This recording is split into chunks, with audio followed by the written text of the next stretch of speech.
各位亲爱的观众朋友们，欢迎回来。那我们的正赛也是马上要开始，在正赛开始前，跟我们的老朋友鹿特丹来连线采访一下吧。Hello， 鹿特丹，你好，欢迎接受到我们的采访。那第一个问题也是先总结一下自己整个队伍这一整个赛季的表现吧。评一个队内 MVP， 你会给谁呢？Hello, Rotterdam. Long time no see. First question is that please summarize your team's performance in the regular season, and if you could choose who's your MVP in your team for the regulars. Hello. Well, it hasn't been that long. I mean, we just saw each other at the Esports World Cup, and I even have the power of our general next to me who will be supporting us, so it really hasn't been that long. The regular season, it went okay. We obviously had a bit of a bad start. We started off 0-2, which was not what we were planning and was obviously against all expectations. But then we started stepping it up and we won 9 play days in a row. So we're on a very solid win streak. Very happy with it. Regular season MVP. Honestly, I'm pretty happy with how everybody performed, but I would still give it to Serral, since Serral has literally won every single game he played. He wasn't always available, and that's why we teamed up with ShoWTimE in the beginning of the season. But whenever Serral was available, he did what he always does. He showed up and he won. So I'll give it to Yona. 自 EWC 之后啊，不久我们又见面了，很开心啊。我们本赛季来说，我是比较满意的。虽然我们开局不是特别的好啊，0-2败了2场，但是后来我们打着打着状态回来之后，又开始连胜了。这个结果不是都皆大欢喜嘛，而且我们整个队伍来讲，我对每个人的表现都非常的满意。当然，如果一定要挑一个 MVP 的话，我觉得还是要给到 Serral。但是我这里还要说的就是，其实，在 Serral 不缺席这段时间里面，我们请到了 ShoWTimE 呢，ShoWTimE 也是扛起了这个队中的这个大旗啊，所以我觉得也是要提上一下 ShoWTimE。是的，那也是看到我送你的那个中国娃娃的礼物，你很喜欢，有机会再一次来中国吧。那今天的话跟昨天都是有表演赛的，很遗憾你这一次没有能来出席我们的表演赛，没有机会痛宰土豆啊。那你对于这4位嘉宾的表演赛，你有什么看法呢？Okay, so I hope you like the gift. But the next question is, have you seen the exhibition game these days? So it was really a pity. We miss you a lot. We were really looking forward to to see that you facing potato and show us how you eat potato again. But since you're not here, who impressed you the most among all the players? I would say F91 impressed me the most, and I did watch a bit of it. I did not watch everything because I don't have much passion for Brood War. I love StarCraft 2, but Brood War was not my game as I played Warcraft 3 in the past. But yeah, I would give it to F91. He played very well, and taking down mana in any game is incredibly impressive. So I'll give it to F91, but you guys can tell the potato that he shouldn't relax because I'll be coming for him next season. 其实表演赛因为比较没有看太多，但是刚好就看到了这个孙哥的比赛啊，我对他给我留下的印象还是非常深刻的，毕竟他每把都把 mana 给按在地上摩擦。因为我本身也是可能更喜欢星际2一点，这母巢之战不是我的专项啊，所以刚好应该是来到了 F91 的领域啊。当然你们也要替我传达给黄哥啊，不要太放松啊，有机会回来我还是要再大吃特吃的。好的，我们期待你下一次大吃特吃土豆。那下一个问题是想问一下，你们队内有一位长相十分帅气、实力也十分强劲的雷诺选手，他这个赛季表现非常出色，可以说是队里的大哥。可以说一下他这个赛季发生了什么故事，让他这个赛季的实力提升得如此飞跃吗？Okay, so next question we have to mention to one handsome yet powerful player, that is Reynor, because he really began to carry in the middle.Of the season. So what happened to him? He's evolved. I think Reynor has been deep in the laboratory together with Misfortune, Annie, and Jinx, and they have been discussing some high-level strategies, and it just brings out the very best in my boy. So, yeah, I think a lot of League of Legends helps Reynor to bring out his A game in StarCraft.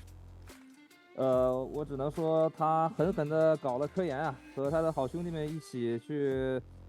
专心练级，让自己确实是得到了升华。好的，感觉就是职业选手放松一下自我，放松的心态能让他取得更好的成绩。那最后一个问题就是，前2天 Clem 的表现非常的疯狂，一个人杀穿了。今天你们谁可以阻止 Clem 前进的步伐呢？ Okay, last question. You have seen, I'm sure you have seen that Clem has lost 0 game during the past 2 days. So, do you guys have plans to stop him and to win Team Liquid? Just like every other team, we absolutely have a plan, but there is no guarantee that the plan is going to work. Clem is amazing. He's playing the best StarCraft of his very impressive career already, and it's not going to be easy, but I do believe in the power of a science victory, and I think we've done enough to be ready, and hopefully it's our time to finally win the WTL Codes. 我觉得可能跟其他的队伍一样吧，大家都得研究研究 Clem， 毕竟他实在是太强了，战胜他肯定是不容易的。但是我们已经把能做的事情都做了，科研也是狠狠的上啊。希望我们准备的这些东西都能发挥出作用。如果都准备好的这些计划和对策都生效的话，应该是能战胜他。好的，那感谢接受我们的采访，也是期待今天会有一场精彩的比赛。Okay, thank you for the interview. That will be all. Thank you guys. Bye bye. 拜拜。好的，那我们的正赛马上就要开始了，把画面交给我们比较专业的解说席。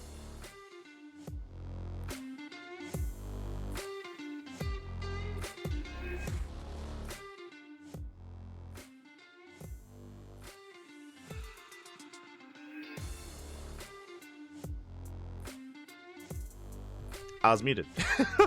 And welcome back, everyone. Welcome back to another day to the World Team League WTL 2024 Summer Codes Playoffs Day number 3. It has been a long weekend. There's been so much StarCraft, so much casting going on over Friday, Saturday, and Sunday. It's been an intense day of games, but we are here to end it all, end the season, and crown our champion, our WTL Team League champion here. Who's it going to be? Team Liquid, BASILISK, or Vitality? 3 teams remain, and there can only be one. We were just going over the replays of WTL day number 3. We were just going over the playoffs, and we saw the dominance of Clem breaking through and shutting down WBG, Weibo Gaming, alongside Shopify as well. Can Clem be stopped? He has not dropped the map all weekend, and even during EWC was crazy. But the doggo, it's time for the doggo back. Let's go.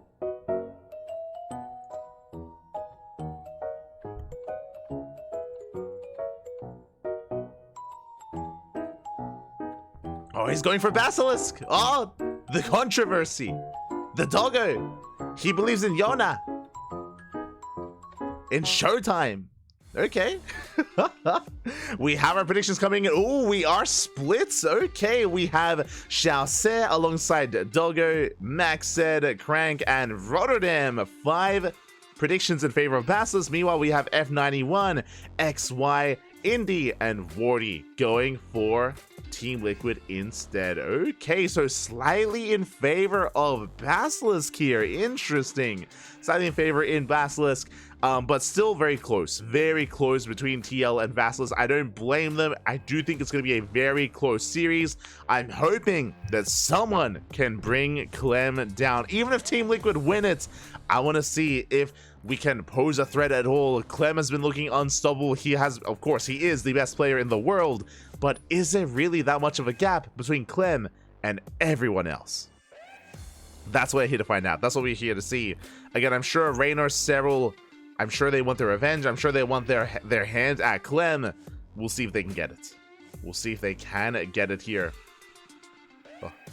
I was not going to say anything. I want to see how long you beat me. I had a suspicion. I had to double check that.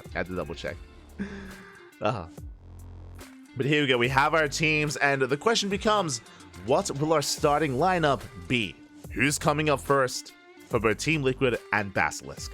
Now, the question also becomes here, how do we want to spend Clem? I mean, there's no shot that Clem comes out first. No shot he comes out swinging. Instead, is it going to be Cure? Is it going to be SKillous? Is Mana going to come out from that captain's chair and step into the ring? A laser, is he going to come out instead? We have not seen a laser at all this weekend. I know that a laser has been focusing on Stormgate.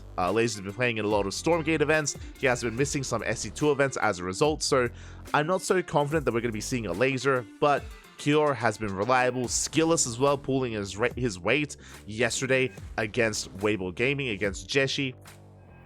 So they are solid players to support Clem. We'll see. We shall see. Ooh, this reminds me of a Roman tradition where if you throw food on a ship deck and the chicken eats it, it's a good omen. Oh my god. Maybe. The doggo is eating Basilisk. Is that a good thing or a bad thing? Hard to say. Meanwhile, we have our players. There it is. We have Clem top right. We have Cure top left. We have SKillous and Mana as well. Bit of a Brady Bunch setup. You'd love to see it. But again, no laser. Like I don't think a laser is going to be fielded here. Unfortunately, I love a laser. I would love to see some more Zerg representation.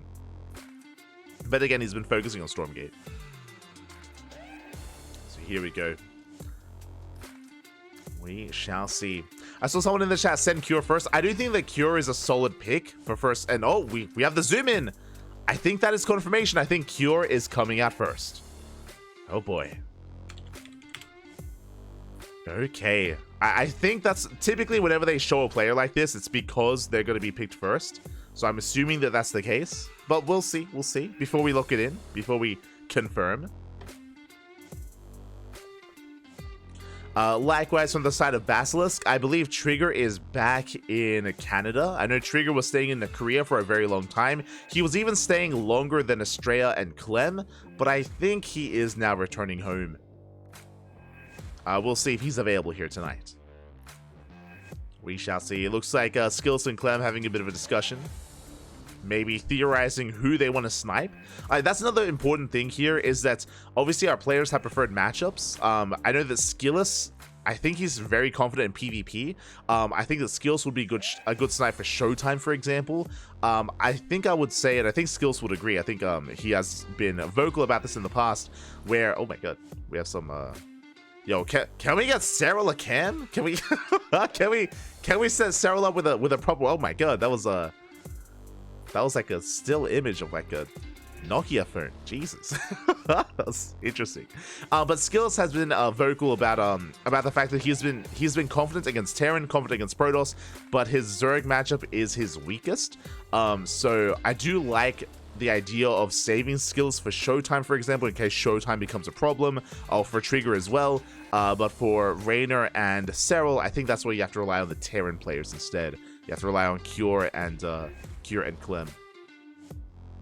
Meanwhile, there we go. We have Serral rocking up with his iPhone cam. We got the black bars. Let's go. The 4x3. But the question becomes, who else is in the Zoom call? Do we have ShoWTimE? Do we have Reynor?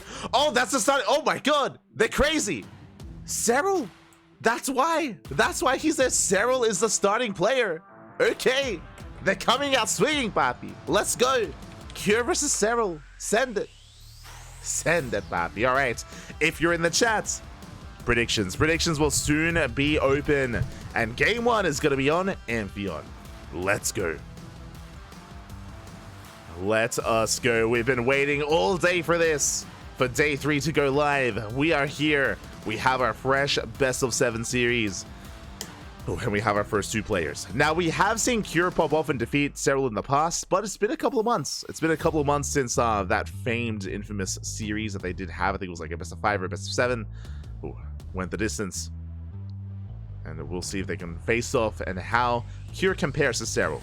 Now, what's important, I know that a lot of people want to downplay Serral, especially because he lost in the finals, but Serral still looked dominant at EWC until the finals. I mean, I say that, had a very close series between himself and Hero, like Serral versus Hero was a lot of fun, but oh my god, here we go, we're jumping in the top left-hand corner, we have Serral for Basilisk. Oh, we had more time for an intro. We had to... Usually they don't give us time. And spawning in the bottom left-hand corner, we have the South Korean Terran player, the Red Terran. It is Cure for Team Liquid. And if you're in the chat, predictions are now open. Get your gamba going in the chat. Do you think it'll go 2-0 in either direction or a tied 1-1 score? You have 3 options with your predictions. Best of luck, as this is a best of 2.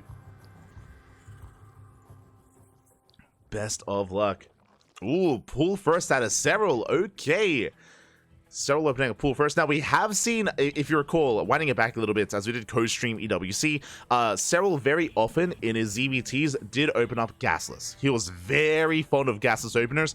It wasn't until the finals against Clem where he stopped going gasless because he was being punished. He was being punished very hard by Clem during the previous group stage matches.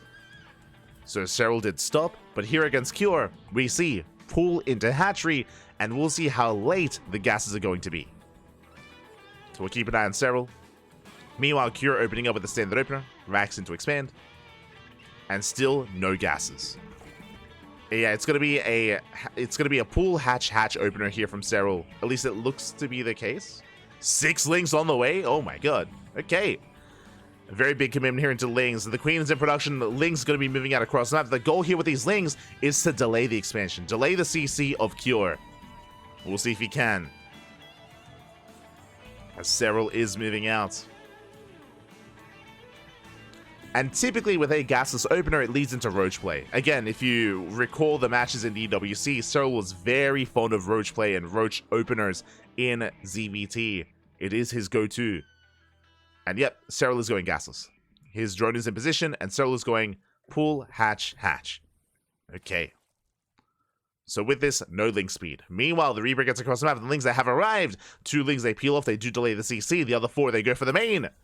Ooh, the wall is open. The wall is not a wall. Boys are being pulled. And how much does Cure lose? So far, no SCV kills. Very nice control, but that is a lot less mine time. Yeah, a lot of SCVs do get pulled off. 1 SCV goes down. Just the 1. But again, lost mining time, delay on the CC, 1 SCV kill. Pretty good damage so far, as Serral's going to be shut down, and back at home he's building up more queens. Now again, as a reminder, the way that this build works for Serral is we're being quite greedy here. We're going to be skipping Ling speed, we're going to be skipping Bailings, this should be leading to roach play, and we are defending with purely queens. Now, the reason why Serral stopped doing this against Clem is because Clem was an animal and was doing an amazing job at punishing the greed of Serral. Now, how do you punish this? Well, because Serral is only working with queens, he has no link speed, and Hellion dives and Hellion runbys can be problematic. They can be very problematic, and Clem was able to make use of them to punish, to abuse, and to just pull Serral apart and get critical damage early on, leading into the mid game. That was kind of a big dynamic that was occurring between Clem and Serral. We can see here that Cure is getting into Hellion production, and we'll see if he can be as successful at punishing the greed of Serral. We shall see. Meanwhile, the Overlord's coming in. Cure is following on with a 3rd CC, so 3rd CC before Starport. Initial Viking on the way to hunt down the Overlords. And it's on Serral to minimize losses. Now gases are being taken, and now Serral is getting into, or we're going to be working towards roach production. Now, this can be for a roach all-in, but typically this is just roaches to be safe, to get into the mid-game, to get eventually into Ling Bane Roach Ravager. Just a really safe way to play this matchup. A little more defensive, and look, yeah, just a little more responsive here from Serral. As there's the Roach Warren that we did speak of. Roach Warren is on the way.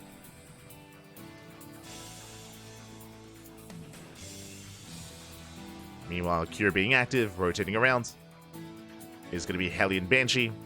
And so far, Cure hasn't found a way in. Serral doing a great job at spreading creep, at maintaining himself, spreading out his queens. And again, it is on Serral to make sure he keeps up with every single rotation of those Hellions, and make sure they do not find a way in. As the first Overlord does go down, or second Overlord even. Oh my god! Cure, he does overextend. The Viking does fall. Not the best trade here from Cure, as could have potentially threatened even more Overlords. Behind this, Hellion's going to be rotating. Now, what I do like about the Banshee follow-up is that Banshees are very uncommon as a follow-up to a Viking. So this is going to catch Serral a little bit off guard, potentially. Banshee is now in the mix. And Cure is expanding on the left-hand side, taking the triangular 3rd base, a very safe 3rd base location. Again, Serral cannot pose a threat to it until he mines through the minerals himself or knocks down rocks. So just a very safe expansion from Cure. Meanwhile, Serral aggressively spreading creep in the face of Cure. Cure, he doesn't take the chance, pulls back with the Hellions. Serral happily droning. You can see Serral, he's making a safety amount of roaches, just a safety amount, and droning up to 3-way saturation. Getting up to 3 bases, getting up to 6 drones, double Evo chamber, double upgrades, plus 1 range, plus 1 carapace. Now, we should be investing initially into range upgrades, but that will be followed by Baneling Nest and Melee and Ling Bane. Typically. So we'll keep an eye on Serral to see if he continues that trend, or if he doubles down and goes into plus 2 range. That's going to be the big tell to see if he commits to Roach Ravager. On top of that, whether or not Serral even saturates its 4th. Infestation bits on the way, we're taking up. It's going to be for Hive Tech. Overseer gets shut down. I mean, I say that does confirm the third base location, does confirm saturation at the third as well. So Serral knows it's not a 2-base all-in. He's aware of where at least his opponent's expanding. Aliens are being zoned away. And there's that BASILISK. So again, we didn't mention, it should just be +1 range and +1 carry base into melee upgrades into Ling Bane. Ling Speed is now on the way. BASILISK is on the way. Soon to be Bailing Speed into Hive, into Cracklings, into Vipers, into potentially Ling Bane Ultra. I say potentially Ultra. I mean, because of the range upgrade, we could try to work towards Hydras and Lurkers, but we'll keep an eye on Serral to see what kind of tech structure he does embrace. Usually Ultra.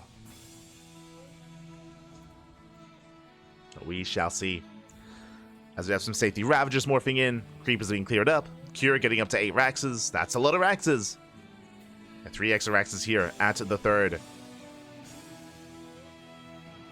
Meanwhile, Serral amassing more Lings. He's droned up to 80. Solid saturation here for Serral. And the game has been quite passive so far. Initially, we were popping off with the openers, and there was a lot of potential for damage. But Serral has secured himself. His creep is looking solid. He's gotten away with his greedy opener. And now getting into Ling Bane. Hive is almost done. Cure working towards 2-2. The Changeling will spot the main army, will spot the extra Raxes. Big scout for Serral. He is aware. Creepers are being cleared up. Bailing Speed almost done. Again, with this Hive finishing, I'm curious if Serral is going to go into Ultras. I mean, it might not be too wise to take up too quickly, considering that Cure is about to break out onto the map. Oh, he's getting his 4th on location. This is something you can do on this map. The reason why Cure can be this greedy is because, again, Serral has not mined through the minerals. He has not mined through not broken through the rocks. Serral could actually not touch the 4th base. So, very safe location. So, Cure is not going for a 3-base all-in. He won't be punished. That's one of the features of Amphion. Meanwhile, the Hive is done. We have some supportive Vipers initially on the way, alongside Adrenal. We do see Cure spreading out, knocking down some creep tumors, clearing up and gaining map control. At least attempting to. Oh, as he's a little bit late to pick up. Some decent Baneling connections out of Serral. Decent connections. Again, the Roach Ravage is just a supportive army at this point. Just a bile. Creep has been cleared up. And there it is. We have our answer. I was curious, do we throw down the Ultra Cavern or the Hydra Den? We have the answer, Hydras. So it's going to be Ling Bane, Viper into Hydra, into eventually Lurker, potentially. You can stay on Ling Bane Hydra a little bit longer, depending on the game state. But Serral, he does love his Lunkers. Specifically Lurkers and Nidus Worms. But we're still getting there. As Serral does try to catch out the army. The Yoink comes in, but there's no anti-air. A little bit premature with that abduction. The medevac will be able to float away. Does escape. The power bomb does soften it up, but we can of course repair. And we are both maxing out. Cure and Serral calming things down and maxing out, and we should be seeing Cure moving out soon. He has been able to fortify himself quite well, to the point where he has maxed. But still has yet to really move out and commit to a push. Meanwhile, if Cure is too passive, Serral is engulfing the map. The creep so far is looking solid. We're just over the halfway mark. And if Cure isn't too careful, then Serral will just take control of every single base. Ghost production has begun. And once Cure has his first wave of ghosts, then he can be active, then he can push. As he's working on another command center. Technically, if Cure expands towards the north, he could try to actually mine through those minerals and threaten the natural in the main. He can just bypass most of the map and just go straight for the heart of Serral's army. Meanwhile, scans ahead of time, does spot the Vipers. Cure rotating around. The Vikings are on the hunt. They want the Vipers, Pappy. They want them. We're also missing a sensor tower on the right-hand side, so Cure has to shore himself up. There we go. Sensor tower is now on the way. Just so he's aware of the army movement of Serral, as there is a big blind spot. But Cure is getting there. Yeah, Ling Bang will be rolling on forward. Secure, he only has the one tank. He was not ready here at the third base. Yeah, he was heavily out of position. Bailing's rolling in. Oh, and they do crash into the Marines. Decent tank line behind this, though. Not bad. Bailing's get shut down, and Cure holds. Cure does hold. He forces back Serral. Ooh, Viper taking a lot of damage. Serral's making 100 links behind this. But again, this ramp was lacking side defense, was lacking tanks as well. Is a big weak point in his defenses. But Cure was able to pull back to the tanks at least. Does hold. Meanwhile, we do see the Nidustorm now on the way for Serral. I don't think I noticed the Lurker Den thrown down, so I don't think we have that set up yet, but at least we have the Nidusworms. Connecting the corners of the map. And Cure is not expanding towards the north, he's expanding towards the south. Okay. He's expanding towards the right-hand side instead. So he won't quite be able to threaten the natural base of Serral. Rocks are being knocked down. Serral gaining access to the goal base. Uh oh. Cure is not fully ready here. He's got a handful of tanks. He has some good SimCity. And now Serral is taking up Ultra Cavern on the way. Spire as well for a greater Spire. Just getting every tech structure he can. Taking more bases. Taking more expansions. And these bases that Cure has taken are pretty safe and secure. And there's still one more base he can claim himself. Outside of that, they're going to be quite exposed. Meanwhile, Ling Bane rolling in. The planetary is going to go down. Yeah, there's no saving it. Not against this army. Planetary does fall. Tank as well. Nice pickups. And again, Serral can afford these trades. And honestly, all Serral really needs to do is continue to deny the 5th. Deny the 5th over and over again. It's so wide open, so exposed on the low ground. As Serral can attack from multiple angles. Rolling up once again. We'll see if he can deny this base for a second time. This one's finishing up. Oh, Serral, he does run into at least a tank in the lib. He's gonna have to pull away. Command center still yet to be taken. Still no planetary. There we go. Now gonna be landed. But Serral is ready for it. Behind this, Greater Spire has begun. And Serral is gonna be collapsing in. Going for the power bombs. Yeah, the blinding clouds as well. Goes for the yoink. Takes down 1, takes down 2, takes down 3 tanks. Won't quite get the command center as it does lift. Bearing in mind that even though Serral threw down the Hydra Den earlier, very little anti-air. Very few Hydras for Serral. 3 Hydras now on the way. It's been mainly Ling Bane. As Serral does snipe a lib. Liberator goes down. Cure does at least save the expansion. More CCs on the way. Serral does have to deny this. Yeah, cannot just allow these bases to get up and running. Once again, going for the mineral line. Oof. Taking down 12 SCVs, 13. And again, this is the win condition for Serral. Just continue to contest this base. And if Cure can't expand, he will starve out. Ling Bane rolling forward, going for the ghosts. Nice spread out of Cure. Saves most ghosts. One of them does go down. But nice spread. Cure does hold. Bleeds out 16 SCVs. And Serral's going to back off. And there are 70 more Lings on the way. 28 more Banelings. And his goal here is to just keep on pushing. Keep on denying the base. The creep is going to be receding though. Cure is slowly securing himself, setting up on the low ground. Turrets are on the way. Tanks are on the way. Can Serral stop this? Can he stop the expansions? Behind this, Cure getting to more upgrades. We have Neosteel frames, high-sec auto tracking. Nuke is on the way. Let's go. Yo, now we have some Hydras. We have some anti-air. Vikings going down. And you can see Serral once again spreading out his army, collapsing it on this location. And there's just so much room to work with.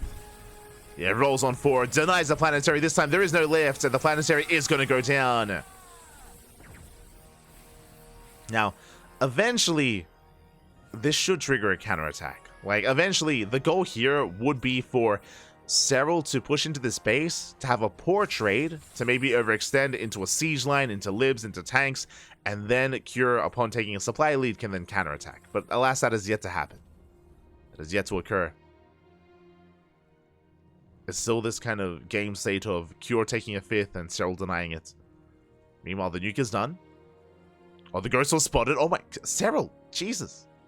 How does he know? As the ghost does get behind the mineral line, but again, Serral, he does spot it! Yeah, the whole position micro. Oof. And there we go. The spore is in position. Ghost goes down. I love that the spore was out of range of the auto attack of the ghost. Very cool to see. So rotating towards the left hand side, going for the 4th. And Bailey's, they do crash in. Planetary does fall. Cure out of position. And he was not ready to defend this angle. At the same time, Cure breaking out, going towards bottom right. Bailey's are crashing in. Oh, the Hellbats. Hellbats are caught out. A better trade for Serral. Takes down the Hellbats, takes down a handful of tanks. Cure trying to break out. And that is a fresh mining base for Cure. The 5th that he has just now established. And meanwhile, the Nidus Swarm being used to evacuate or to reinforce. Or a Ravager coming in, Lingbane as well. Nuke towards the left-hand side. Oh my god, the Waz are taking the medevac. Medevac does fall. And it looks like Cure here will shut down this expansion. Now, what's important here is that Serral never mined through the gases. He was only mining minerals at that base, so that expansion is actually still quite valuable to Cure, despite the fact that Serral was actually mining from it. You know, Serral coming in. Yoinks 2 of those libs. Yoinks a tank as well. It denies another base. Getting on top of the production even. Uh-oh. And Cure, once again, not quite ready for this. You can see on the minimap his entire army is responding. He's focusing a little bit too much on the bottom right. And this is the problem here for Cure, is he is spread thin. He has a large army, don't get me wrong. Has technically a larger army than Serral, but is spread very thin. And Serral, he can pick and choose where to strike. There are definitely some locations that are more vulnerable than others.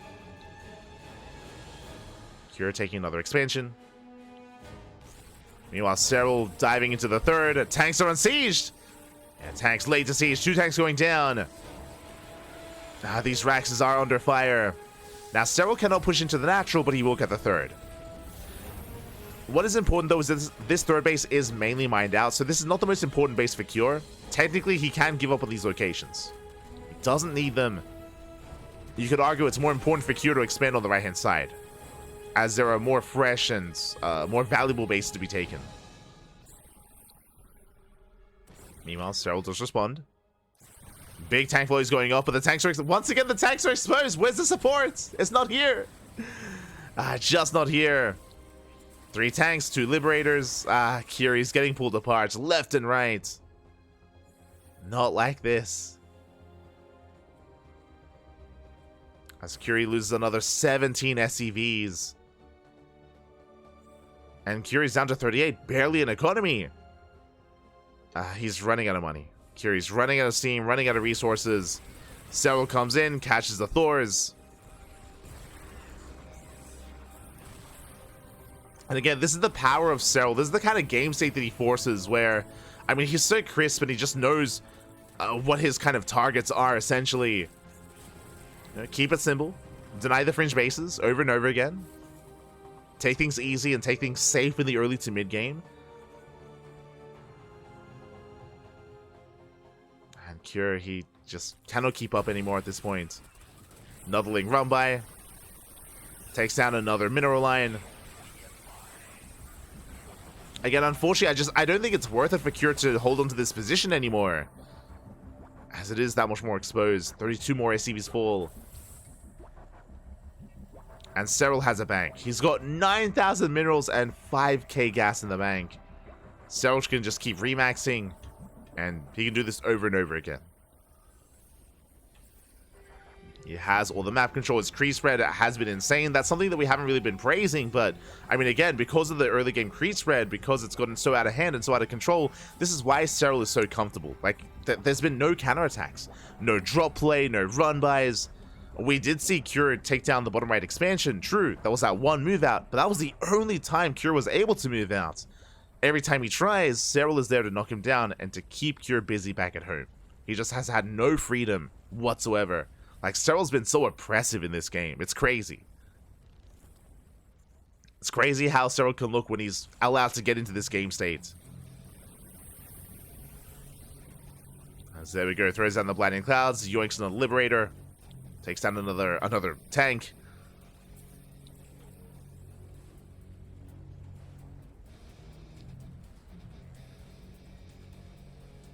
And with that, Serral, he does pull away.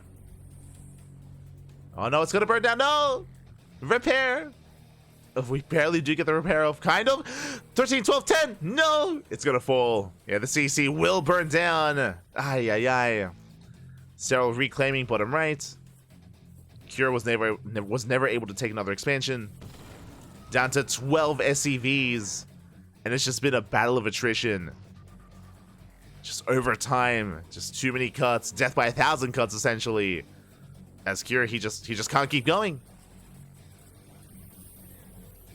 He just cannot sustain himself anymore. As he has been denied base after base, mineral line after mineral line. And Serral, he never really went for a big head-on fight. Like, he spots the main army, he respects it, he backs off. Never taking any risk, any chance.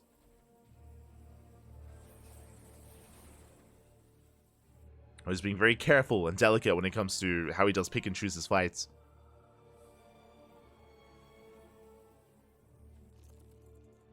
And we can see Serral just maxing out, working on further upgrades. And the most commitment that we saw from Serral was diving on these bases like ahead of time when they were initially getting saturated. Once again, Serral going for the third. Oh my god, yoinking all 4 tanks! Oh my god. The in-unison abductions takes out every single tank.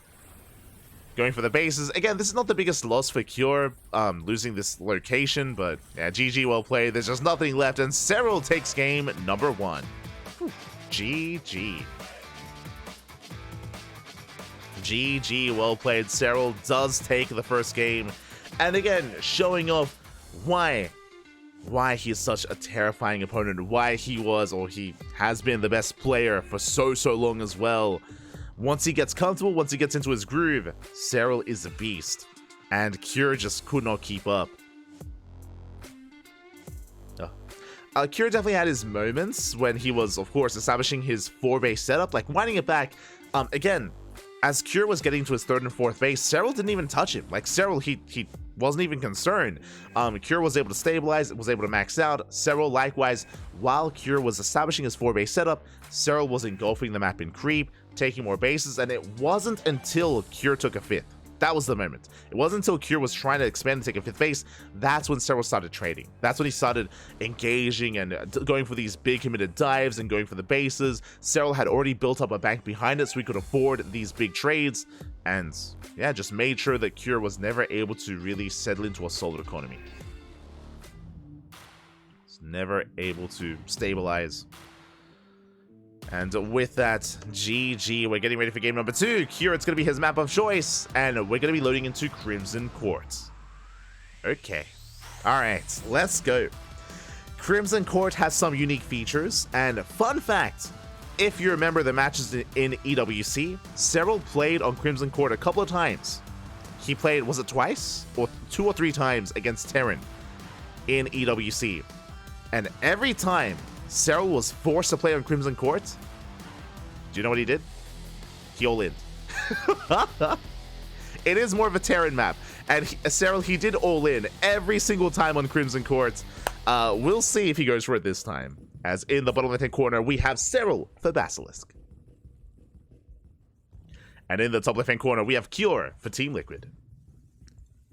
Let's go. Now again, especially in EWC, because the formats were longer, because there were less vetoes, some of these otherwise vetoed maps were featured, and Serral clearly showed us what he thought about those maps. And here in WTL, it's similar. No vetoes. No vetoes in WTL. So Cure, he goes for what he wants. He goes for Crimson Court. And he's going for proxy racks. Oh my god, he's crazy. 3 racks. 3 SCVs. He's going for proxy 3 racks. Okay, this I was not expecting. Ooh. If Serral goes for another greedy opener, he's going hatch gas pool. I believe Serral's going hatch gas pool. He's not going pool first. We have our 3 racks setting up. This should be 3 racks mass marine with a bunker rush as well. Cure, he is committed. He's sending it. One way or another, the game is about to end. Now, back at home, Serral is going for a standard opener. Thankfully for Cure, Serral is not going pool first. Otherwise, he would have faster queens, faster lings, and faster spine crawlers, and potentially a faster response. And here we go. Marines are building up. They are stacking up here. And the Cure will soon pull the trigger. Honestly, it's been a while since I've seen a proxy 3x mass marine in competitive play. Like, we see this all the time with the ladder, Pappy, but in a pro game, it's been a while. And here we go. The army has arrived. Serral immediately pulling the boys. Does pull the boys. His goal here, deny the bunkers. Make sure that Cure does not establish himself.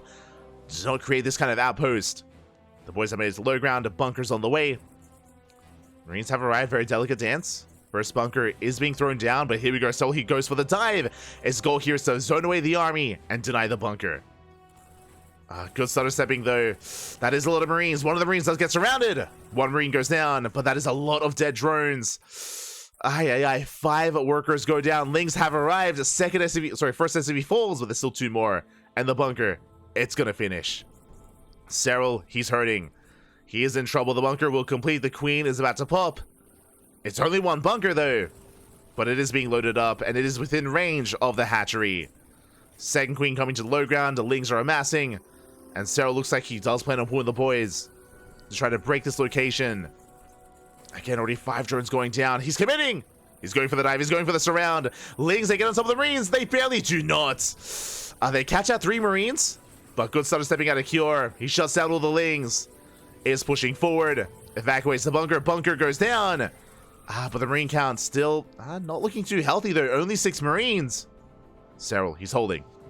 He is holding, but he lost so many drones. He's out to 10 workers. Serral, he barely has an economy. Lings going for a counterattack. They're going for a backstab.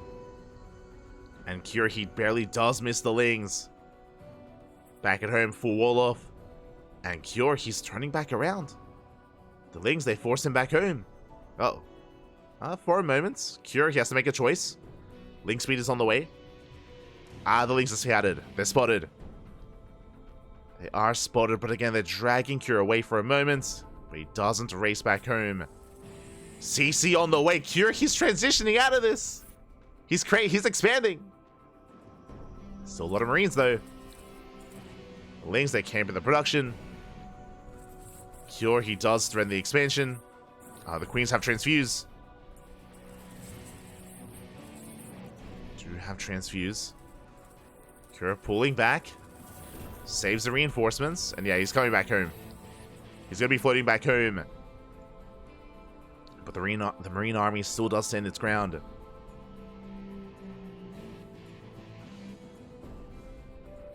And the problem here is that Serral is still on 10 drones. Wait, he's double expanding! 2 CCs all the way for Cure. Oh my god!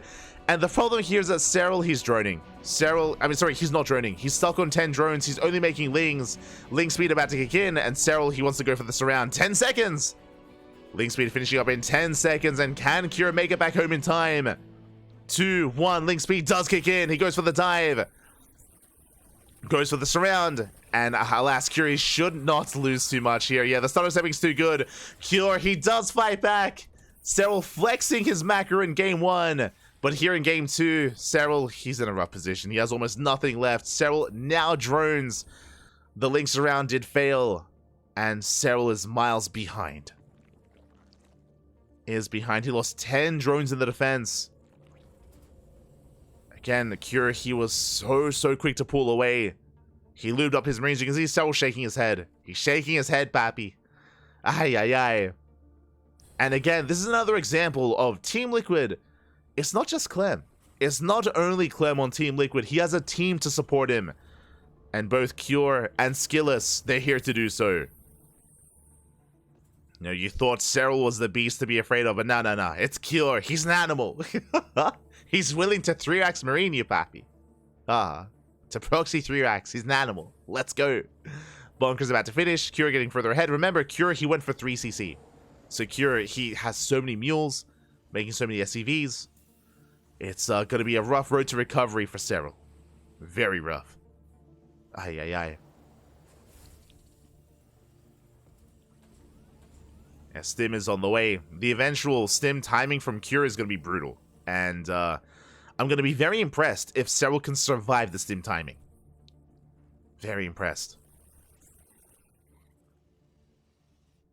As we do see Serral taking a third base, he's attempting to re-drone. The reality here is that it's just, in a way, a numbers game. Like, Serral, sure, you can see his drone count is comparable to that of Cure, but he only just droned up. Cure has been mining more for longer, is the problem. He's just had a better economy for much longer. Starport's on the way to get into medevac production. And again, once Cure has those medevacs, once he can move out with drop play, it's... oh god. Zerg players look away when that happens. Oh no. Oh no. For now, Serral's trying to secure himself, going into his own Evo chambers, into +1 carapace. Layers on the way. He's attempting to rebuild, attempting to stabilize. If somehow Serral can pull off some miracle bathing connections, honestly, it's a little bit outside of the box.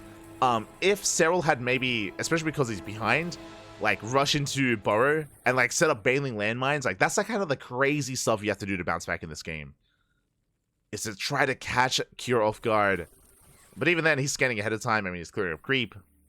Lingbane is amassing. It's going to be slow bailings to defend. Lair is still on the way.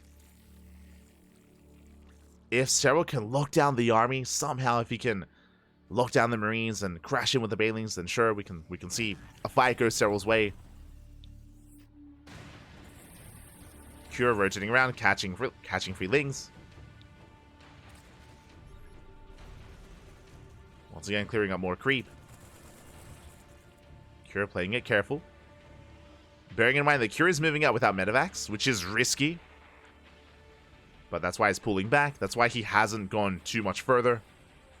And now the medevacs have arrived. And now Cure can stim more freely. 1-1 is done. And now it's time for Cure to push in. This is his moment. Still again holding onto the stim. Stimming forward a little bit further. It's a bit of a delicate dance for Cure. Doesn't want to overextend. Doesn't want to throw away his lead. Like, he knows how good of a position he's in. He knows he is so close to bringing Serral down. Hatchery is denied. Cure going for a counterattack, but there's plenty at home to defend. We have reinforcements. We have plenty of marines. The links do nothing. Cure, he cancels the 4th.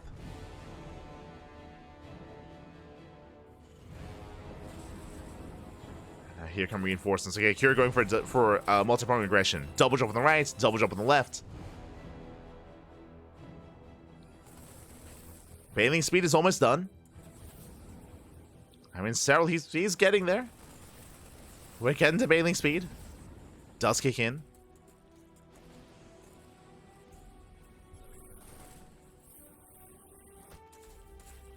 Serral does spot the secondary move out. Cure building up, working towards 2-2. Things won't get much done.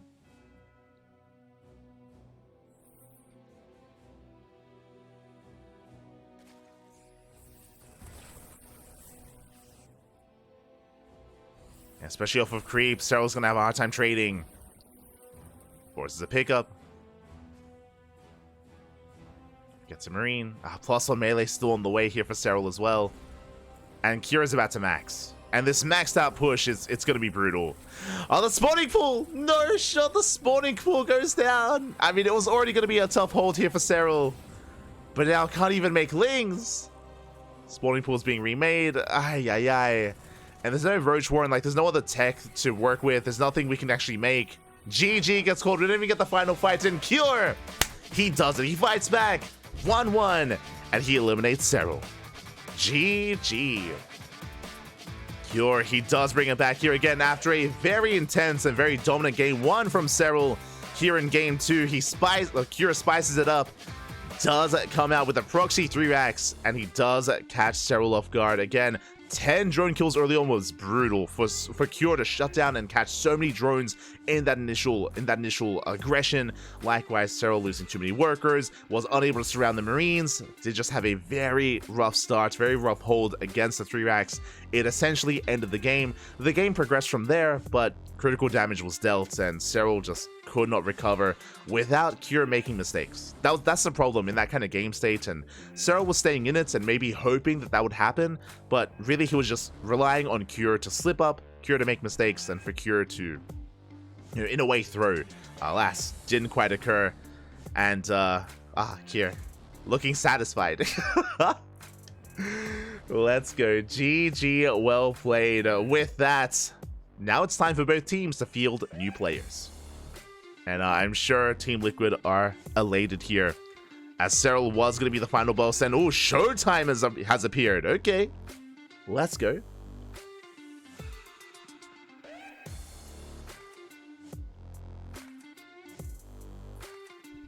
I mean, it couldn't be Clem 2-0ing everyone all night, right? Yeah, exactly. I mean, we didn't even see Clem 2 everyone yesterday. Again, in WBG and in Team Liquid versus Weibo Gaming, we saw that Cure and SKillous, they played their part. They did play their part in that series as well.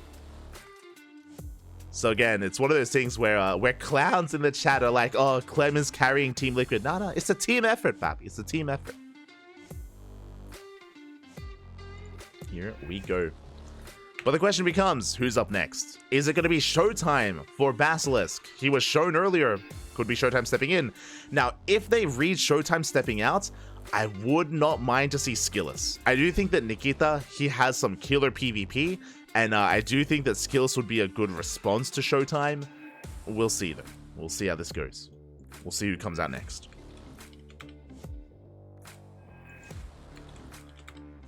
Here we go.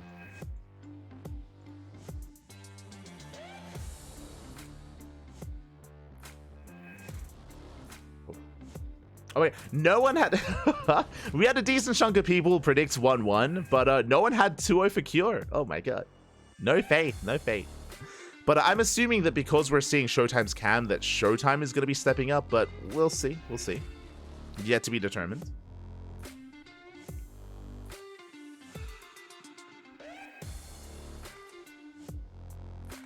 Here we go. As BASILISK are in a really rough position, because the reality is, BASILISK, they've just lost their ace player. Their ace player did just go down to Cure. And, I mean, thankfully, BASILISK is a team of champions, right? ShoWTimE, one of the best Protoss players in the world. Reynor as well, one of the best Zerg players in the world as well. They can both definitely carry their own weight and fight back against Team Liquid.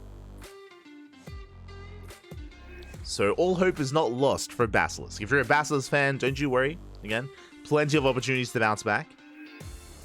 ShoWTimE and Reynor, they can still carry.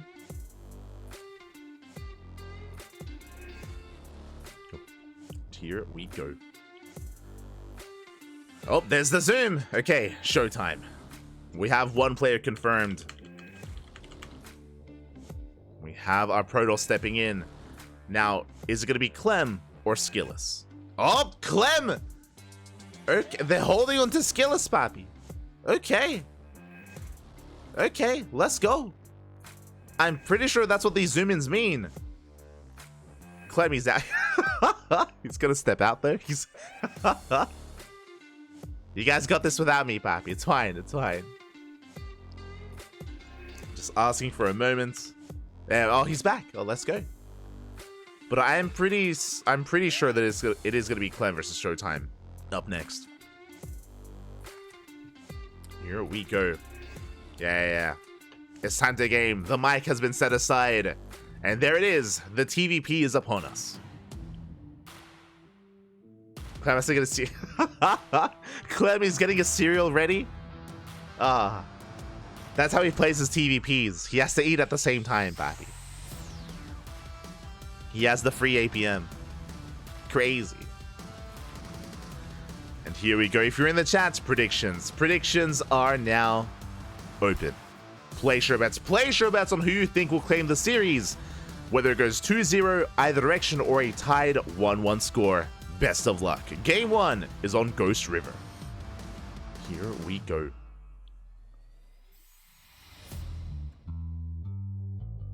Here we go. We do have our next match ready. Oh boy. And we had a pretty big upset here in Cure, taking a map off of Serral. Can ShoWTimE take a map off of Clem? Will ShoWTimE be the one to step in and do what all others failed? Again, Clem, he 3-0'd Max Packs on Friday. He 3-0'd Hero on Saturday. What about ShoWTimE? What about ShoWTimE? When you think of the best Protoss players in the world, the top 3, you think ShoWTimE, or you think Max Packs, Hero, and ShoWTimE. It's time for ShoWTimE to do what the others could not. Let's go. And in the top left-hand corner, we have ShoWTimE, the German Protoss, for BASILISK. Let's go.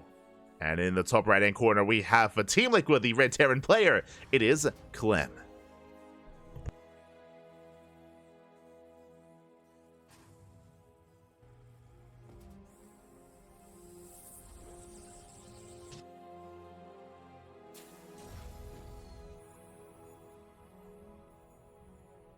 Again, Clem has been looking terrifying in this matchup over the weekend. On Friday, he went up against Psystorm Na'Vi, and of course, Max Pax was the ace player of that team, and Clem was able to shut Max Pax down 3-0.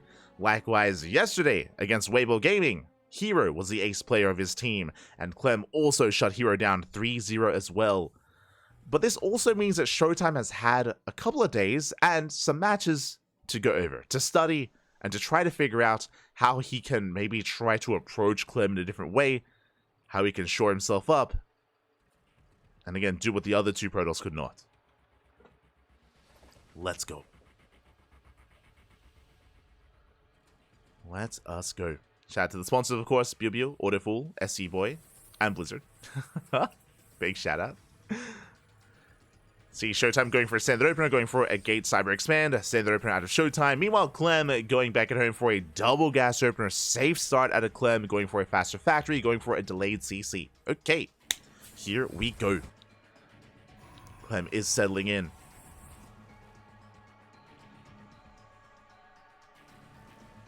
And is respecting ShoWTimE quite a bit. Just being as safe as possible, being a little bit more tech heavy. This can lead into Clem going for Reactor Reaper Hellion. Can lead into Clem going for a Mine Drop into early Cyclone production. We'll keep an eye on what Clem decides to go for. Again, we're loading into Ghost River, a very small map, very aggressive map as well. Can be very assertive. Typically, ShoWTimE is known for his more defensive macro play, but on a map like Ghost River, it can be quite difficult to really embrace that. But we'll see. Oh, speaking of defensive, Robo Opener. Makes sense. Is going to be a Robo Opener out of ShoWTimE. What does this typically entail? This typically entails faster Bay, faster Colossus production. Just a very secure way to get into the mid game. You can be a little bit aggressive with this if we open up Prism to go for a depth harass across the map. But for the most part, it's just a really secure way to get towards Robo production and, again, get into a defensive setup. The downside of this tech choice from ShoWTimE is no Blink Stalkers, no Oracles, no Phoenixes, no way to easily gain map control and shut down drops. So ShoWTimE is, or the Protoss player will typically be stuck at home instead. Which does fit the MO of ShoWTimE. It is quite fitting. Going for the initial Observer. Meanwhile, Clem getting into his 1-1-1.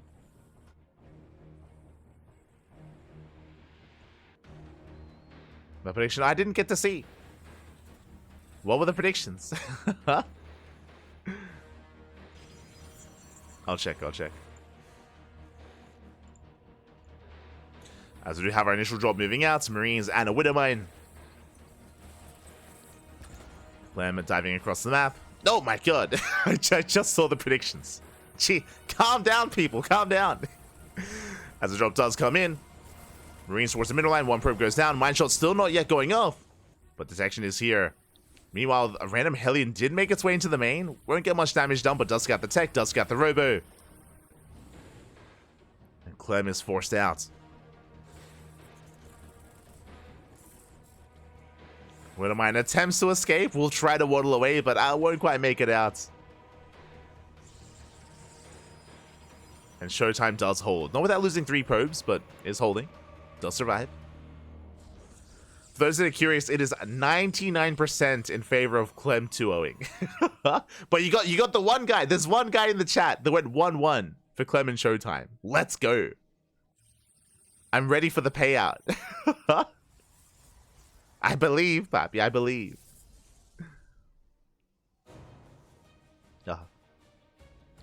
Now, what's interesting here is that ShoWTimE did not go for the bait. Instead of going for the Robotics bait to go into Colossus, he went for the Twilight Council. Twilight Council into Temple Archives, working towards Charge, Archons, and Storm.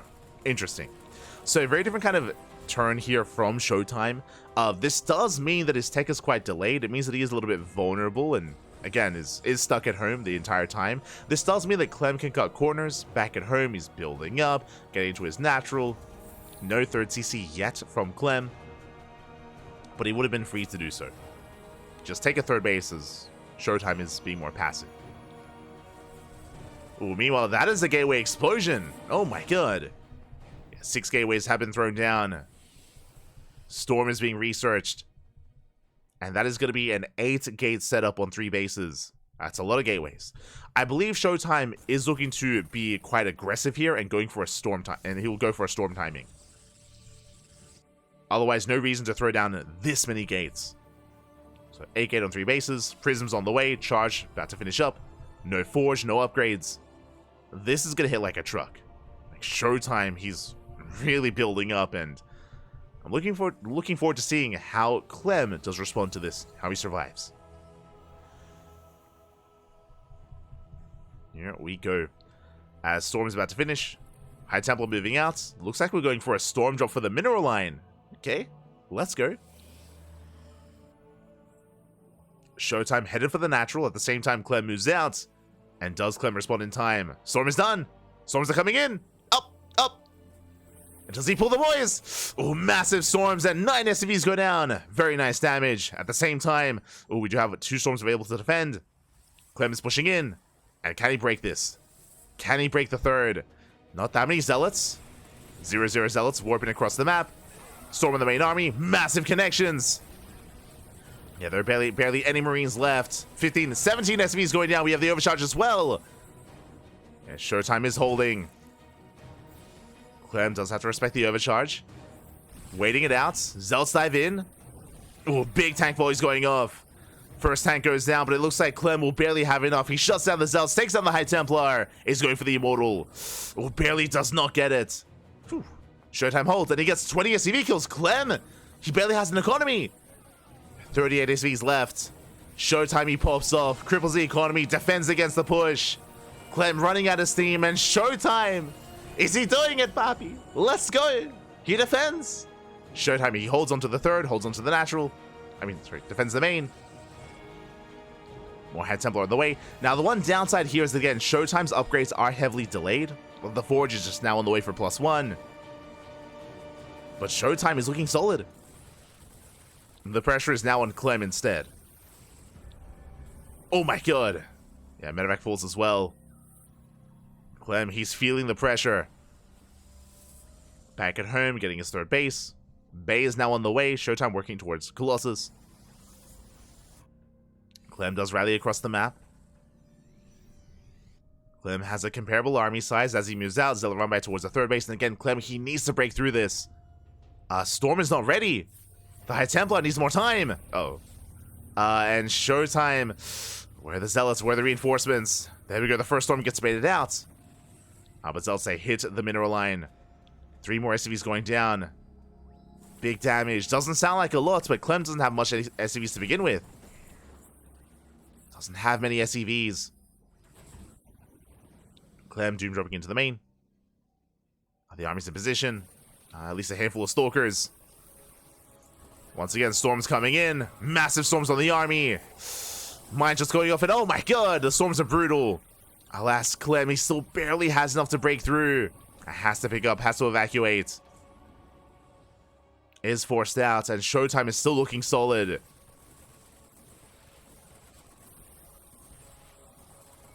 And Clem, for the first time this weekend, is showing weakness. He's showing vulnerabilities here. As he is trying to tighten things up. ShoWTimE now building up towards Colossus. Still in 3 base saturation. +1 about to kick in.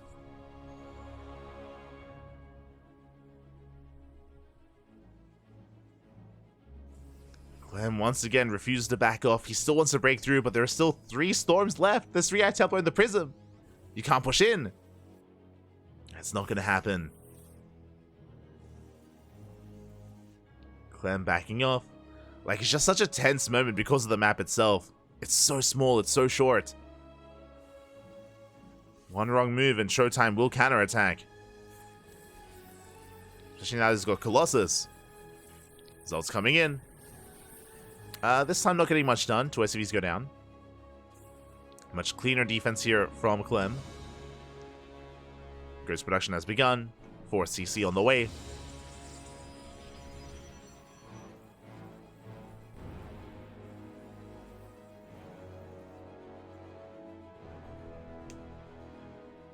And what? He's doing it again. ShoWTimE going for another storm drop. Let's go. It's going for the natural. Turret doesn't quite shut it down. Ooh, big storms here in the mineral line. 5 SCVs fall. This time a much better reaction from Clem. Prism does recall. Oh my god, barely in time. Barely does recall. Auto start harass towards the 3rd base. Getting some workers. Clem is recovering. But ShoWTimE still has the advantage. Still has the lead.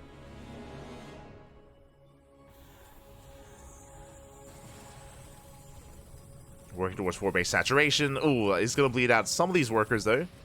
6 probes go down. I'm sharking around for a fight. Storms are coming in. Shows the EMPs. Oh! EMP and feedback. They counter each other. Another storm coming in. There is a 2nd High Templar. Further back. ShoWTimE is looking for that storm.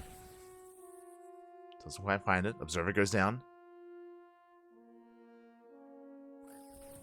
And Clem, he has to back off. ShoWTimE is maxed. Again, this is his moment. Nice feedback as well. Clem has to retreat. He has to back off.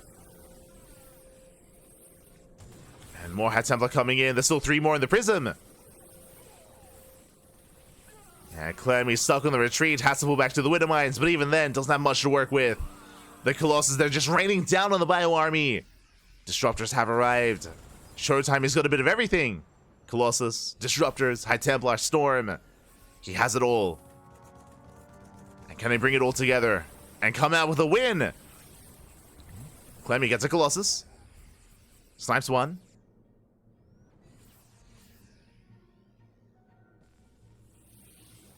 Does get the first Colossus. 2-2 on the way. ShoWTimE getting another base. ShoWTimE here. Okay, things are getting a little bit too intense. He backs off. He backs off. He calms things down. I do think that maybe ShoWTimE could have kept pushing, especially with those Disruptors. Instead, pulls away. Thinks better of it. Waiting for more Disruptors. Storm drop once again towards the south. Making his way towards the mineral line. Oh, this time a delayed reaction from Clem. Oh, 4 more SCVs. God, these storm drops have been brutal. And the War Prism once again lives. It survives. Or does it? Up. Oh, not this time. Finally, Clem shuts it down. Was that 3 High Templar? War Prism as well. Big pickoff.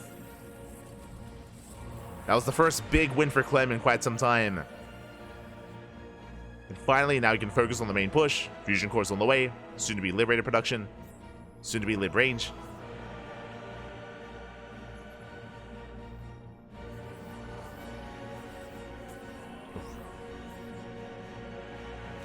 So Clem is rotating. ShoWTimE pushing in. Yeah, it goes to the blink, goes to the dive. Decent kiting. Colossus getting low. Up! Oh my god. Nova goes off catching 2 Marauders. Nothing major yet. That is 5 Disruptors. That's a lot of Novas. Vikings, they go to town. They take down another Colossus. 1 left. Oh my god, a massive storm! Oh my god! No! Clem, he's still in the storm. Did pull back and oof. ShoWTimE, he still has momentum on his side. He can still break through. The army of Clem, it's very battered, very bruised. ShoWTimE can keep going.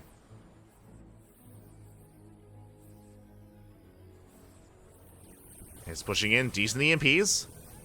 Mine shots going up, Colossus goes down, but what about the Disruptors? The Novas have arrived. Yeah, they zone back the army. No major connections yet. Oh! Ooh, they catch a Ghost. Massive pickoff. Ghost goes down, Storm in the mineral line. Ay, ay, ay.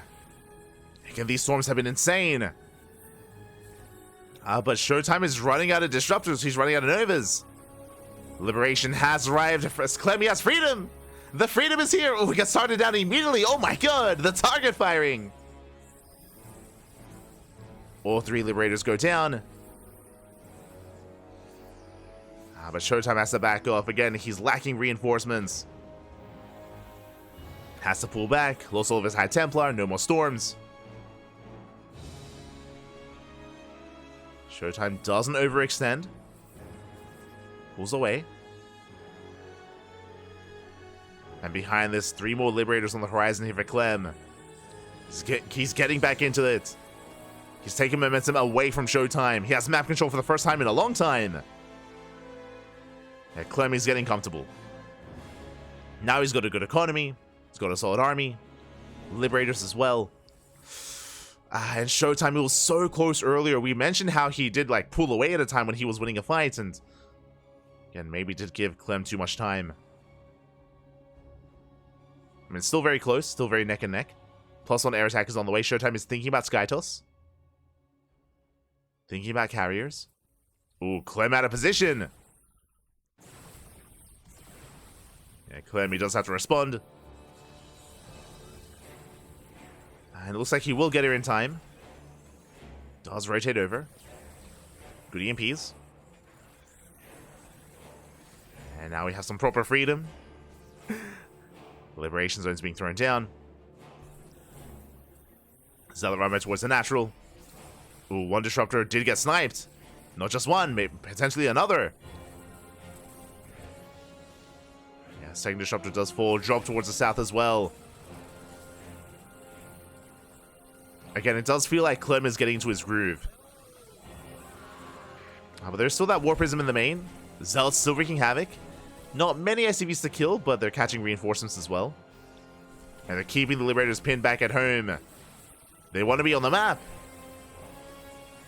Nova's going up. Nice split, nice dodge. Ooh, Disruptor goes down. Snipe on the High Templar as well. ShoWTimE bleeding out some high-tech units. And he just keeps warping in.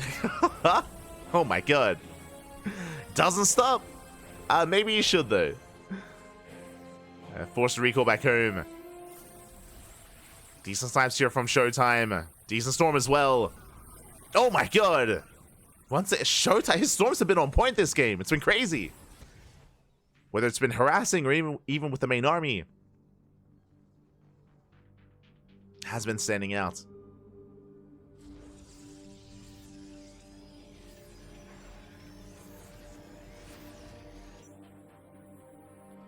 As there we go, Stargate's on the way. ShoWTimE, he's not quite set up for Skytoss yet.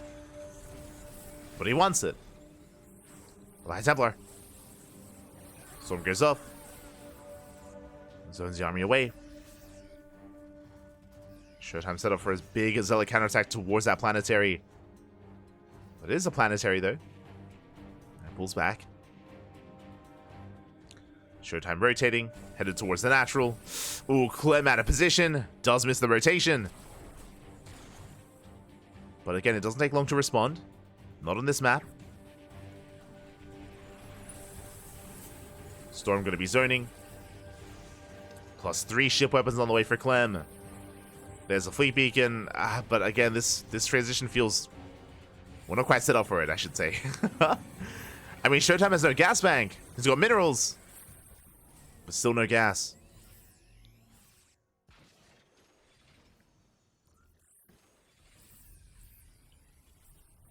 As Clem wants to try and deny some of these bases. I mean, every base has been taken on this map.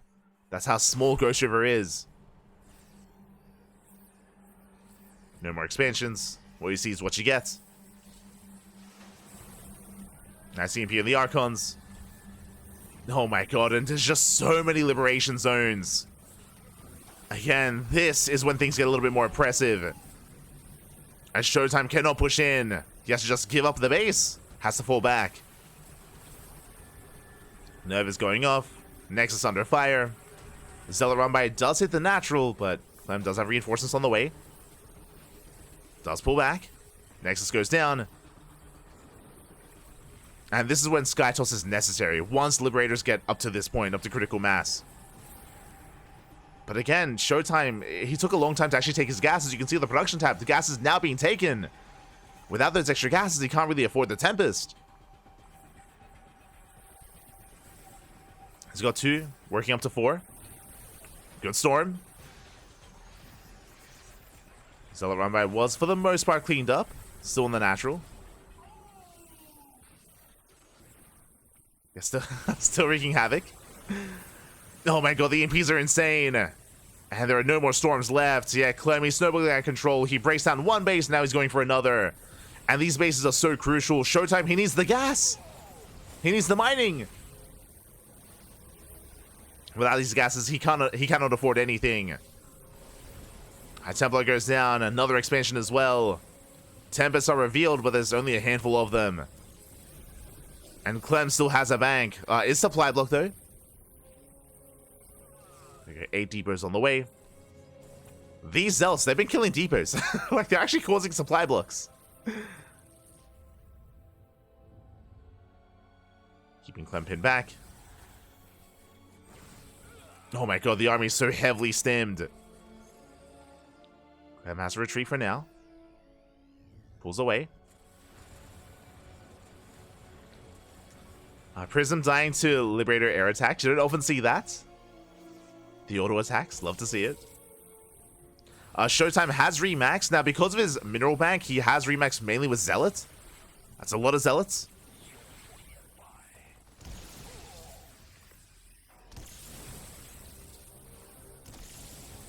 So not the most ideal army, but an army nonetheless. Catches a lid. The Tempest count is slowly getting higher. They do gain value over time. Knocking down the rooks. Jesus, that's a lot of Liberators. Finally, they've broken free. Oof. And the Tempest, they do get punished. And you can see how much Clem has been stimming here. His Medivacs are out of energy. They just can't keep up. They can't keep up with the stims. Meanwhile, the Vikings in your hand, they take down another Tempest. 3 Tempests left. And Nerva's going off. No connections. Clem once again gaining ground. ShoWTimE long distance mining.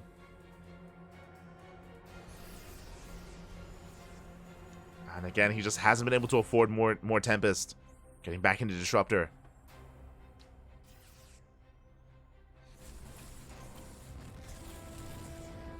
So I'll say the CC.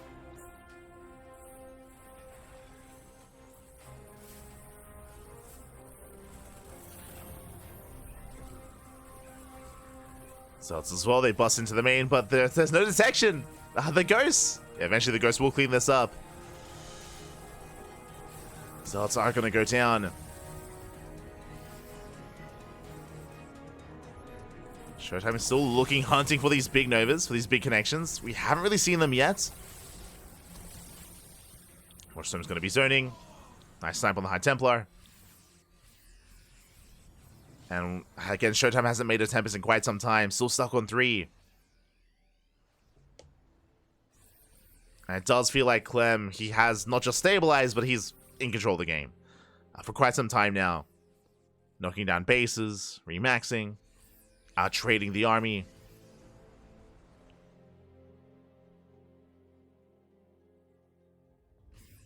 It's on ShoWTimE to catch him out, whether it's with Disruptors or Storm.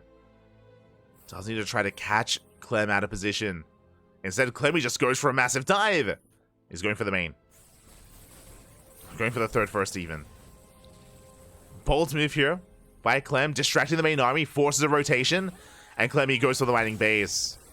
Yeah, this was a bait. He goes for the base. Nexus goes down. And ShoWTimE, he was already broke. He needs it. He has no money.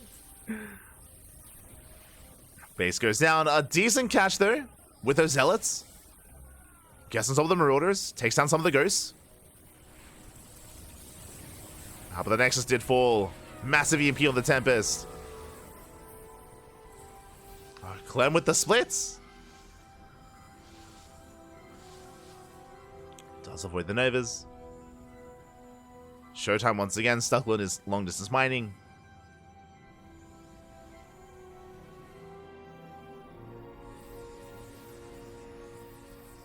Has built up towards 5 Tempests now. A much better count. Getting with a 6 even. Oh, not bad. Nice feedbacks. But again, the base is being denied. Liberation being set up as well. Oh, Tempest goes down. Just so many Vikings. Going for another Tempest. They get 2. They get 3 and 4. And Clemmy just commits to the fight. Storm a little bit too late. Zoning back the army. Only 2 Tempests remaining.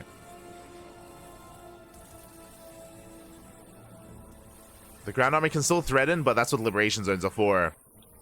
As Clem does kite back. Vikings, they take down another Tempest, so down to 1. 1 Tempest left. Again, you could argue Clem may be overextending a little bit here. The Liberators have been chilling a little bit too far back. But regardless, better trades for Clem. He can afford them. He's got a bank. And Clem is pushing forward. Just bullying ShoWTimE at this point. Just unable to outtrade. Oh, the Nova doesn't quite connect. Oh, okay. I think that was the best Nova of the game. It was okay. It was not bad. No, another Nova does connect as well. Let's go. Overcharge gets popped. Does keep the Tempest alive. Clem overextending. And does have to respect the overcharge. But what's important here is that Clem denied a base. The Nexus did fall. Oh my god, the Ring of Turrets! Calm down! And Clem now wants to take ShoWTimE's base and make it his own. The boys are being pulled. The SCVs have arrived. And they're throwing down the wall of turrets. This base belongs to Clem.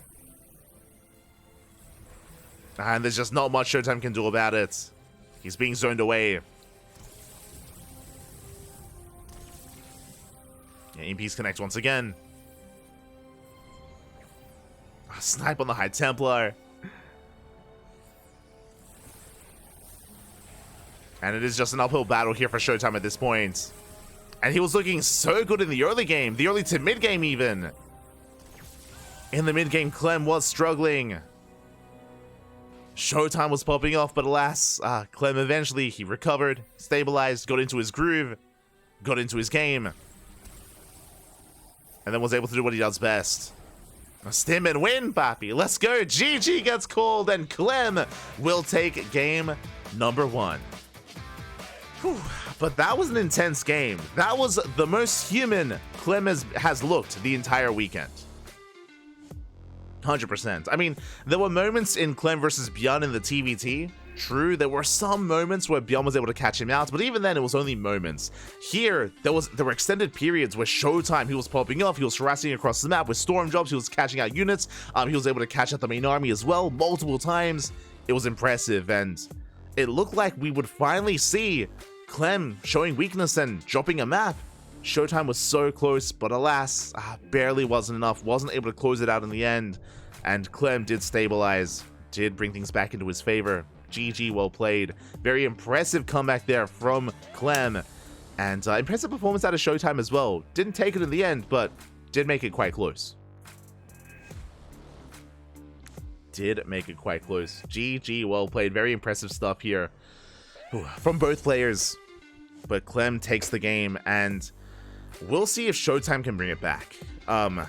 I do think that especially after the beginning of game 1, that might have been a bit of a wake-up call for Clem. He's like, okay, I gotta I gotta focus, I gotta bring it all together. That was too close for comfort, too close, papi.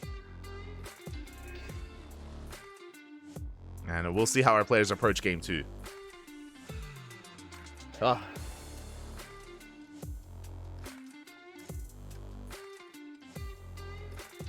Here we go.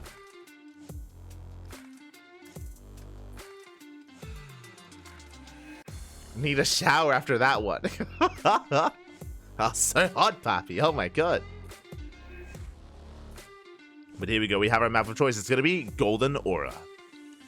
Whew. And again, ShoWTimE. The problem with Basilisk is that it can be quite easy to be overshadowed, right? You have Serral and you have Reynor, right? Two big names, two big players. They're very bombastic. They're very flashy.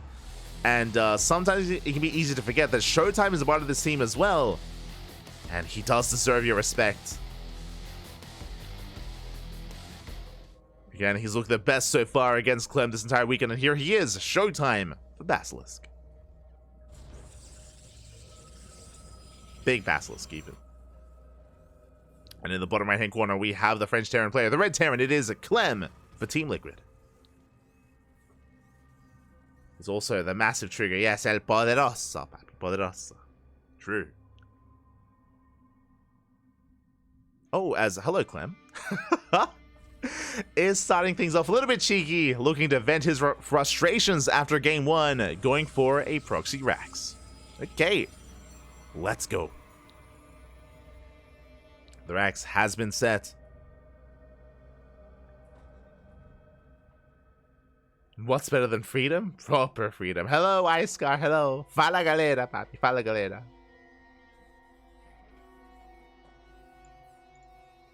Oh my god, ShoWTimE! He's checking. He's scouting the 3rd base location, the 4th base location as well, and ShoWTimE, he will find the proxy Rax. Very nicely done here. Is fully aware of the more aggressive start from Clem, the faster Reapers that are going to be on the horizon. ShoWTimE is aware. And he lets Clem know that he knows. Oh my god. Oh my god. Okay, good.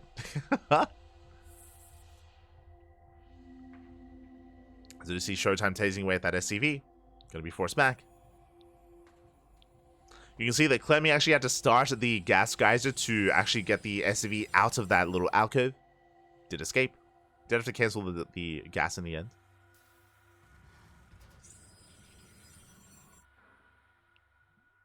Clem will get away.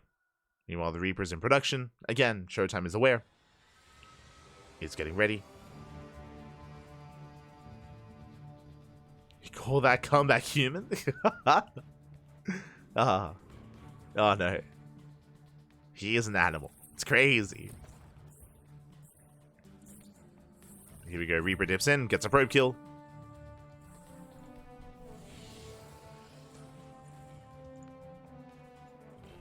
Not a bad start getting the first worker, but alas, the Adept has arrived. Again, ShoWTimE was mentally prepared and physically prepared as well for the Reaper, and won't allow much more damage to be dealt. Once again, ShoWTimE opening up Robo. Now, as a reminder, it was a long game. It was a very long game, winding it back a little bit.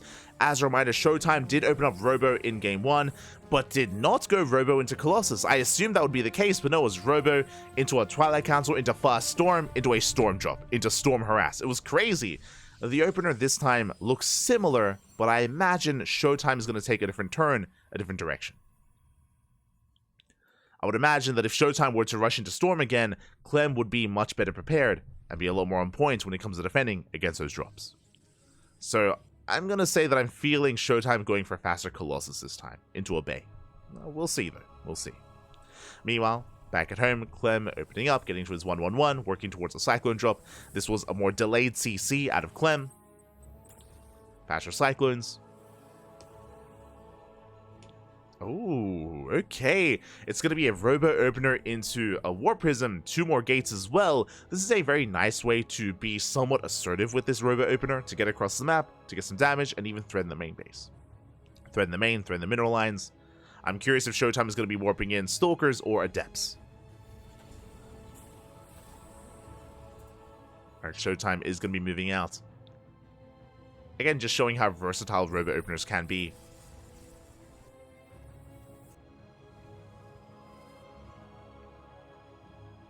Stalkers do move out. Cyclone does come across them. Oh, the pickup micro, the counter micro, let's go! The drop on drop action.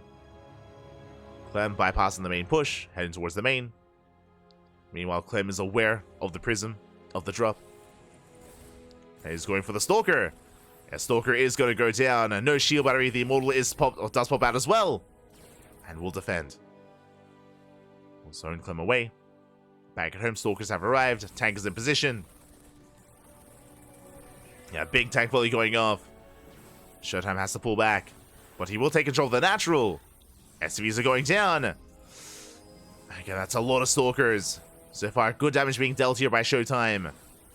Tank is edging closer. The Cyclones have yet to return. Oh, there we go. Cyclones have returned. With that, they can lock on. They can fight back against the Stalkers. Ooh, Stalker goes down. And Clem defends. Ooh, it was risky to, not return home with the Cyclones initially, and did mean that some damage was dealt, but ShoWTimE, he's forced back. Clem, he holds. Now we can progress from here. And interesting. As ShoWTimE does rally across the map with the Immortal, he keeps going. Once again pushing in. It breaks through the Marines. Tank a little bit too far back. And Clem has to bring it forward. ShoWTimE calming down. But what I was going to mention here is that ShoWTimE, once again, doesn't go for the bait. Goes for charge. So very similar to the previous game. Working towards the Twilight Council, into charge, I imagine into a Temple Archives, into Storm. Yep, there's the Temple Archives. So very similar to game number 1. I say similar because it's kind of like the same end game, but a different way to get there. It was a Robo Opener, but this time we saw some earlier War Prism harass and aggression with the Immortal, with the Stalkers. So a slightly altered opener into a similar mid-game. And there's the Gateway Explosion once again. We saw previously that ShoWTimE went up to 8 gates on 3 bases. And we'll see if ShoWTimE is anywhere near as successful this time. And there is 6 gates on the way in addition to the 3 that we already have. So 9 gates in total. Again, very similar to game 1.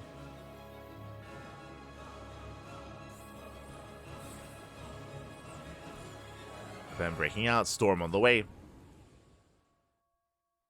But again, I'm sure Clem is a little more accustomed to this kind of playstyle the second go around.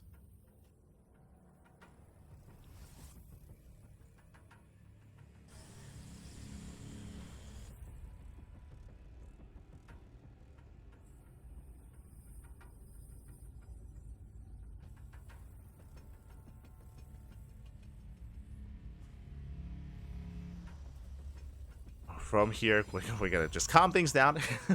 We're taking a breath. ShoWTimE getting fully saturated on 3 bases. Meanwhile, Clem getting to his own 3rd CC. Storm is on the way. And we are gonna take things a little bit slower. The High Templar are revealed. So now Clem does confirm that it is very similar to the last game with Storm.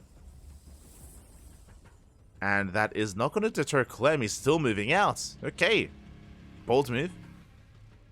I mean, a feedback was just used, but there's still 2 High Templar in the War Prism. Oh, Storm is spent as well. Takes down the medevac. But there are 2 Storms left in that Prism. Don't think Clem is aware. Dancing with the main army. Prism coming in from behind. You'll see the Prism on the right-hand side. Base under fire. ShoWTimE getting ready to collapse on the main army. Coming in for a flank. And here come the Storms.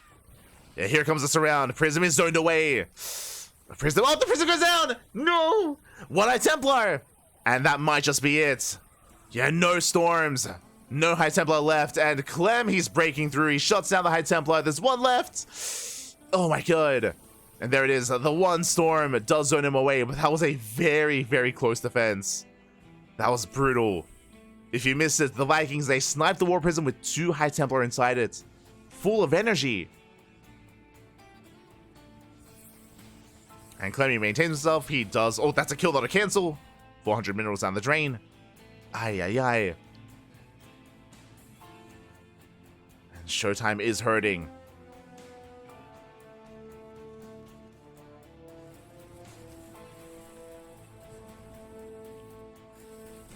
ShoWTimE is going to be hurting. Clem denied entry into the main. Forced back.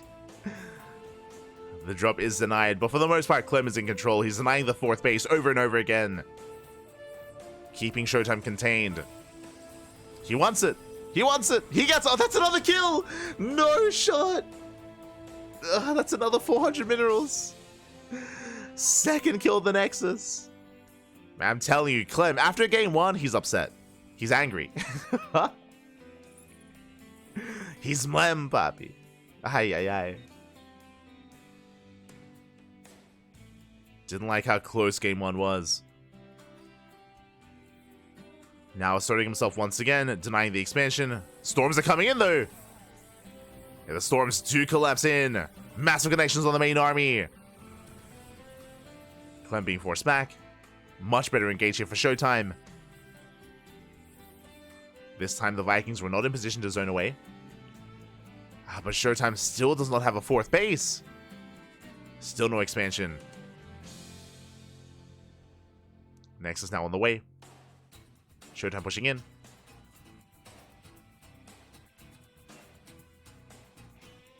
Clem going for a Doom Drop. And ShoWTimE does have quite a large force here. A lot of charge lots. 3 High Templar. A risky time to drop for Clem. Scans the 4th. Clem out of position on the low ground. And ShoWTimE, he does push in. Going for the 3rd base. And this mineral line, it's going to go down. And Clem's so risky to go for the Doom Drop. So much supply across the map. SCVs are going down. Storm zones Clem away. Meanwhile, the drop in the main, what is it getting done? Going for the base. We'll get the Nexus. Okay, not bad. Nexus will fall. At the same time, oh, CC falls as well. Oh my god, the Prism goes down once again! He just keeps sniping it. The Prism falls. I'm pretty sure those High Templar inside. Oh my god, but the Storms! The Storm was brutal. It's Clem taking it to the face. Has to pull back. He's in trouble. And ShoWTimE is committed. He has to push in. Gets into the middle line. More SCVs going down. Meanwhile, Clem isn't done. Breaks into the natural. A bit of a base trade. The boys are being pulled. I'm not so sure Clem has enough though. There's still one more Head Templar full of energy.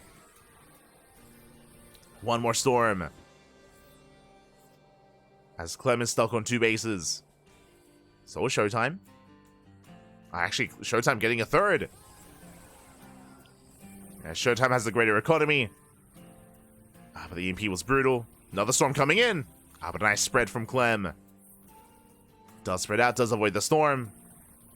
Once again, another Storm doesn't quite connect. Ooh, and the recall is brutal. Clem does hold another medevac going down. Still a very tense game state.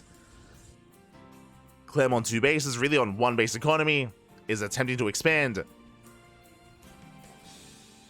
And ShoWTimE, he's looking to stabilize. Has more bases, has the higher worker count. Yeah, the base trade did not go well for Clem. But he's going for the base. The mineral line, the probes! Oh my god. 8, 9, 10 probes going down. And I assume that this expansion was getting up and running, but it's going to go down as well. This is still anyone's game. It's still up in the air. 2 base versus 2 base. There's 2 High Templar in the War Prism. No Vikings. Oh no, never mind. 2 Vikings. They zone that Prism away. ShoWTimE attempting to expand. Retaking that 4th. Clem has a nice spread. Has to respect the High Templar. Ooh, one Viking goes down. Big pickoff. Only one Viking left. EMP coming in. Not quite. Now Blink Stalkers, they do try to punish. High Templar a little bit too far back. Yeah, ShoWTimE not ready for a fight. Okay, High Templar coming in for a flank. Clem, did he spot it? Potentially. Nice. The game sense. Clem pulling away. Fully saturated on 2 bases. Once again, a very tense game state here between ShoWTimE and Clem. ShoWTimE long distance mining. Attempting to expand. That War Prism, it's so adventurous. I'm so concerned with that War Prism. Zealot Runway comes in, catches some SCVs, not bad. But there are reinforcements. 2 SCVs go down. Where is that Prism? There it is. That's all I want to know. Oh, the EMP! EMP does connect. Prism is low. Okay, Clemmy threatens a dive. Storms are coming in. Ooh, first storm does connect. Prism goes down. Uh-oh. High Templar were evacuated just in time. Meanwhile, a massive Zealot counterattack. Oh my god. So many Zealots. Clem does turn back around. We'll clean this up. Eventually, we'll chase this down. ShoWTimE spreads out the Zealots. Clem taking a supply lead. But a couple of well-placed storms, and ShoWTimE can still take it, despite being down in supply. Without the Prism, though, it's going to be more difficult to actually land those storms. It's not as likely. Third CC now on the way for Clem. The Zealot Rabbis are poised to dive in. Yeah, Zealots on the right and the left-hand side once again.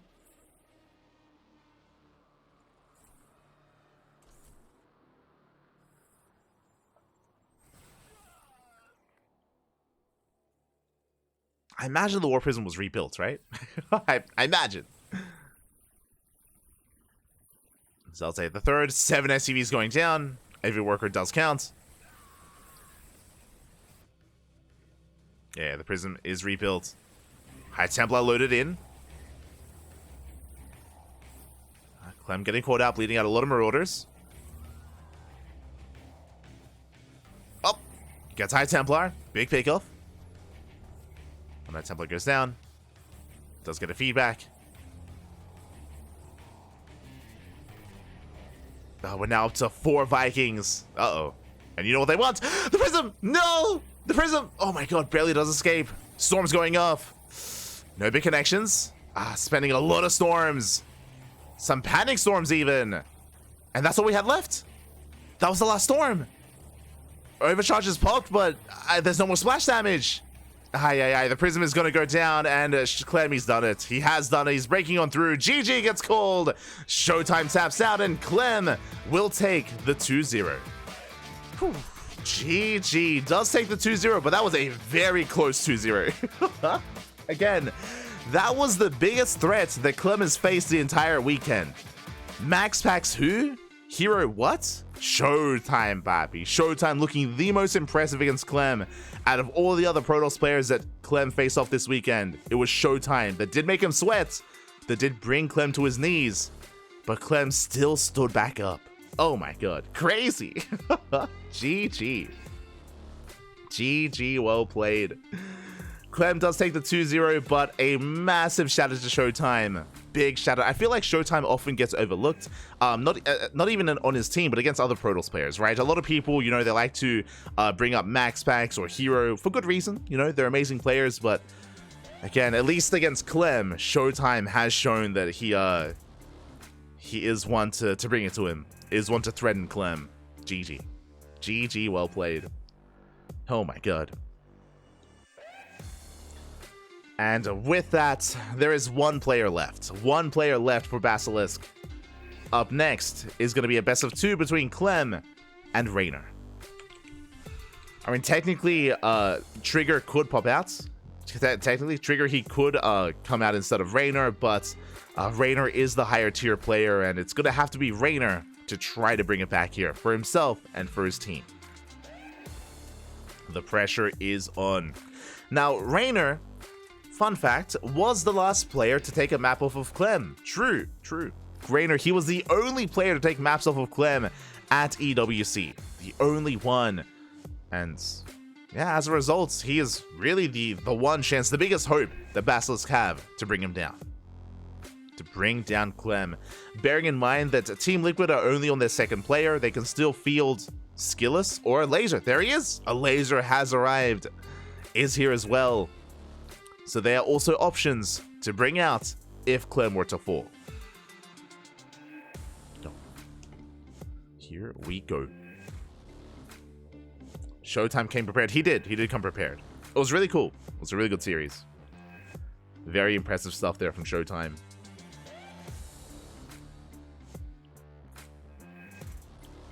Would disruptors work? If you watch the game on Ghost River, ShoWTimE was heavily reliant on disruptors there as well, and we didn't really see any big novas until the end of the game, where we saw some decent connections, but nothing major. Didn't see anything major from ShoWTimE, from the disruptors. Oh. Here we go. A laser is here, yeah. he finally woke up, Pappy. Let's go. A laser looking stern. He always looks like that. He's in serious mode. He's looking serious.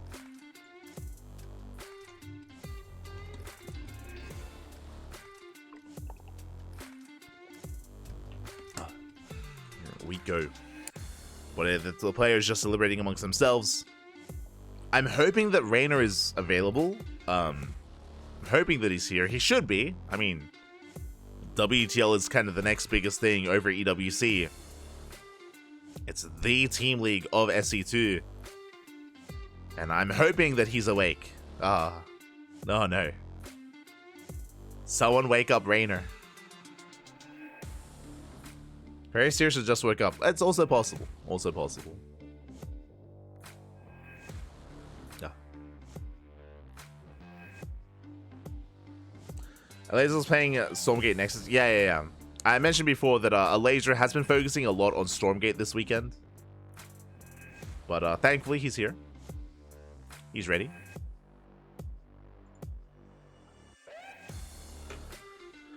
Whew. Oh my god. Clem clearly still not stressed out. He's like, no, yeah, that was fine, Poppy. That was fine. But again, I'm sure he was feeling the heat against ShoWTimE. It would be really cool if there was an interview regarding that later on. He's oh god. No yawning, Clem. No yawning. Calm down.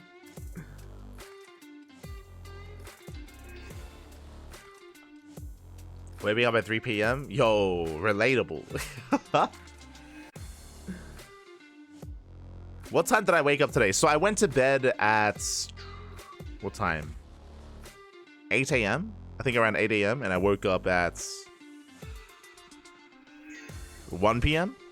There we go. I can understand. I can relate.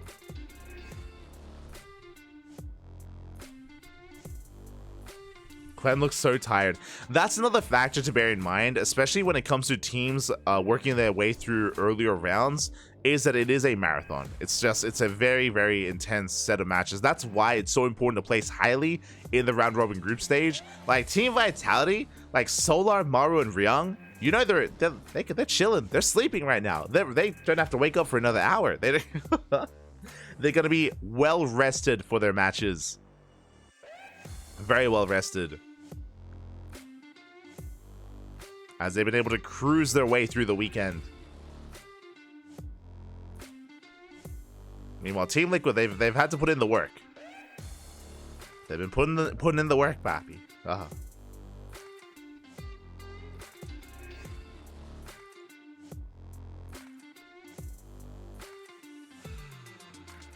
I remember that was also a factor. I mean, they admitted it themselves. Team Liquid spoke about it last season. The season before that, KyZ Gaming also spoke about it as well. Oliveira was in a similar position where Oliveira was carrying KyZ Gaming through WTL, through day 1, through day 2, all the way to day 3, and eventually he ran out of steam. And he spoke about it, about how like he had just run out of energy, run out of stamina by the finals. By the time the finals came around, it was just such an intense weekend of StarCraft.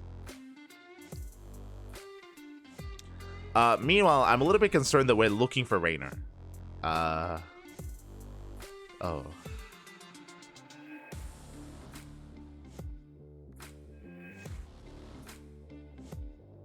Let me just quickly check the Discord.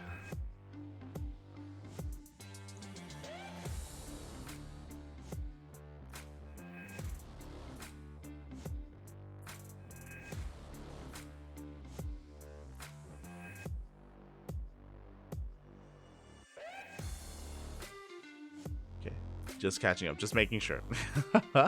So we might go on a short break. I hope Reynor's here. Again, I'm really concerned that he's missing. So hopefully we can find Reynor. Hopefully. We'll be back in a couple of minutes. I'm sure we won't wait too long. I'm sure. Fingers crossed, Pappy. Fingers crossed.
And we are back. Okay, he's awake. Thankfully, we have him.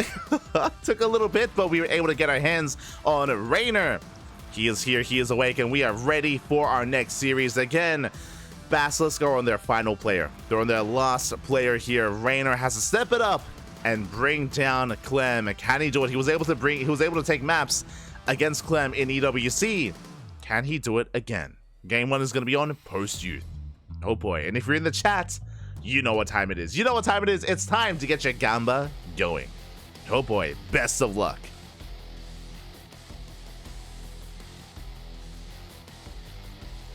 As spawning in the bottom left-hand corner, we have for Team BASILISK, Reynor, the Italian Zerg player.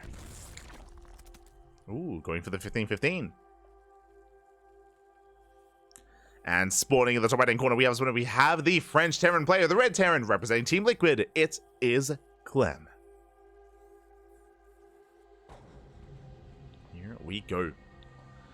Whew. Again, we apologize for the extended delay there to get ready for this match, but we were just looking for Reynor. We found him. It's all good. We did find him in the end.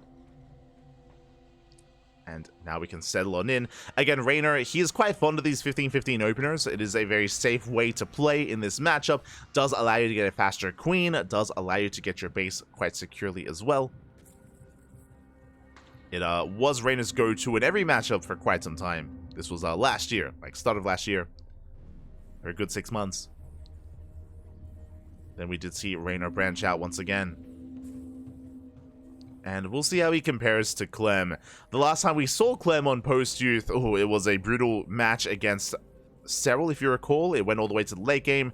Clem, he was able to establish his own 4, 5, 6 base setup, taking the center base and slowly sieging forward. He went into late game into Ghost Lib and was able to punish and just force Serral further and further back and just take control of the map. It was very impressive, a very impressive performance of late game from Clem.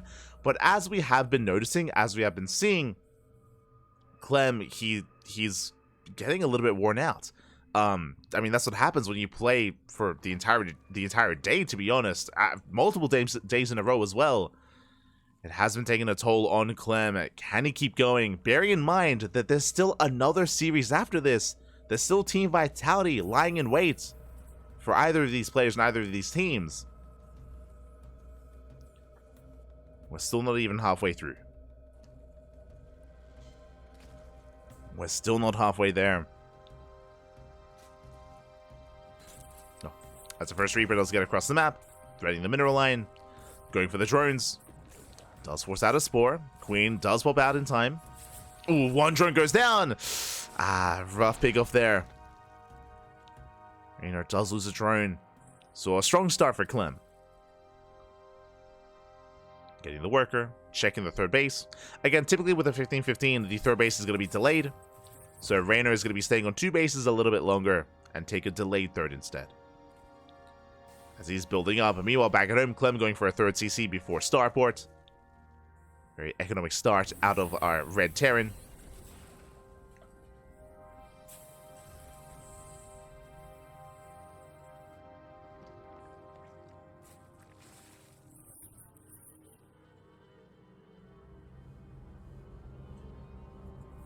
So is getting to his economy. Interesting. So I assumed it was going to be 3cc 1-1-1, but no, it's going to be 3cc 2-on-1 out of Clem. Okay. Interesting. Meanwhile, Reynor rushing into a very fast lair. So I assumed that this opener, that this setup would be for just a delayed third base and building up into a longer game. But the fast lair tells otherwise. Reynor, what do you have for us? Okay, so with this 3-minute 30 lair timing, this could be for a Nidus based all-in. This could be for some Dropper Lords if we do invest into Overlord speed. Ooh, the drone is killed. A very nice time from Clem. Third base is delayed. We could even see 2-base Muta. True. Depending on the gases, depending on if Reynor takes another gas geyser, once again, we delay the third base even further. Hatchery now on the way. 2 gases being taken. That's a lot of gas. I'm feeling the Mutas. I'm feeling the Spire. All 4 gases for Reynor. Hellions, they go for the dive. But the Lings do deny. Nice positioning out of Reynor. Does deny the dive. Hellions are cleaned up. And, oh, that's Overlord speed. So with all the gases being taken, I was like, Spire play? Yeah, there it is. Spire is on the way. It is going to be 2-base Muta. Overlord speed is an interesting addition here as well. I'm curious if we could look into make use of that just for scouting or for some more aggression. But Reynor rushing into very fast Mutas. See if it pays off. The Overlord speed feels like Reynor wants to make use of Drop Lord tech. Wait, he cancelled. Okay. I was a little bit confused. Overlord speed was cancelled in the end. Baneling Nest on the way. Reynor, he's building up towards the mid game. And Clem is in the dark. He's in the dark as to what's going on. Clem does at least know he did heavily delay the third. Is very late for Reynor.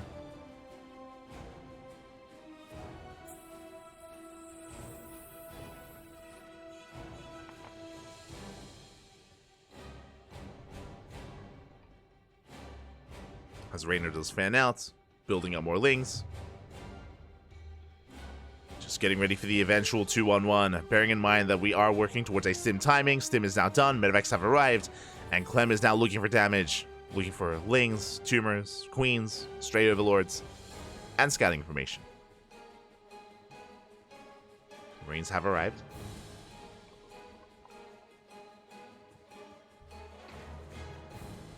No scans yet. Just sharking around, making sure there is no gold, there is no fourth. Mutas are about to pop out. Lings are keeping up. And the Queens are kept safe. A couple of Marines do go down. Mutas have now revealed themselves, or at least not yet, to Clem. Just about to. And Mutas, they hit the field. First medevac goes down. Not a bad pickoff. And now we're going for the second. Medevac is under fire, and Clem does not have much to work with. Medevac is going to go down. Massive pickoff. And Reynor, he can go for the kill. He can go for the main army. Barely any Marines to work with. Boys are being pulled. And Reynor catching Clem with his pants down. Going for the tanks. The Marines will barely hold on, though. And Clem holds. Whew, very close. Very impressive. I mean, I say that. The Mutas, they do get another tank. Turrets are done. Very quick reactions here out of Clem. Does get the turrets up and running. We can see Reynor, he's getting ready for the next wave. Reynor, he's not droning. He's making more lings, more mutas. He's going for the kill. He does not want a longer game. But good positioning here for the Marines. Reynor, is he overextending here? I think he is. He does get the tank, but that cost him a lot of lings and some mutas. Clem is barely holding on, and meanwhile, Reynor just refuses to back off. 7 Banelings in production, double Eva chamber. Now Reynor decides to drone. Now he's backing off, he's droning up. Mutas into the main. They will catch an eBay, not bad. At the same time, Baneling run by towards the third base. And Clem, does he pay attention? Is he looking? Is the observer looking? Up! Okay. Clem defense. It happened off screen. Oh, as Banelings, they roll in once again. Mind shot goes off. 2 Banelings do make it past, but alas, do not get into the mineral line. It's just the lings, and they're going to be dealt with. Nice defense from Clem. Shuts down the Banelings, defends against the mutas. Again, this was a very aggressive timing from Reynor. It was designed to kill, and it did not. Did not kill Clem. And now we're forced into a longer game. Clem has the greater upgrades. 1-1 is done. 2-2 now on the way. 1-1 just now starting for Reynor. Bearing in mind, Reynor did delay his upgrades in favor of that Baneling and muta timing. And Reynor is now being forced into a longer game. Not something he necessarily wanted. Does at least have map control with the mutas, which means that Reynor should be able to double expand, get into his own 80 drone count, and be greedy. Reynor is droning. Getting the gold, getting the 4th.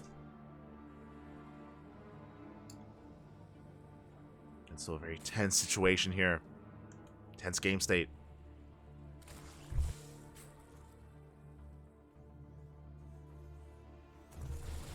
Mutas shocking around.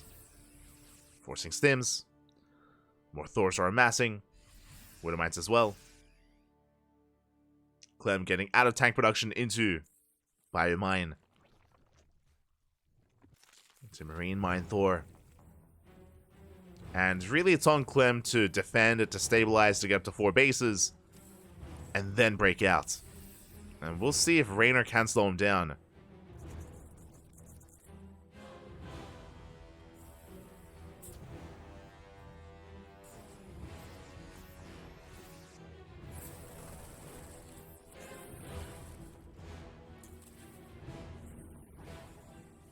See, Clem is, whenever he does try to break out, Reynor is there to punish him.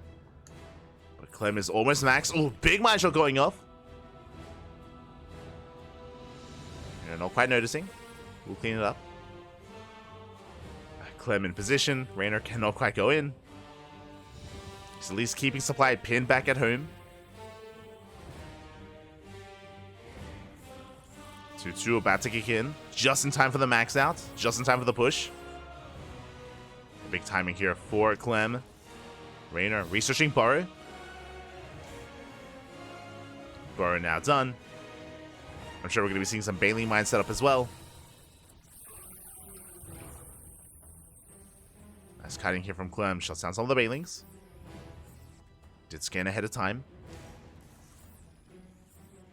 And Clem is starting his slow siege towards the gold. And defending this gold base, it is not easy. You see Reynor getting ready for a big Ling counterattack. Banelings crash in. Some okay connections. Lings, they do run into reinforcements. And Clem was ready for it. And Thor's pushing forward. Big volleys going off for the mutas. And Clem, now no reinforcements. Lings, they do get into the mineral line. SCVs are going down. Yeah, massive counterattack from Reynor. Getting 9, 10, 11 plus SCVs, but at the same time, the goal base has been broken. And Clem, does he turn around or does he commit? So far, he is committing. Doesn't get many workers. Wants to push through. Third base is forfeit for Clem. That's a little Ling Bane, but the choke point is brutal. And Clem, he deals with the run by, shuts it down. Muta's going for a counterattack. They do at least try to. They do bust into the main. Only 1 turret. Turret goes down. +3 defense. Going to be denied. Contaminated as well. Oof. Very clutch micro here out of Clem. Throwing down a ring of turrets. Being kept back at home. And Clem, he has to back off. He did not kill the hatchery. Don't get the base. Trying to surround those mutas. Again, that is a lot of mutas. Reynor is committed. Diving on the turrets. Gets both. Turrets are shut down. And Reynor, he does maintain his economy up to 80 drones. Is building up a bank. And Clem, his economy is a bit in shambles here. We'll snipe a hatchery though. Does get a base.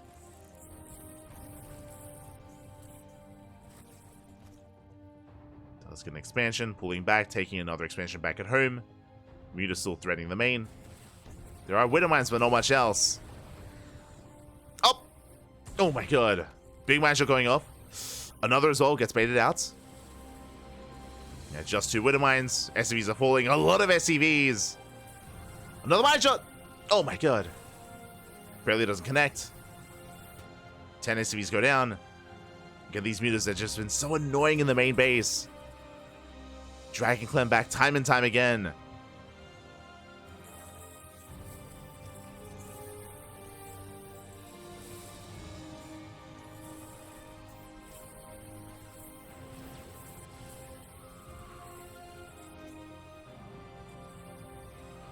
Getting more widow mines, not bad. Clem pushing forward. Nice spread here with the Marauders. Banelings that don't quite find the connections they're looking for. Clem is gaining ground. He gets the base once again. Does force another cancel. Oh my god. The split's not quite ideal here. Clem taking some Banelings to the face. Let's take them. Clem has to back off. Does retreat. Gets a volley off of the mutas. Instead of rotating towards the gold once again. Does catch some workers. And again, even though we've been trading, Reynor still has a massive bank to work with. He can afford these trades. The problem being that if this gold base goes down, then Clem gains access to so many more bases. He can cut Reynor off. And take down the ghost. Oh, Muta's rotating over towards right-hand side. Clem is not ready for this. Mutas, they dive in, they take down the turret, they take down the mineral line. And Reynor is pulling Clem apart. And more SCVs falling. Clem barely has no coins to begin with. Planetary goes down. Planetary, the SCVs. Mutas towards the natural, towards the third. And the mass Mutas just pulling Clem apart. Back and forth. Getting more SCVs came to the production as well. And it's one of those things where Clem has a comparable army size, but not an economy. He cannot sustain himself. Aye.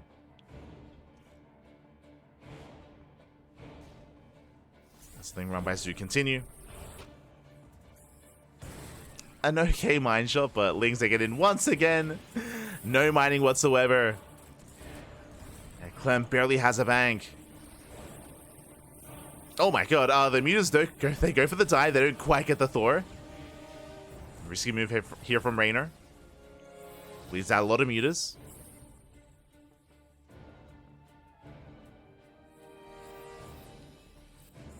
Going back into the main. Oof, mine shots going off. Massive connections. The mutas are low. But you can see that Reynor is getting ready for, I imagine, an ultra transition. He's getting to 3-3. 3 is on the way. Still relying on Lingbane. Oh, the minefield is insane.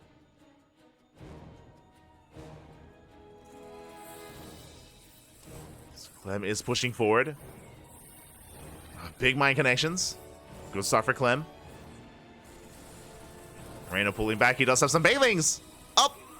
Up! He can't trigger. Now diving on in. The mine shots are brutal. And Clem, he stands his ground. Does force back the army. Scan reveals the Banelings. And the Banelings are shut down. Oh, but do we have enough anti-air? Not quite. Clem, he has to back off, bleeding out far too many Marines. And we spec. Oh my god, the Banelings! The Burrowed Banes, massive connections. At the same time, a massive link counterattack. 26 SCVs going down, and Clem, he has nothing left. No economy, barely an army. And Reynor is the answer to Clem. He was able to bring him down in EWC. Didn't take the series, but did take maps. And that is all you need here in WTL to get maps. And despite the mine shots, Reynor, he is snowballing out of control. And has been pulling Clem apart time and time again with the mass muta. What is the answer to the Clem problem? It's gonna be Reynor, Pappy. Let's go. I mean, Reynor hasn't closed it out yet, but Clem, he just doesn't really have much steam left. He has nothing left going here in the tank. Down to 36 SCVs. Barely a standing army. Technically, because of how fragile this army is for Reynor, he could take a bad fight into Widow Mines, true. He could still lose everything, but without a big mistake, Reynor's still looking secure. As Reynor rotates towards the right, Infestor's on the way. And again, Reynor just always had enough Link Bane to defend and was able to abuse the lack of mobility of Clem's army. Or the hyper-mobility of mutas. Just poking in time and time again. Sniping bases, sniping mineral lines, getting turrets. Came to the production. Lings that hit the third. And Clem was just never able to secure himself, never able to fortify himself and stabilize and slow the game down. Now, Clem's army size is still comparable to that of Reynor, so he can still win a fight. And it might just be all or nothing for Clem. Mutas are across the map, they're going for the production. At the same time, Clem pushing in. Is being dragged back home, though. Once again, Reynor buying a lot of time. Oh my god, Reynor trying to force friendly fire. Calm down. Este Reynor.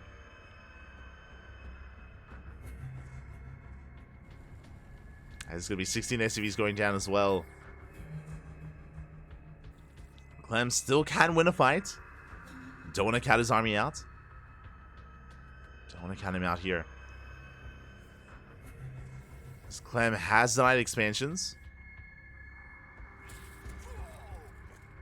Attempting to scout towards the left. Mutas on the right. Oh, there are Widow Mines set up. Oh, Widow Mines are barely sniped in time. Clutch moves here out of Reynor. Shuts down the mines. Clem almost maxed out. He's getting there. Impressive. I mean, earlier, Reynor was up, what, 70, 80 supply?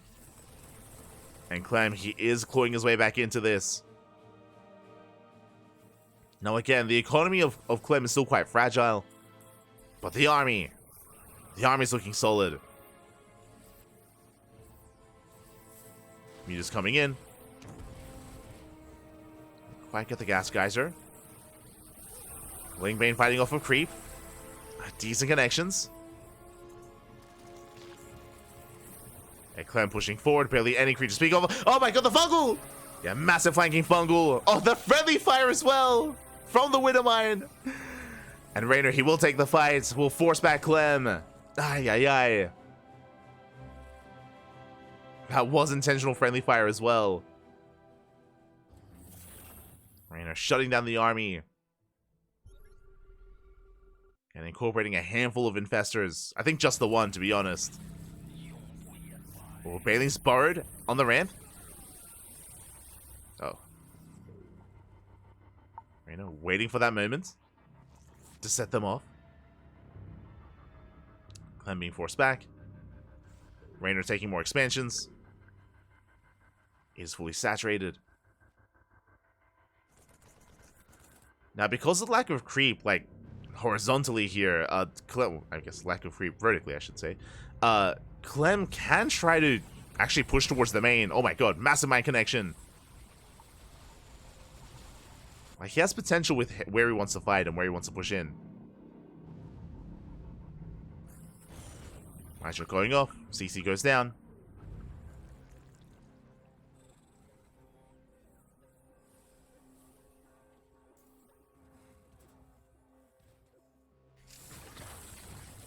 Clem can still push forward. Oh my god. Big mine connections. Oh my god. Very impressive. Mine shots going off. 30 more links on the way. Clem is supply blocked. And Reynor, he will clean up these mines. 3 of them go down.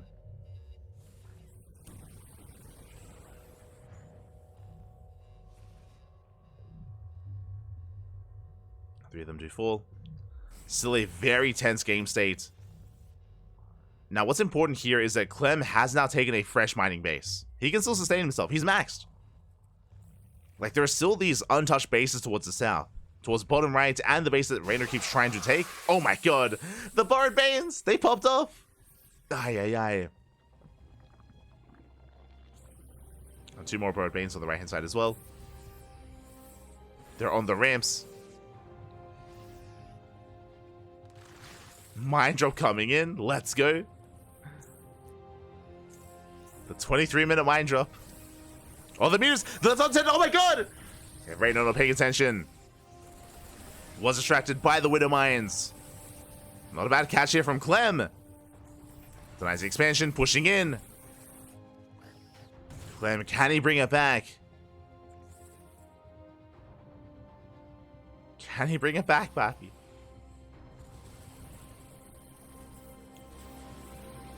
Catching a couple of meters. Pulling away.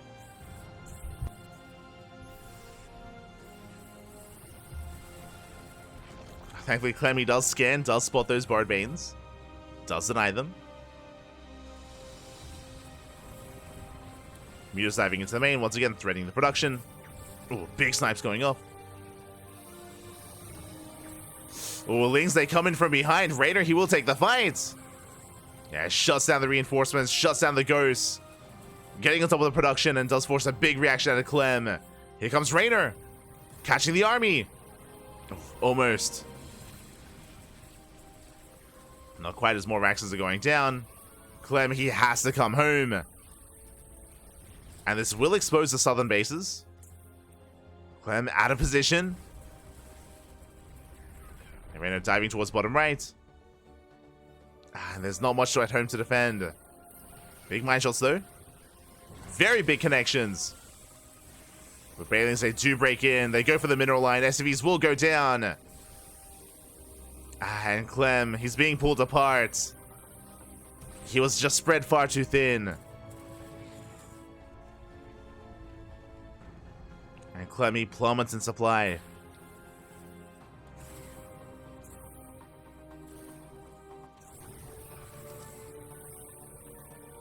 Still has a large army. The Bailings, they borrowed. Oh my god, they're still there. Reynor is crazy.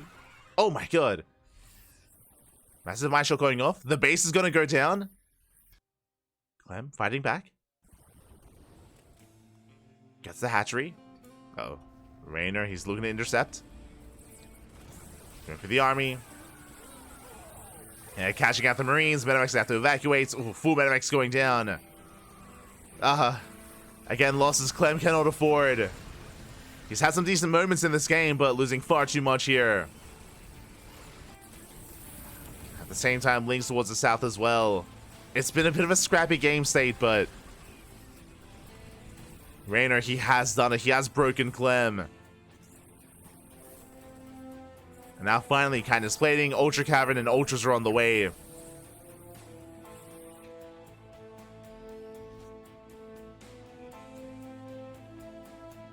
Oh, the Bailings, no! Oh my god. There's still 2 left. They're still there. Reynor, he's an animal. He wants them. Oh my god. Once again. And Clemmy's down to the bare bones of his army. Jumping in with a Thor. Let's go. Medevac goes down.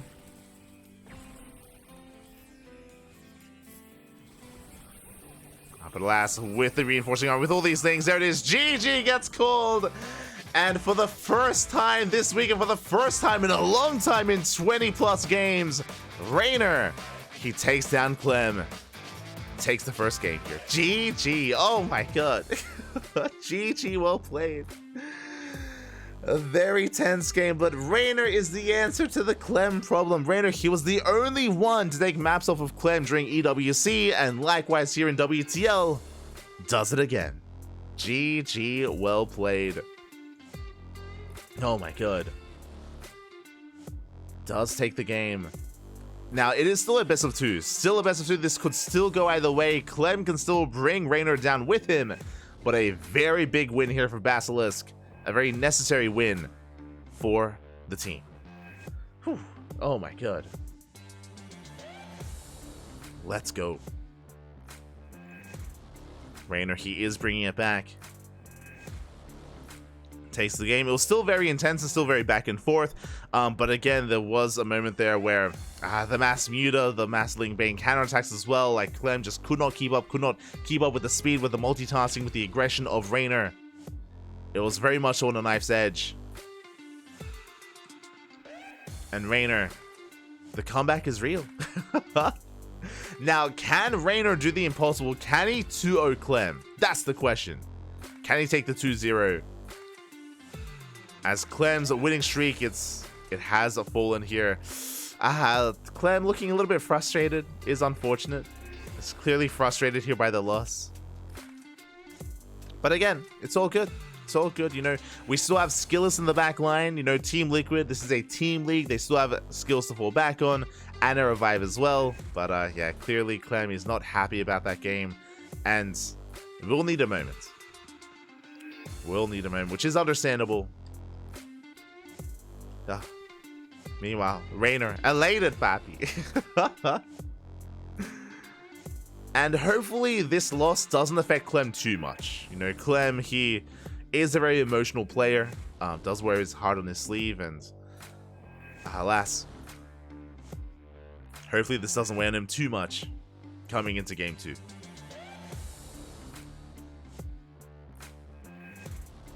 We go.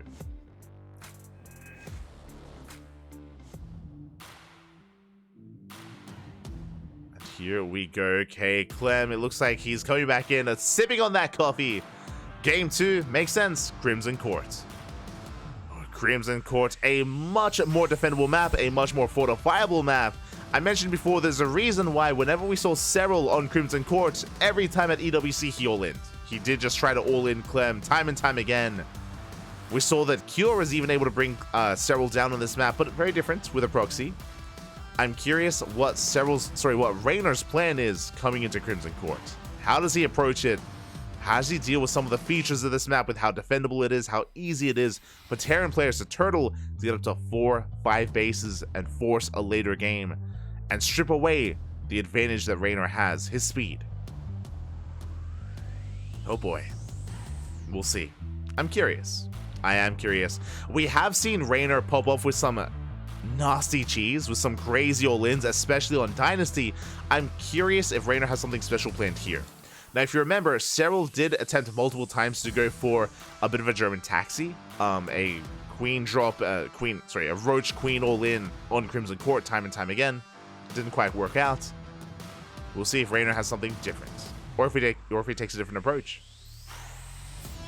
We shall see.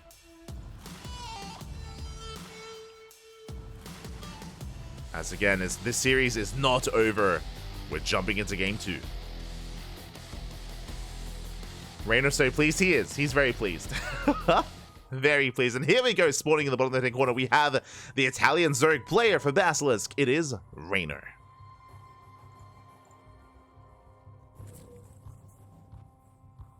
And in the top right-hand corner, we have the red Terran player for Team Liquid.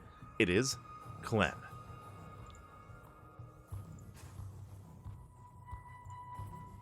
Here we go. Whew, oh my god. Again, a very, very intense game number 1. And we'll see how Reynor's approach game 2. Okay, hatch first. Already a bit of a different opener. As a reminder, in game number 1, I mean, it was a crazy game start. If you remember, Reynor went for a 15-15 into 2-base Muta with a 3-minute lair. It was a crazy build out of Reynor in that last game, rushing into Muta tech. Was able to strip map control away from Clem. This time, hatch gas pool. Standard opener out of Reynor.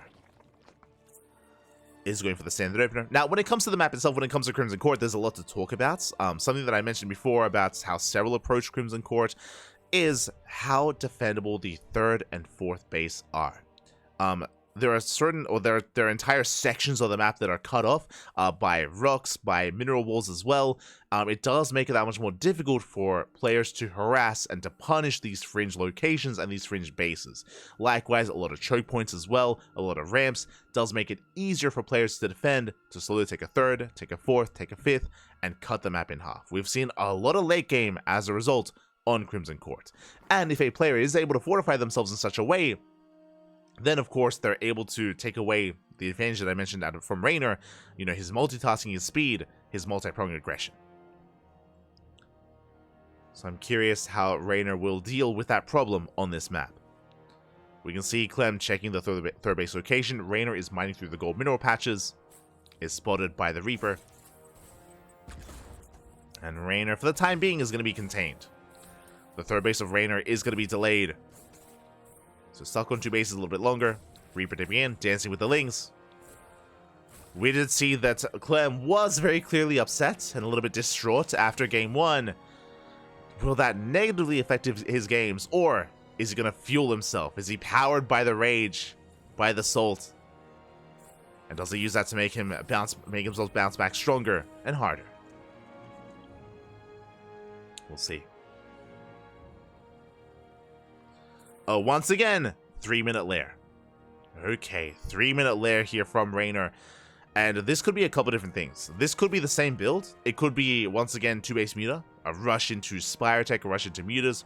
Or this could be the beginnings of an all-in. This, I mean, to be fair, the fast Muta rush was also a bit of an all-in as well. We'll see as Ling speed is being researched. This could be for a Night of Space all-in. Ooh. Reaper does go down. Lings are amassing. Drop. There it is. It's going to be for the German taxi. Now, we saw Serral go for very similar all-ins as well, which did fail against Clem. And we'll see if Reynor can succeed where Serral did fail. Again, going for the late game on this map is very difficult in ZVT, so Reynor, he's just avoiding it. He's just avoiding it entirely, going for the all-in. Overlord speed, Dropper Lords, Queens, Lings, it's all or nothing for Reynor, and Clem needs to confirm there is no 3rd. The problem on this map is that it's hard to scout. Like Clem, he can't see if Reynor has or hasn't expanded on the left-hand side, as the Queens zone him away.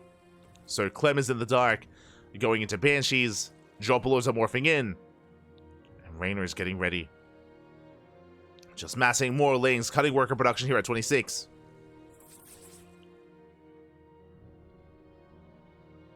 Likewise, Dropper Lords towards the north as well. And Clem is still in the dark. Now he knows! He spots it. He spots the Dropper Lords. He knows the all-in is coming. He's racing back home, but is it too late? Bunkers are on the way. Big reactions here out of Clem, but the bunker just started, and it might just be too late. Boys are trying to be pulled, but they're stuck. Hellions, they race back. They have to avoid the surround. And the Hellions, they will avoid it. Ooh, very clutch micro here out of Clem. The Hellions do make it out. Meanwhile, Dropper Lords into the main as well. SCVs are under fire. Bunker, it almost is done. And it barely will finish. But the Queens have arrived. They can transfuse. Creepers are being spread. Nothing to fill the bunker. And it looks like it's done. Yeah, we have done too much. Clem has been broken. GG gets called. And Reynor takes the 2-0. GG. Oh my god. Again, Reynor succeeds where Serral failed with the all-in on Crimson Court. Again, it's that much harder to scout to confirm. Clem, he eventually realized what was going on, but it was too little too late. And just like that, Reynor, he fights back for Basilisk. GG. GG, well played. What a build. Yeah, I mean, if you're watching EWC, then you would have seen Serral attempt something very similar. If you remember, the difference being is that the Dropper Lords were caught out a lot faster, and Clem, he was able to read the build a lot earlier as well. able to recognize what was going on. Ooh. And Reynor, he does pull it off. GG. With that, Team Liquid forced to field their last player, SKillous. SKillous is coming up next. And can SKillous bring Reynor down? Oh boy, if this is a 1-1 score, both teams will be forced to revive. If it's a 2-0, I mean, there's still going to be another revive available, but it's going to be a brutal position for either team. Let's go. Let us go. Behind this, oh, most people did believe in the 2-0 from Reynor. Oh my god, 93%. Okay. The faith was there, Papi. It was there. Now we're getting ready for match 4. And again, it should be SKillous stepping up. I mean, I say that technically it could be a laser. True. Could be a laser. In a ZVZ. Actually. I mean, we don't see a laser currently. But now that I think about it, who do I feel like has a better chance against Reynor? A laser in a ZVZ or SKillous in a PVZ? It's a hard call to make. It is a hard call. I mean, the problem is I don't know how practiced a laser is. Oh, it's going to be SKillous. Yeah, we have the zoom in. Okay, we have the zoom in. It is going to be SKillous stepping up. I was going to say that a laser has been playing a lot of Stormgate, so I don't know how much SE2 a laser's been playing. Unfortunately. I don't know how much he has been investing. So, it looks like it is going to be SKillous stepping up. Let's go.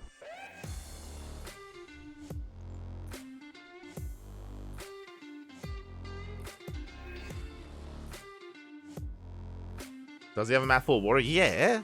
That's the Maru build. Let's go. That's the Korean meta. Is you take a massive swig of water and you keep it in the cheeks, papi. You keep it in. You store it for later. Let's go. Yeah. If you've been for many years, ever since the dawn of SE2, is the Korean meta. Gotta puff up them cheeks, papi. The Solar method. Solar, Maru. Innovation. I'm pretty sure all the Koreans at some point. Yeah. You see it all the time in GSL. Or at least you used to. And Pro League as well. Battle of the former roommates. Oh, let's go.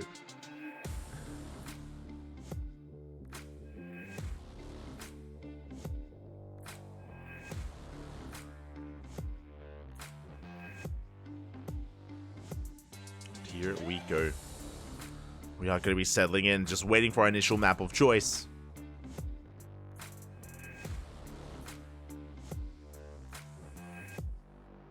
Wrong build order from Clem.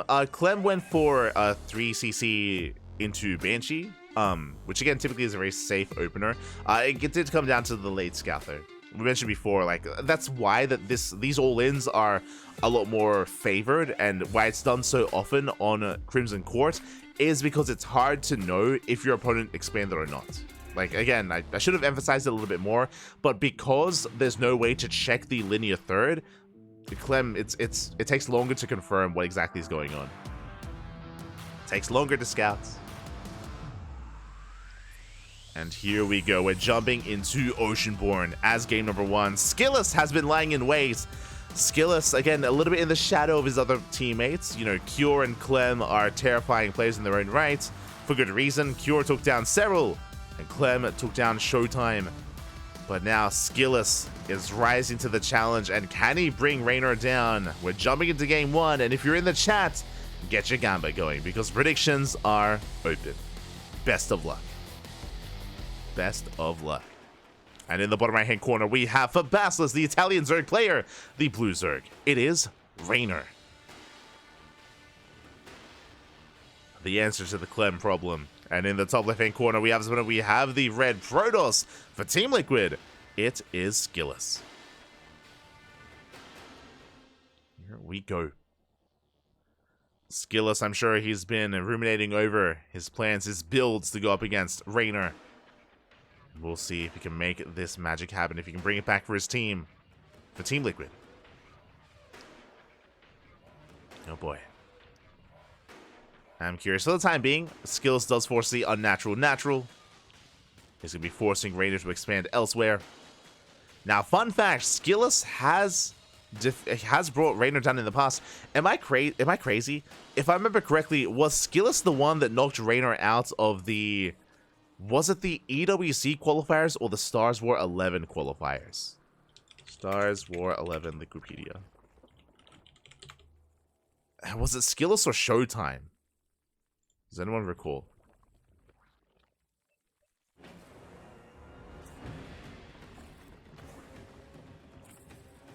It was SKillous, yeah. Oh, I remember, Papi. Oh my god. So for those who maybe are unaware, Stars War 11, of course, we did cast it earlier this year. There was the qualifiers. The qualifiers for Stars War 11, that was a big offline event happening in China. And in the end, we had SKillous making it through into the top 8 and even further than that. He had a really good showing at Stars War 11 alongside Maru, Hero, ShoWTimE, Gumiho, and many others, Oliveira as well, Firefly. And fun fact, to qualify for Stars War 11, SKillous did defeat Reynor. So he has done it already before in these big events, in the qualifiers for Stars War 11. Again, we'll see if he can do it for a second time. That was a big win for SKillous. I remember it was awkward because Reynor went to the event. Like, he at the time, Reynor was in Korea, so he decided to fly over anyway. And Reynor was a caster instead because he didn't qualify. So it was a little bit awkward. But Reynor, he was instead casting the event instead of playing in it. Thanks to SKillous. SKillous and ShoWTimE.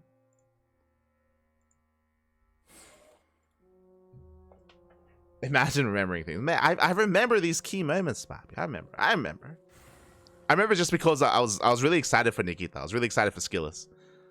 Because PvZ has been the matchup that he's been working on the most. I don't even remember what I had for breakfast. Oh no, Smoge.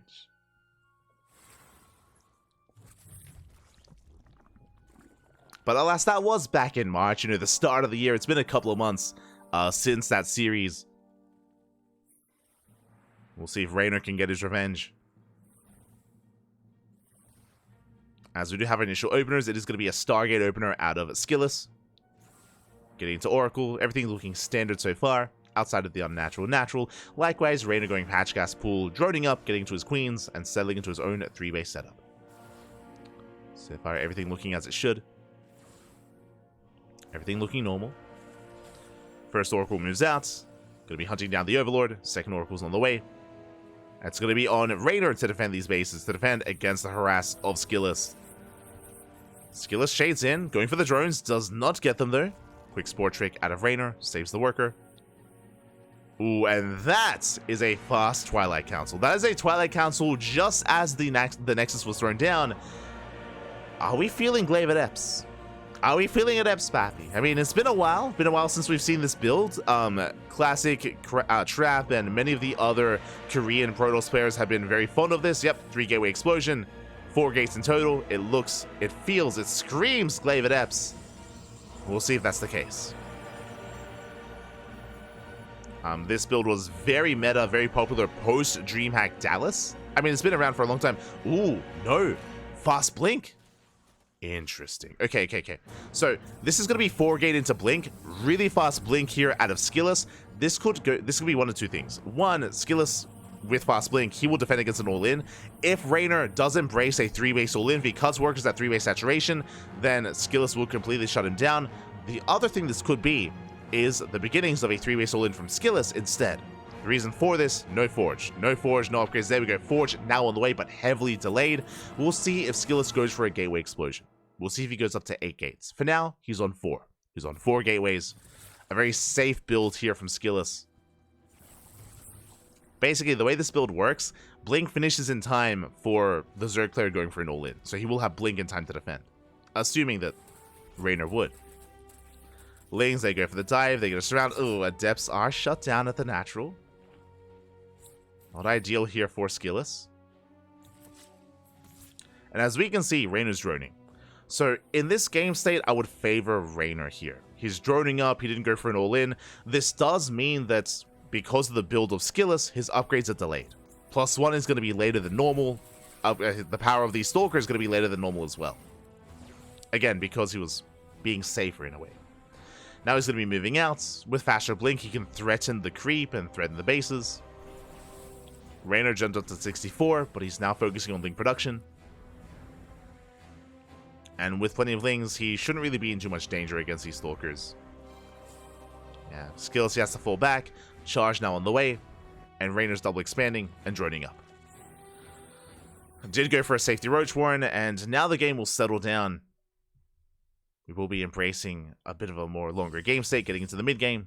SKillous now taking a 4th. Reynor taking a 5th. And Reynor is committing into Roach production. No Hydroden yet. Interesting. No Hydroden. No Infestation bit either. Focusing on Roach Ravager. Overload speed on the way. Interesting. Reynor, he's not droning. Yeah, he's not droning up. He's maxing out on Roaches. And with the help of that Overlord speed, he will be able to bring the Queens as well. So a very committed push is on the way. Reynor is building up. Just over 3 base saturation. And this is going to hit with +1. This is going to hit quite hard. And I don't think SKillous has really pieced it all together. Oh boy. We'll see if he can survive it. As there we go, Job Lords are on the way, as we mentioned. That's why there's Overlord speed. It's for the Queens, for the German taxi. Now again, this is a later push, but still very committed. Bearing in mind that Reynor, he is stopping worker production at 67, so yeah, basically 3 base saturation. Infestation bits on the way, more lings, and Reynor is about to max. And he's hoping to either kill SKillous or maim him, or break a base. And break one of these expansions. Here we go, Reynor does knock down the Stalker, busting into the natural. At the same time, does hit the 4th base as well. SKillous getting pulled apart. Overcharge is popped. Roach is coming from the right-hand side. We are holding onto the storms. There we go, the first storm is spent. Lings, they get into the middle line. They're going for the Nexus. They're going for the expansion. Reynor will get a High Templar, does force the Archon. SKillous will defend, but loses the base. And again, that is what Reynor was hoping for, sniping the 4th. But what I will say is that I'm sure Reynor was hoping for a little bit more. Gets the hatchery, but doesn't trade well against the main army. Remember, Reynor was basically maxed out, and then he plummets in supply.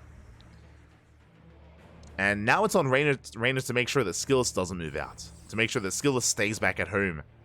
Reynor building up. Hive is on the way. Lurker Den as well, taking up towards Lurker production. Now, there is a window. There is a window where Reynor is vulnerable before he gets into Lurker tech.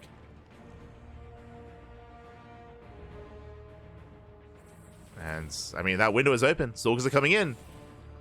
Reynor getting ready for a surround. Link from behind. Oh, no support, forcing a recall. Yeah, SKillous does overextend. And this is a massive loss. So many Stalkers going down. Ay, ay, ay. And SKillous, he's in trouble. He does not have enough to keep pushing. He's taking up. Stargate's on the way. Fleet Beacon as well. SKillous is backing off, and he's going to be turtling. He's going to be defending and working towards Sky Toss. And this means that Reynor is free to tech up and max out. Yeah, Reynor, he survived the counterattack and now can embrace the Mass Lurker. SKillous is in trouble. And now it's going to be on SKillous to survive until Sky Toss. It's not going to be easy because the Lurker's already here. Lurkers have arrived. Reynor is now remaxed. And now here comes the second wave, and this is going to hit even harder than the first. Oh boy. Oh boy.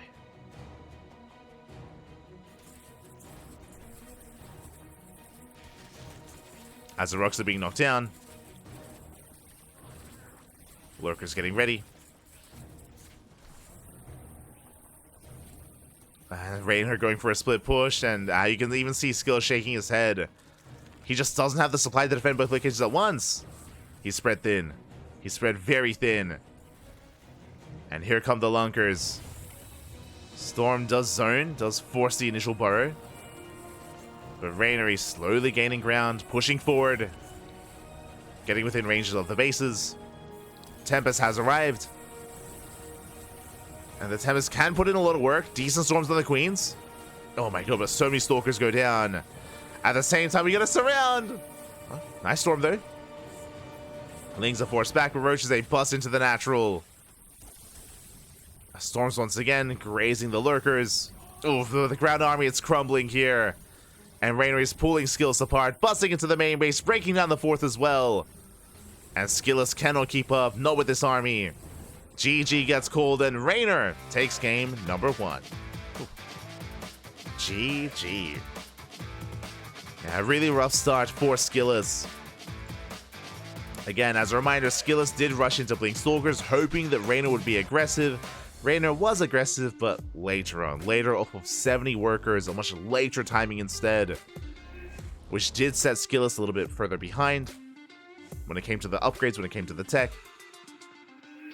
And again, even though Reynor wasn't able to break SKillous, I mean, honestly, I feel like the defense initially from SKillous was not bad. Did lose the fourth, but did hold on to the third and natural. Alas, it was in the aftermath where SKillous overextended, lost all of his Stalkers, and yeah, Reynor got away with the Lurker tech. GG. GG, well played. Reynor does take the first game. And I'm most curious about what map SKillous will go for in game 2. I'm curious.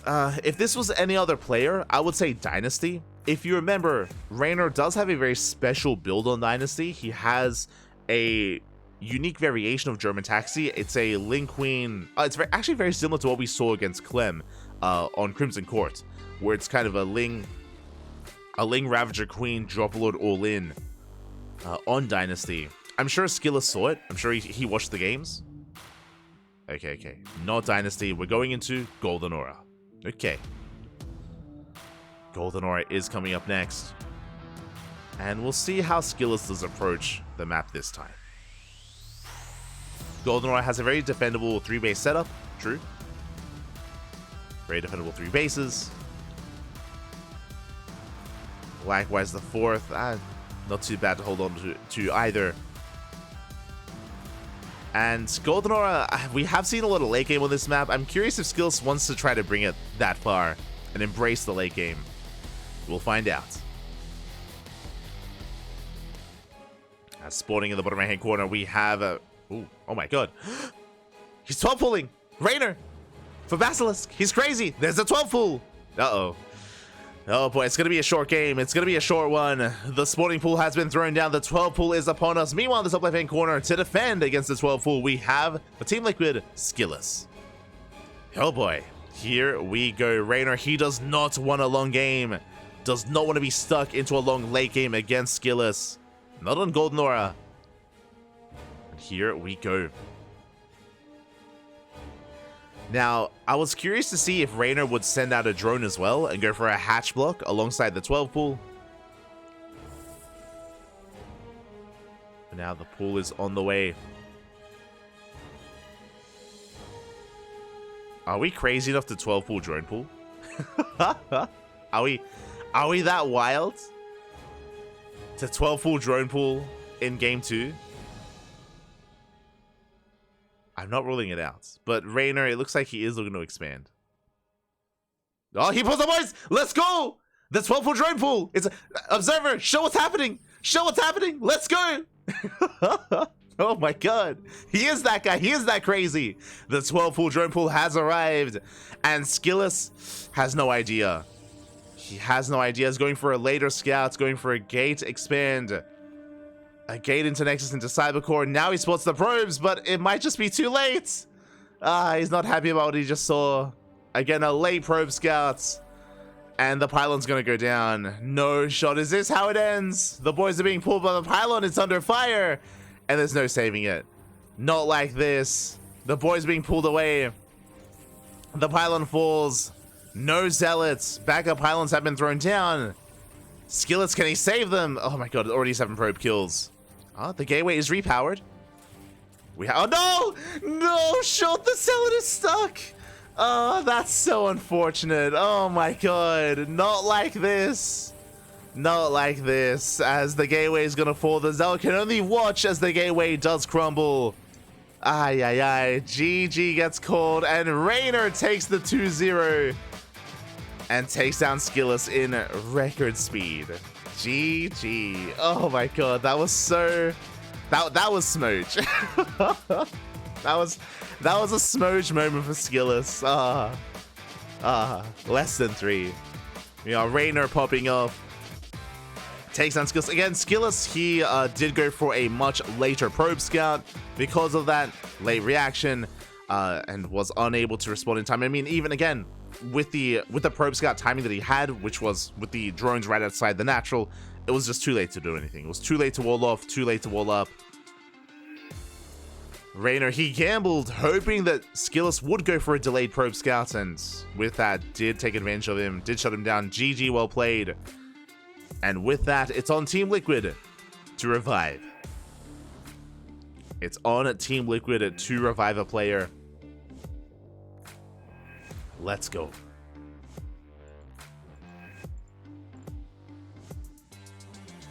Let us go.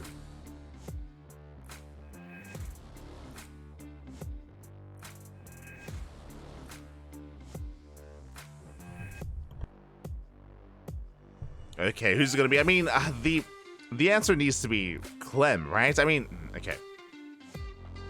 Let's think.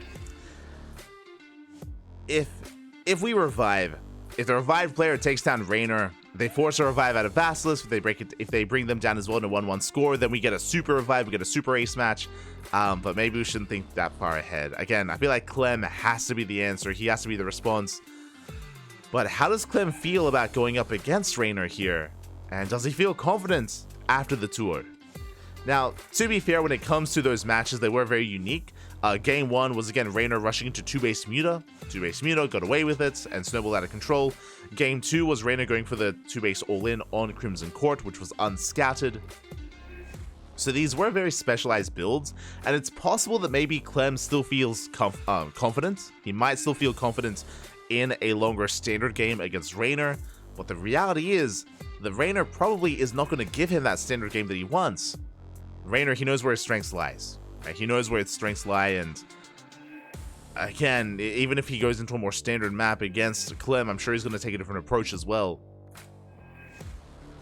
So, we'll see. The pressure is on Team Liquid. The pressure is on.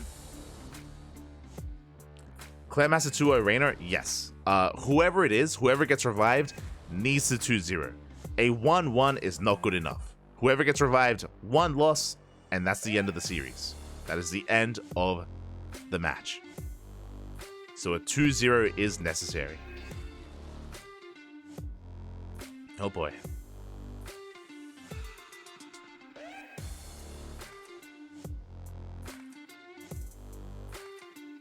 Reynor got that dog in him. Oh no. He does. He does.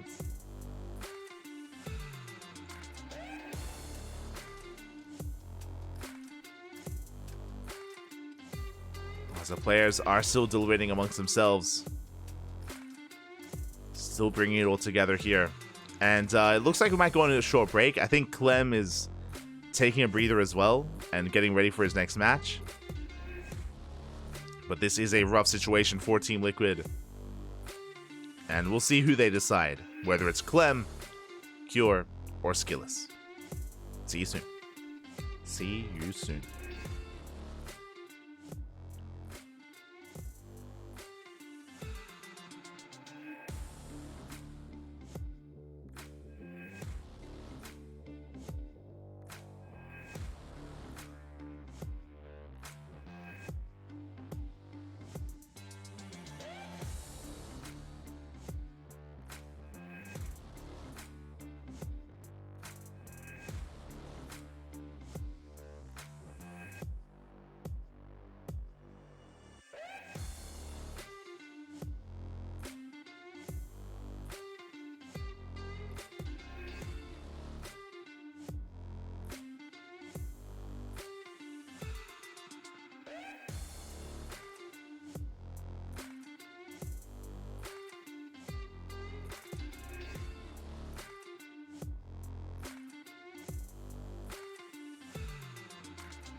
And here we go. We are back. We have our revived player. We have Clem. Clem is rising to the challenge. He wants that rematch. He wants that 2-0. He wants that revenge. And here we go. We're jumping into our next game. One loss, and Team Liquid are out of WTL.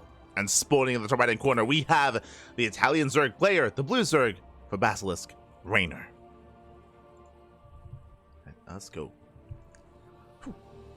He's been popping off and spawning in the bottom left-hand corner. We have the French Terran player, the red Terran representing Team Liquid. It is Clem.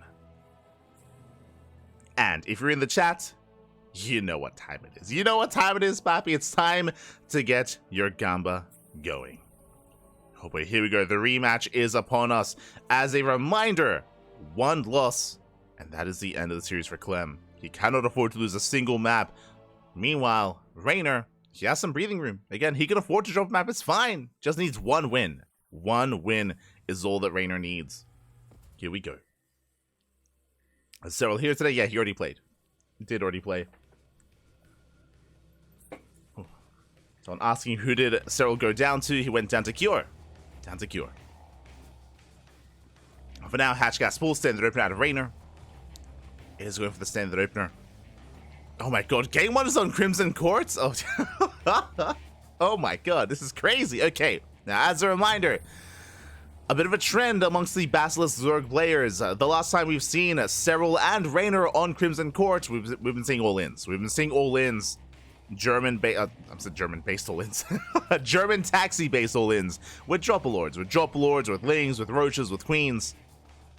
It has been how both Serral and Reynor have been approaching this map. The reason for this, and there is reasoning why they would do this, it's twofold. One, this is a really good map for Terran, to turtle, to slow the game down, to fortify themselves, build up to 4, 5, 6 bases, and force a longer game state, a split map scenario that can be difficult for Zerg to deal with in a later game. On top of that, the other reason why it works out well here is because you can fake a third. You can fake a third quite easily. Basically, you can see that Reynor is mining through those middle patches, and it is difficult for the Terran player to actually scout and confirm whether or not a third base has actually been thrown down or not. Because how do they check? How do they scout? There are rocks and minerals walling off that entire section of the map, so Reaper Hellion can't really go in. As a first, Reaper has arrived at catching a Ling. First Ling goes down. And Reynor is mining through those patches, but will he expand? Ling speed is on the way. Reynor's pulled out. Reynor, he pulled out a gas, so it looks like he will take a third. Okay. We do see Reynor going for a different approach. Third base has been taken. Reynor is expanding this time. For those who maybe weren't here earlier, Reynor did defeat Clem on this map with a fake third, or a non-existent third base with a 2-base all-in. Third base has been taken. Clem zips into the main. And we'll get eyes on the saturation once again on the gas geyser. Interesting. Does spot the lack of lair, but the continued mining gas is something interesting and something to take note of. Okay. Reynor, you have my attention. So you have my attention here. Lings are amassing. And there it is. I was curious, why are we mining so much gas? It's for the Roach Warren. Now, bearing in mind, we noticed the gas mining, so did Clem. Clem also noticed the gas mining, and that is a little bit odd. It is a little bit weird to see at this kind of game state. So Clem should also be thinking of roaches in the back of his mind, as we can at least confirm it ourselves. So the Roach Warren has been thrown down. Now, the curious part here, the interesting part, is that is Reynor going to commit with Roach aggression? How many Roaches? Is this just to defend? It is not.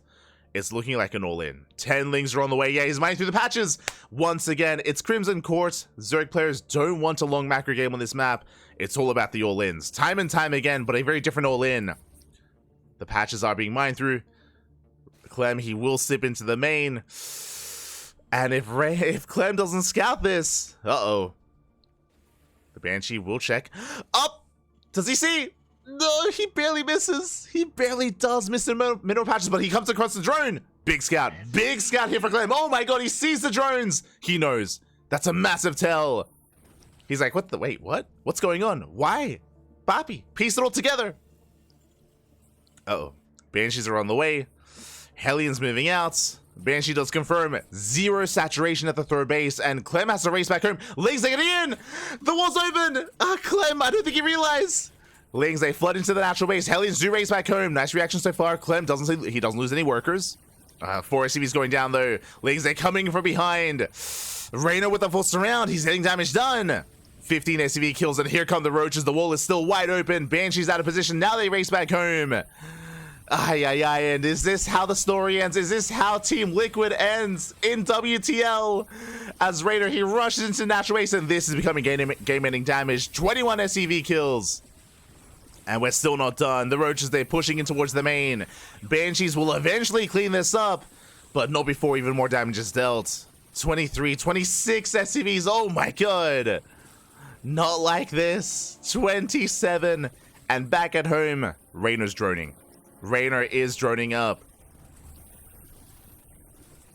Is going to be saturating his bases, taking a further lead. Clem survives, that is true, but he's crippled. His economy has been crippled. He has 3 Banshees to work with. He's got a lot of work to do. There's a lot of work to do here. Basilisk can revive one more player? Yes. Basilisk, they have 1 revive left. If they need it. Oh, as the Hellion gets shut down, the Reaper as well. Banshees have arrived. We have plenty of Queens. Lair is done. Spore in position as well. And things are looking bleak here for Clem. I was hoping for revenge. I was hoping for a rematch and for it to go the distance. But honestly, Reynor is in a beautiful game state. Taking gases, double Evo chamber, droning up. Lair is done. And now Reynor, he's happy to embrace a longer macro game because he has a lead. He has a big advantage here. Do you see Clem splitting up his Banshees? Okay, 2 drones. Ooh, 1 Banshee goes down. 1 Banshee does fall. Clem is attempting to recover. Did have triple CC, so he's able to make 3 SCVs at a time. But alas, Clem is spending so much money recovering his economy, it does delay everything else. It delays upgrades. It delays the bio, it delays the move outs. It is not impossible for Clem to recover in this game, but it's difficult. We'll see if he can. Moving out towards the center. Looking to punish the 4th. And we'll catch some Queens. We do have Stim. Hatchery is going to be denied. Big pickup. Hatchery goes down. Reynor being forced back. And I appreciate that Clem, he doesn't keep pushing. He's going to rotate around. Doesn't overextend. Catching out the Lings. Ooh, and I'm not opposed to Reynor even cutting workers at this point. 65 drones. Getting a 4th base for saturation or just for larva. Reynor has a 1-1 timing available. 1-1 is on the way alongside roach speed. Clem, yes, he's going to go Super Saiyan. Getting as much value as he can out of these drops. Getting an Overlord. Reynor keeping up.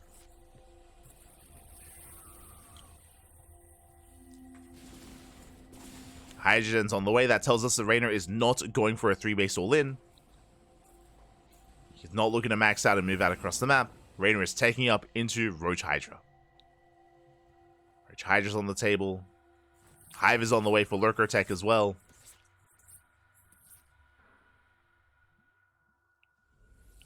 Now, something important to bear in mind. Remember what I mentioned earlier about how there's a reason why Zerg players go for non-stop all-ins on this map, because in a longer game state, the Terran player can slow the game down. We're not there yet, but there's definitely a world here where Clem can establish a 4th and can turtle. Can turtle, max out, and, again, stabilize. Is possible on this map, but we'll see if he can get there. For now, moving out across the map, has a solid bio army. Bearing in mind that Reynor did skip Ling Bane, just purely Roach Ravager Ling. So this bio army is going to be that much more efficient. Lings, they're coming in from behind, coming on top of the tanks. Yeah, they go for the surround. First tank goes down. Just the one tank, though. The others, they put in a lot of damage, a lot of DPS. Massive tank volleys going off. And Clem, he's breaking through. He breaks through the roaches, getting on top of the queens as well. A very, very efficient trade. And the hatchery is now under fire. Clem even just going for the Ravagers, but it looks like he's running out of steam. He's running out of units. Does need reinforcements. And Clem, he's breaking through. No more Ravagers. No Ravagers, no Transfuse. Another tank has arrived. He doesn't have any more Marines. It's so close. Clem, he's so close, but alas, barely doesn't have enough. Reynor holds. Whew. Getting a very clutch hold out of Reynor. Does barely save the expansion. Building up more Ravagers. And Reynor, he's gotten away with Hive Tech. Lurker upgrades now on the way. Meanwhile, Clem has the high ground. Pens off Reynor. Clem is still in this. He has an even worker count. And he's within range of the gas geyser. And now Reynor trying to engage. Breaking through the additional defensive line, getting on top of the tanks. Yeah, barely not enough Marines. The roaches, they get on top of the tanks, they shut them down. Once again, Clem barely did not have enough. Just barely. So important here that Reynor, he was able to get on top of those tanks just in time before there was any support. Before there was enough support. Viper's now on the way.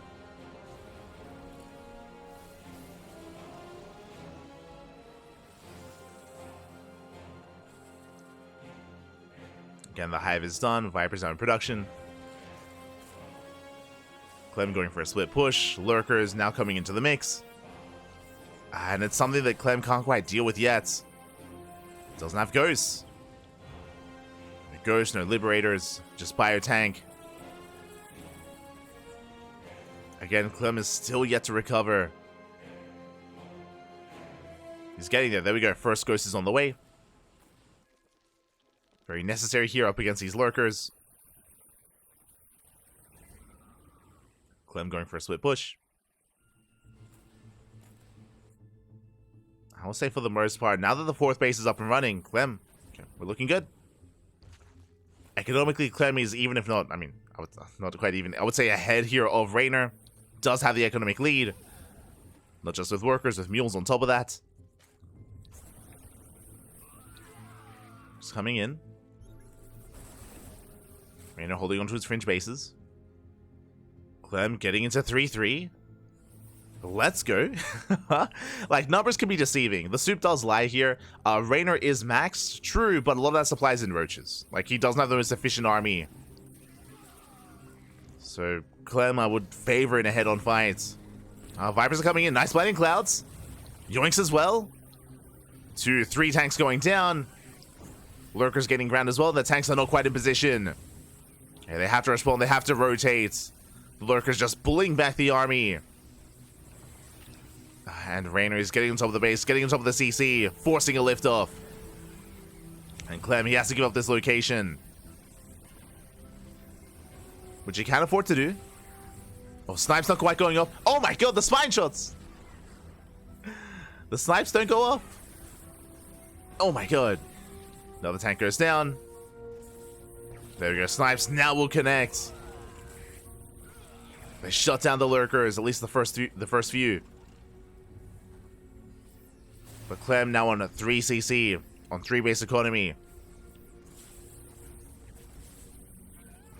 Getting another lurker. And another. Lurker's getting picked off. Reynor going for a roach counterattack, but there is no backup base. And Clem does get across the map. Trade with Ling Hydra. Better trade for Clem. Meanwhile, they go. No, there goes! Oh my god! Clem paying attention elsewhere. Yeah, massive catch from Reynor. Shuts down the ghosts. Does have to respect the tanks. But did trade well. Reynor is getting rid of most of his roaches. He's going to try and trade them out coming in from behind. Going for the tanks. Viper has lurkers. Have to get the hell out of here. Oof, another 3 going down.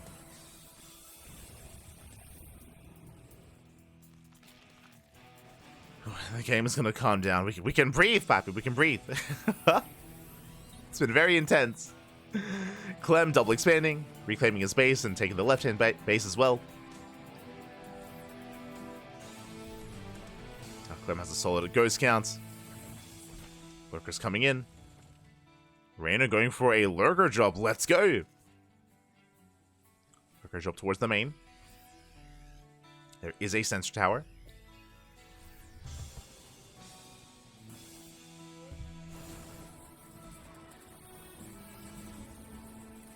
I just saw roaches are bad versus bio. They're not necessarily bad, they just don't scale well into a longer game. Like, there's a reason why you don't see any roaches now. Like, roaches, they have like a bit of an expiration date. So after a certain game state, like, you want to get rid of the roaches. Like here, it's all about Ling Lurker, essentially. Ling Hydra Lurker. So you're kind of correct, in a sense. Like, roaches, they're okay, and then they fall off. As Reynor is headed towards the main, dropping in, likewise catching out some of these ghosts. A big smash shot's going off. A couple of ghosts get caught out. Meanwhile, at the same time, Lurker dropping to the main. Nice abductions as well. Take down ghosts, take down tanks as well. But it looks like in the main base, Reynor is cleaned up. Shout out to the picture-in-picture. Clem defends. Clem maxed.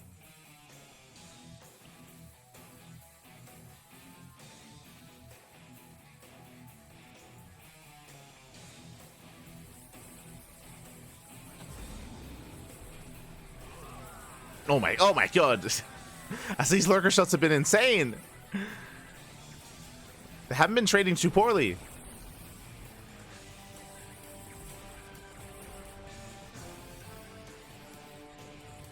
As Clem is going to be punishing though. And these are expensive losses for Reynor, going for a massive lurker counter attack. Getting top of the CC. 5 SCVs go down. But the tanks have arrived. Yeah, Reynor going for a split push, trying to pull Clem apart. Does deny an expansion, getting 12 SCVs. But won't gain much more ground. Yeah, the snipes are solid. Oh my god. Clem walking into those lurkers though. Taking a lot of hits. A lot of damage. Reynor split pushing, but these are expensive losses. You can see Reynor, he doesn't really have the economy to sustain this. Something to bear in mind here is that Reynor, yeah, GG, is that Reynor's all in is what I'm about to say. Reynor, even though he wasn't losing drones, he had no drones. He had 65 workers. Reynor was very all in and very committed. He had to end the game then and there, and he wasn't. He wasn't in the game. Clem, he stabilized, and GG. GG, well played, Clem. Whew, will take game 1. But that was an intense game 1. I'll be honest, the initial all-in was crazy. For Reynor to go to mine through the patches on the left-hand side, to go for the Link Flood as well. Reynor had almost ended the game then and there, and Clem, he was frustrated. He was very frustrated after that game state. But we saw he was able to bounce back, able to trade well against roaches. Again, Reynor was stuck on roach tech for an extended period of time. And on top of that, coming into a longer game, Reynor did not drone. He did not drone up. As a reminder, he was very all-in, he was very committed. He did not want to try to enter a longer macro game here on Crimson Courts, and in the end was outscaled. GG. GG, well played. Clem, who takes his first step on the road to recovery here. Oh boy. Can Clem get the 2-0? Here we go. Here we go. Whew. Oh my god. We're going late game. Exactly. That is the kind of game state that Clem wants. But I'm curious what map Reynor chooses here in game 2. As a reminder, it is loser's pick. It is going to be loser's pick. And where does Reynor send us? Trying to think. If he wants to try to play Muter again. Do we want post-youth? I'm not so sure. I mean, I'm still traumatized by Clem's game against Serral on post-youth, and how things can look if Reynor does not go into Muter tech. Give us Ghost River, Cap. Oh god. We'll see where Reynor takes us. Could see Oceanborn. Could see Oceanborn here. Dynasty would be crazy. Oh, let's go! It's Dynasty! Reynor, now Clem 100% is fully aware. I mean, because he played against Reynor, of the all-in that Reynor has on Dynasty, which he did flex against Cure, if you recall, in EWC. I was bringing up this build earlier when we were trying to think of the map of choice for Reynor in Game 2 earlier, and yeah, Dynasty is a very unique map, and Reynor has shown us some cheeky all-ins on this map before. Does he go for it again? Does he go for it again? Let's go. In the bottom left-hand corner, we have the Italian Zerg player, the blue Zerg representing BASILISK. It is Reynor. Going for the 15-15. And in the top right-hand corner, we have his opponent. We have the French Terran, the red Terran representing Team Liquid. It is Clem. For those that maybe did not watch the group stage of EWC, and yet we do have the goal base on the way.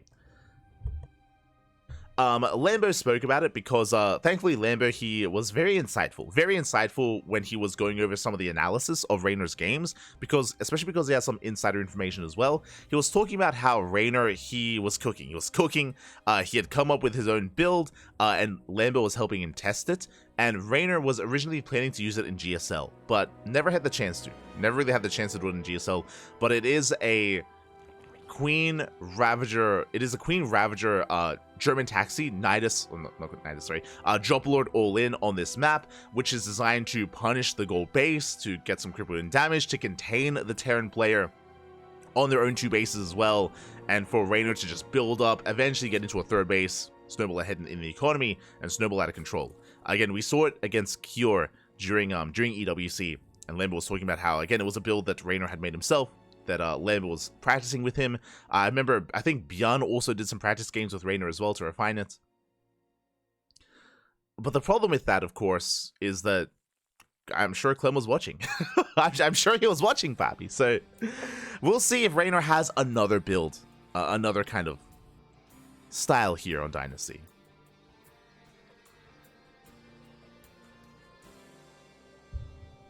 Here we go. My eyes are definitely on Reynor. As we do see Clem taking the standard expansion, Reynor, of course, going for the gold on the other side. This usually leads into Roach all-ins to make use of the Rich Vesting Gas Geyser. Usually. And we'll see how Clem responds and how Clem punishes. As already one drone goes down. Reaper has arrived, one drone does fall.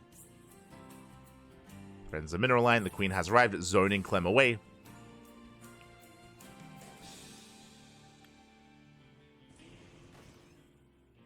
Again, this is the power of Dynasty, getting behind the mineral line as well, still threatening those drones, denying mining time. The Reaper will eventually get out, even head into the main. A backup Queen isn't quite there, so Clem, so far, having free reign of these bases. Disrupting the mining, being as annoying as possible, forcing out a spore before being forced out. Meanwhile, Reynor has a lot of gas, and we see why. I was waiting to see, I was like, is Reynor gonna just wait for the Reaper? And yes, the Reaper was forced out, and then we see the Roach Warren. Oh, but we scout! Did you see? Ooh, did Clem notice the Roach Warren there at the natural? I would love to know, actually. I don't know if he quite spotted it, but Roach Warren's on the way, Lair as well. We'll give access to Dropper Lords. We'll see if we invest into Overlord Speed. Or even into Nidus Worms. But so far, Reynor is going 2-base Roach. Meanwhile, Clem, with that KDA charge, he can knock the Queens out of position. KDA charge has been thrown down, and they do bust in. They go for the mineral line. Evo Chambers have been thrown down, but oh! No, he doesn't wall off! Yeah, Reynor, he does misplace Evo Chambers. Drones are going down. They're getting roasted. And so much damage already. 9, 10 drones falling. Ay, ay, ay. And Clem isn't done. Getting another volley off. 13 drone kills. And just like that, the economy is crippled. He still has another shot going off. Can he get more? He can. 14 drones. 14 drones go down. Meanwhile, this is the same build. Do you see what I see? Drop Lords and Overlord Speed. This is the build that Reynor did showcase at EWC. But already, it has been stifled. So much economic damage. And this will impact the all-in. As Reynor is redroning, Ravagers, they get caught out. Oh my god, Clemmy's all over this. Does find the Ravagers. Does shut the first one down. You can see Reynor shaking his head, not happy about the game state. Another Roach falls. Queens are coming in. They're coming in to support. This is the answer to the Banshee. And back at home, we have the one bunker. We have a tank. Clem, a little bit overconfident. Does salvage one of the bunkers. Bold move. That I'm not so sure about. Likewise, the Banshee is not at home to defend. Uh-oh. And has Clem misread this? Boys are being pulled. Ravagers have arrived. Biles, they do take down one SCV, but nice dodges so far. The repairs are still on point. Big tank shots going off. One Ravager goes down. Ooh, the drop lord as well. And Clem holds.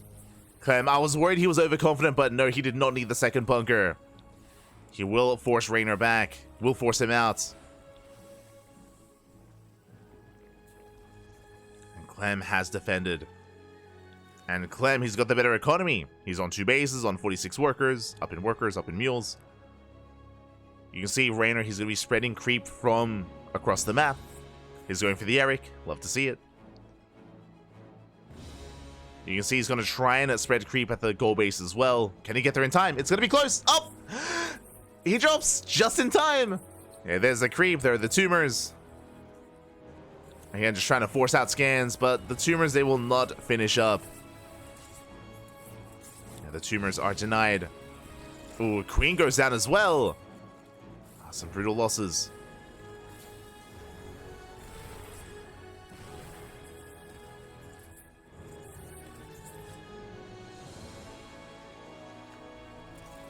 Some brutal losses here as Reynor, he's morphing in more Ravagers. His goal is to punish this gold. He can still pull this off. Reynor, he's still committed. Reynor, he's barely droned. Yeah, Reynor's making 8 more roaches. He's all in. Reynor's all in at this point. Going for the Biles, gets a tank. Queen does fall. Second tank coming in. Biles, they take down another. Oof. Expensive losses for Reynor, for Clem. At the same time, Reynor getting ready for a counterattack on the right-hand side. Oh, that's going to be the 3rd tank falling. Oh my god. But Clem, he's had enough. He goes for the dive. At the same time, ooh, Reynor, he gets punished. The Roaches are shut down. Biles, they don't connect. Another Ravager falls. And Clem, he wants those Ravagers, gets another. Down to 1.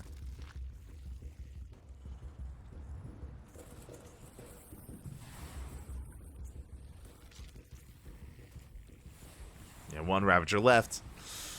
This all-in from Reynor has been quite less successful compared to what we saw against Cure. But it's spreading a lot of creep. And being so annoying. Is able to maintain himself. Also, once again, they get an SCV.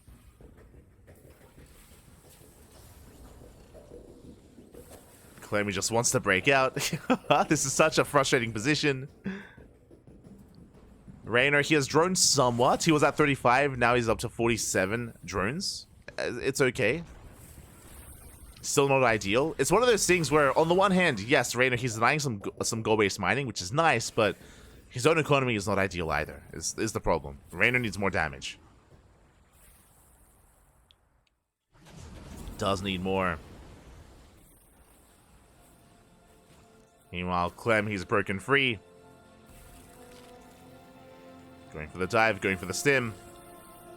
Catches the Ravagers. The Roaches will punish, though. Again, a lot of Roaches to support. And instead, Clem just going for a counterattack. Uh-oh. Reynor has to race back home. He's racing back home with those Roaches. Val's taking down another tank. But what do we have at home to defend? We have some roaches getting ready just in time. The drop is deflected. Roaches, they hold their own. Oof. Brutal tank shots. Another tank goes down. Reynor getting up to 53. A better saturation than we saw previously. It's okay. Oh, good. Yeah, but the Ravagers, they get shut down one after the other. Three Ravagers left.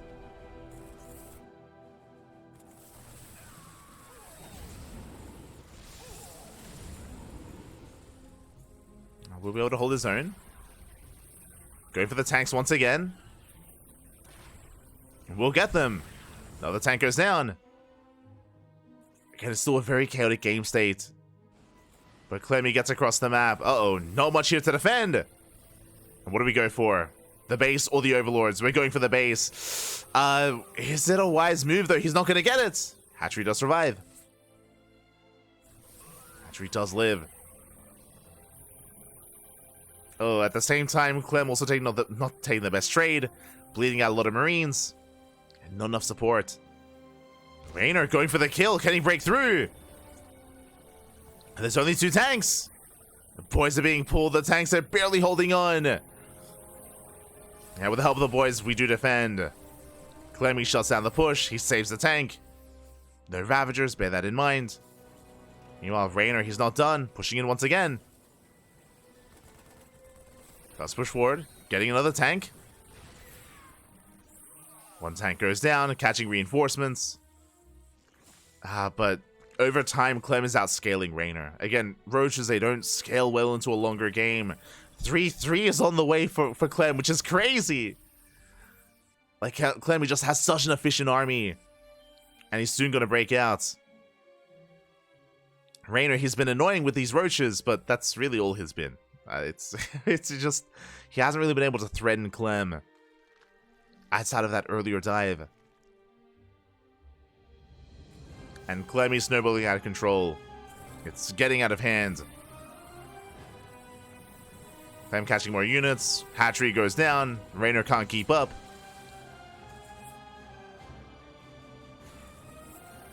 He cannot keep up. You're not anymore, as Clem, he just outscales his opponent. GG! And Clem will take the 2-0. He gets his revenge. Whew. GG, well played. Game number 1 was very clutch. Game 1 was, I thought Clem was dead in game 1. Game 1 was wild. Here in game 2, Clem was in the driver's seat from almost the beginning of the game. It was a wild Hellion run-by, which crippled the economy. It stifled the all-in, and it meant that Reynor's all-in did kind of peter out. It wasn't able to really get much damage done. He got like a tank hero there, that's true.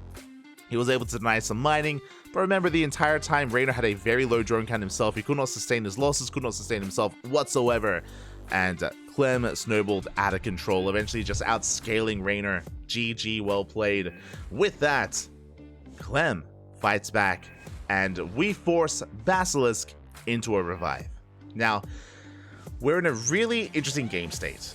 The way this works here, Basilisk, they have to revive a player, and because of that, both teams are on their revived players. Whether it's Serral, Reynor, or ShoWTimE, we'll see. We'll see what Basilisk do choose. But the way this works, they're going to play at a best of 2, and if it goes 2-0, that's the end of the series. If it goes 2-0 either direction, that is the end of the series, and the 2-0ing player will win it for their team. If it is a 1-1, they knock each other out. Super Ace match.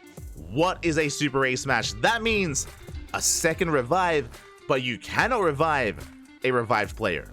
So in this scenario, if it's a 1-1 score, say if Serral gets revived and they knock each other out, that means that Serral cannot be brought back for a second time, neither can Clem.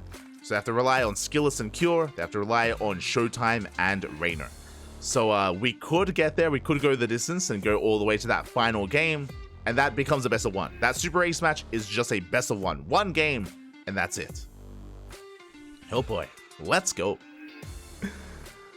So we have yet to actually have a Super Ace match this season. We had them last season in the playoffs, that did occur, but this season we have not gotten that far. It has not been close enough to enter that kind of game state.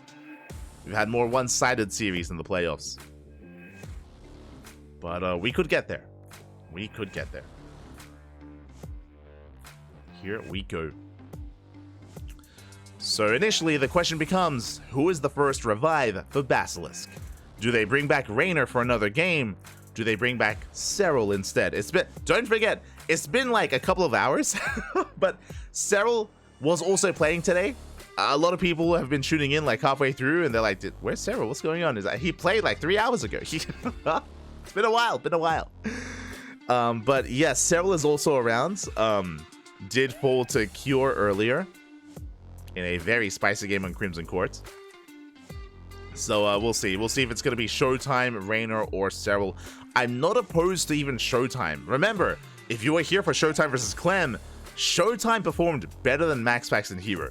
Let's be honest here. MaxPax and Hero, they paled in comparison to ShoWTimE in his best of 2 versus Clem. Clem did win 2-0, but ShoWTimE did not look bad at all. Those were some very clutch and very close games, and we could have very easily seen ShoWTimE defeating Clem. So it is also another viable option and a viable choice. ShoWTimE is looking really in form. I know that we already saw him getting knocked out earlier, but he's another viable option depending on the game state. Clem looks sleepy though. True. He was ready for bed. True. What's important? That was Clem before the yogurt. Okay, the yogurt clearly gave him the power, gave him the strength he needed to bring down Reynor. True. No, what is the difference between Clem versus Reynor the first time and the second time? The yogurt, man. Just saying. The power of the yogurt. But here we go. Looks like we're deliberating upon who is going to be the next player here for Basilisk. Who's it going to be?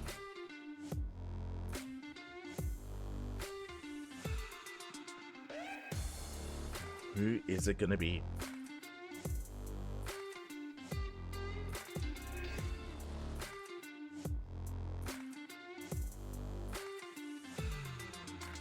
Also, did I pay out?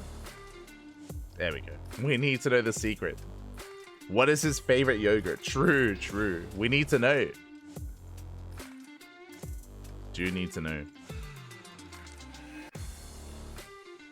But yeah, I'm curious. I'm curious as to who is going to be chosen and who comes out next.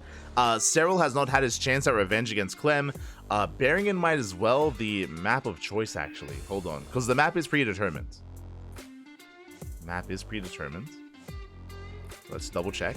Oh, ShoWTimE? Is ShoWTimE coming out? Is he the revive? I mean, I'm sure they're thinking ahead of time as well. Do we get the zoom? The next game is on Side Delta. Side Delta coming up next. I mean, usually only the competing player turns on their cam, so for the Basilisk boys, I mean, is it indeed ShoWTimE?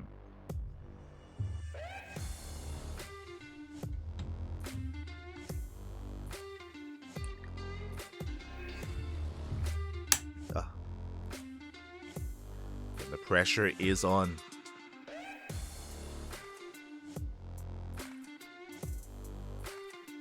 It's a tough decision to make. There are not many revives available, so I mean, there's kind of only one, like 1.5 in a sense. Who's gonna do it? Who's gonna bring down Clem? Again, Clem with the power of yoga. Oh, is it Reynor? He's coming out again. Okay, let's go. We're not stopping. It looks like it is gonna be Reynor as the revive. Let's go. Here we go. Now, to reiterate, 2-0 in either direction, and that's the end of the series. Either Reynor or Clem could take it here and now with a 2-0. If it is a tied 1-1 score, they knock each other out, and we go for the Super Ace match. We go for another revive. But these two players cannot be revived again. They've already been revived once. Oh boy. Here we go. Here we go.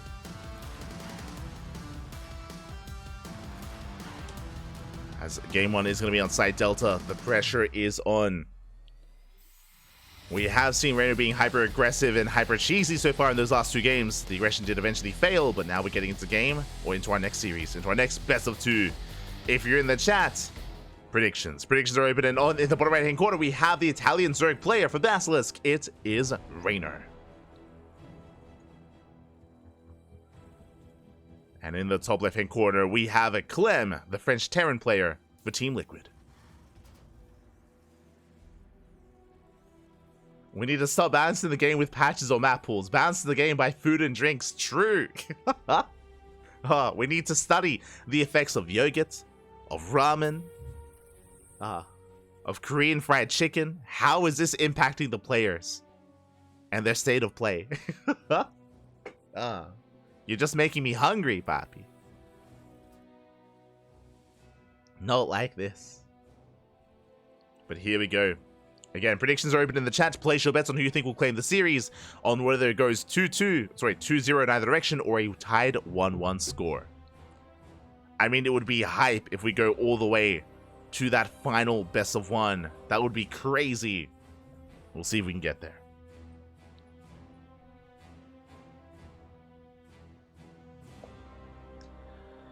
Whew, okay, we're calming down. We're calming things down. It's going to be a hatch gas pool. Standard opener here out of Reynor.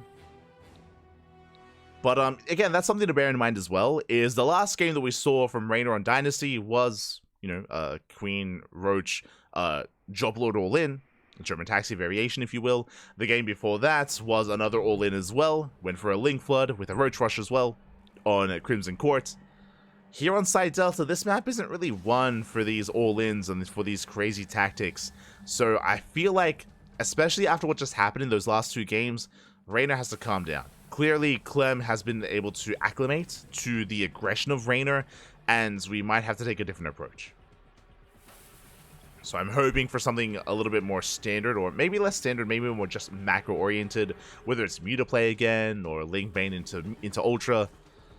And we'll see how Reynor approaches this. On the one hand, I want to see something, more macro-oriented, but at the same time, it's Reynor. And Reynor, he thrives in chaos, right? He's a very aggressive player. He's a very fast player as well. That's where he does that's where he does best. That's where he performs at his strongest, in these chaotic game states. So it's like, on the one hand, I'm like, I would like to see some more macro here and some more standard play, but it's like, well, if I wanted that, I'd be, asking for Serral. Like, I wouldn't be asking for Reynor, right? It's a different kind of player.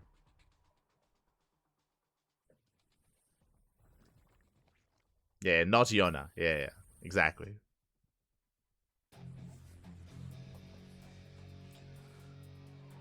So here we go. Behind this, Clem going for a third CC before Banshee, or before Starport, I should say. So a very economic opener out of Clem.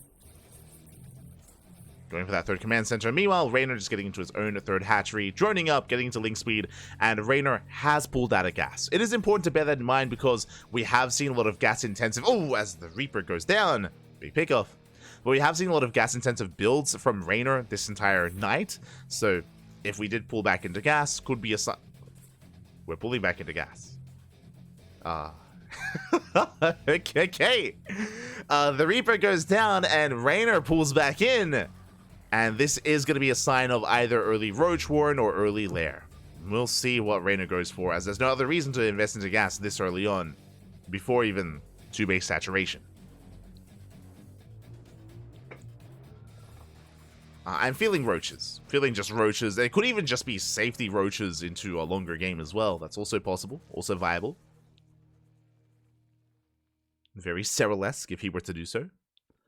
Speaking of, that's gonna be the lair initially. Okay, just a 4-minute 20 lair timing. Nice.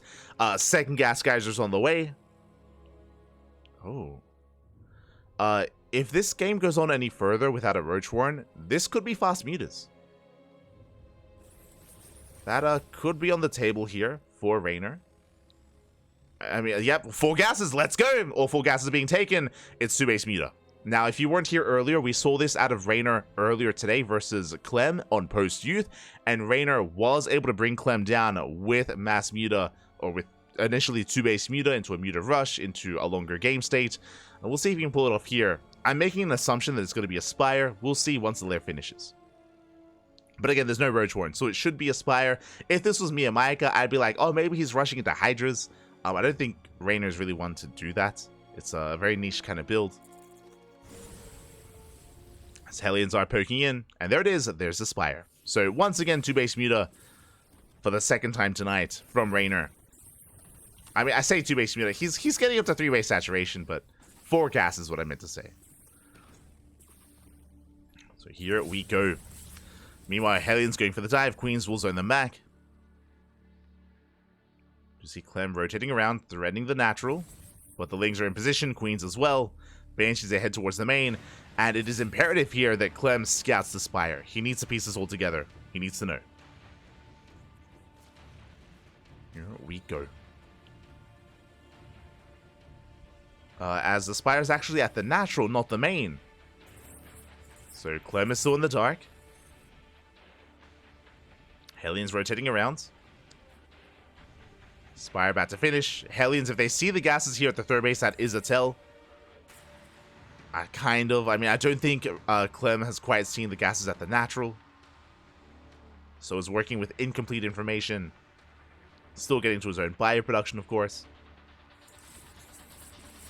But scout confirmation would be ideal.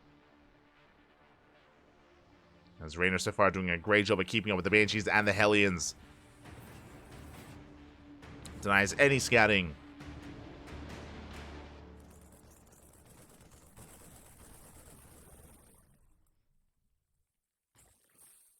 Now, the downside of this is, of course, Bailing Nest is later, Bailing Speed is later, upgrades as well.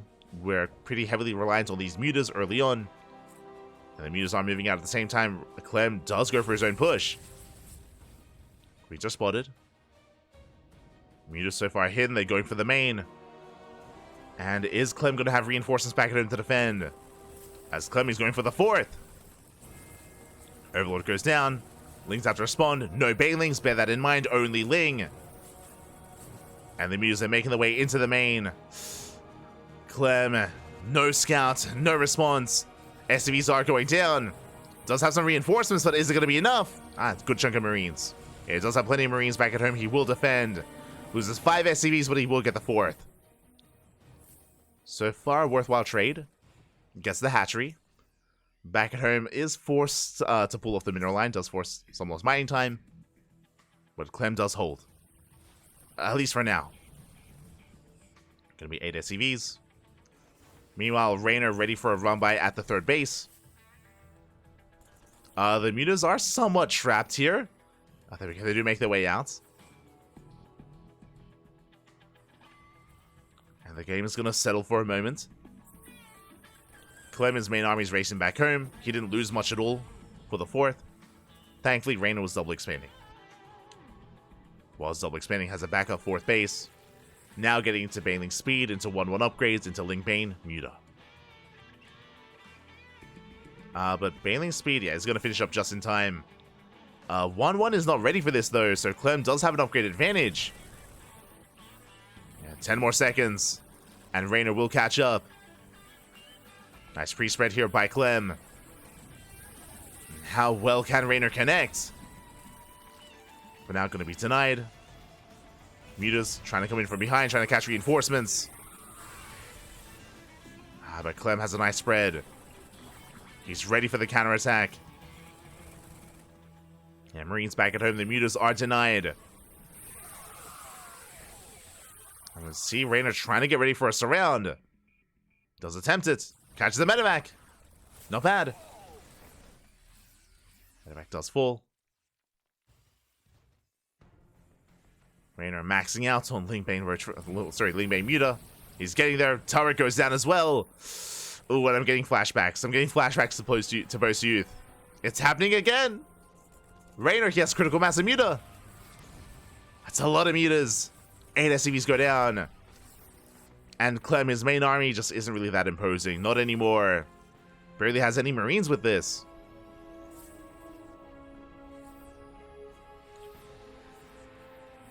Clem, he can't really threaten much. There's plenty of Ling Bane. Reynor's maxed out. And soon Reynor can collapse on this position. See Clem trying to stabilize, getting to more turrets. Ooh, big mine shot goes off. Medevac's getting caught out. 2 Medevacs fall. Oh! Oh my god. Doesn't quite get the mine connections. Not quite. But again, you can see that Clem wants to be aggressive. He wants to move out, but he's stuck at home, or at least his reinforcements are. Clem, he's trying to ignore these mutas. He's moving out across the map. He's going for the 4th. That is a lot of Banelings, though. Banelings crashing in. Link from behind as well. Mine shots haven't popped off yet. 17 SCVs go down. Ay, ay, ay. These mutas are getting out of hand. They get an entire mineral line. And an eBay as well. Will delay 3-3. Ooh, Reynor does overextend. Link Bane rolling in. Ooh, Wintermine doing some friendly fire. Reynor up against the wall. Clem is gaining some ground. Oh, the mutas, they're still not dealt with. The mutas. They're still in the main. 27 SCV kills. And Clem, his economy is being crippled. He is struggling to hold on. And Reynor can still rebuild, can remax. He has 1,000 minerals in the bank. The only thing holding Reynor back is Larva. And he does collapse in, shuts down the main army, cleans up the tanks. Again, the supplies are deceptively similar. Bearing in mind, Reynor, he has 1,200 minerals. Like, he can remax. He's bleeding out a lot of mutas, though. A lot of mutas have fallen. Good pickups here from Clem. Oh, the mine shots! Oh my god. Gasito. Not quite going off. Now, behind this, we do see Reynor. He has yet to really embrace Hive Tech. He's still stuck on Lair Tech, working on 2-2. It's a very mid-game centric army. Clem going to be stabilizing. Did lose 27 SCVs. But he's catching back up. 60 workers. Clem can now focus on his push. Once again, Reynor going for a counterattack with the mutas. Banelings roll in. Oh my god. 5 SCVs and mules. At the same time, mutas, they hit the southern base. No turrets. Only a handful of marines. Once again, the mutas are trading well. Bleeding out a handful of them.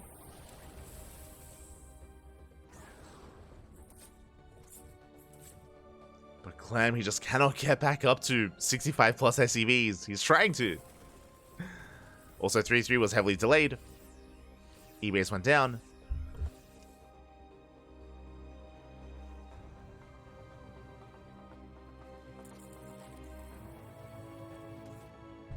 Clem is stabilizing. I mean, a big moment here for Reynor is because he sniped the E-base and because he was able to cripple the economy, a big delay on 3-3. There it is, 3-3 now starting. There's no hive for Reynor. Infestation bit just began for the Zerg. But these upgrades for Clem could have started a lot sooner if we hadn't dealt as much economic damage. So there's still a window where Reynor doesn't have to worry about 3-3. There's still that window. Mainly run by coming in. Good reaction out of Clem. Deepers go down.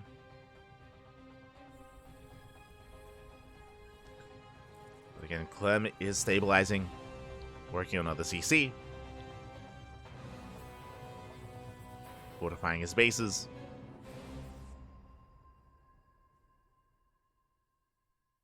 And now I'm that much more worried for Reynor here. As this hive is so late.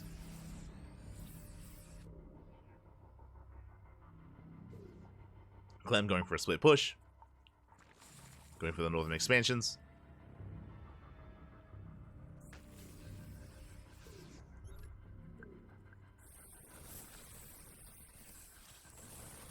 And nice spread here out of Clem. Both players are maxed out.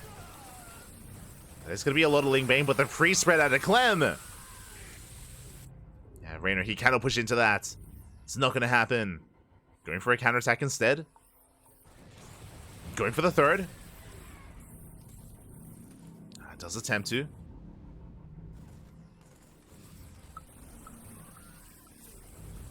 And turning back around, my shot's going up. Oh my god. Massive connection. 7 SCs go down, but the mutas, they do take a Widowmine to the face. I said bailing to the face. You know what I mean. The mind shot.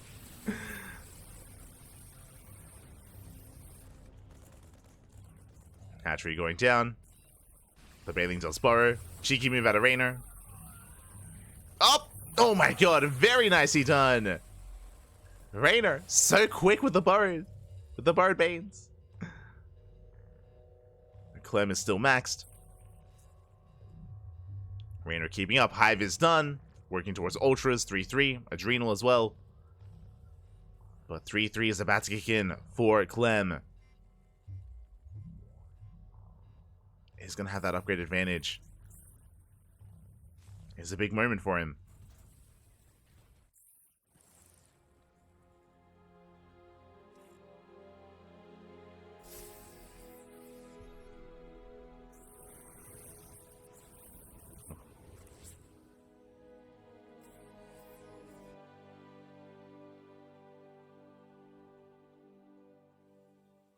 As we just, oh, we got the Medivacs! As Medivacs are caught out. Catching 2 Medivacs, 3 Medivacs as well. A nice catch from Reynor. Does hit the third. Rolling on forward, potentially going for the CC. The Lingbane getting stuck a little bit, a bit of awkward movement. Reynor. There we go. Pulling away. Burrow gets spotted. And Reynor, he's not just dealing with the main army, but at the same time, he's going for the CC, going for the mineral line. Just not enough Marines. Oh, never. The 3-3 Poppy. Oh my god. Trading surprisingly well. But Clem is being pulled apart. Reynor still remaxing with more Lings, more Mutas. We'll clean up a lot of Mutas though. But Lings, they overwhelm the third. They get the mineral line.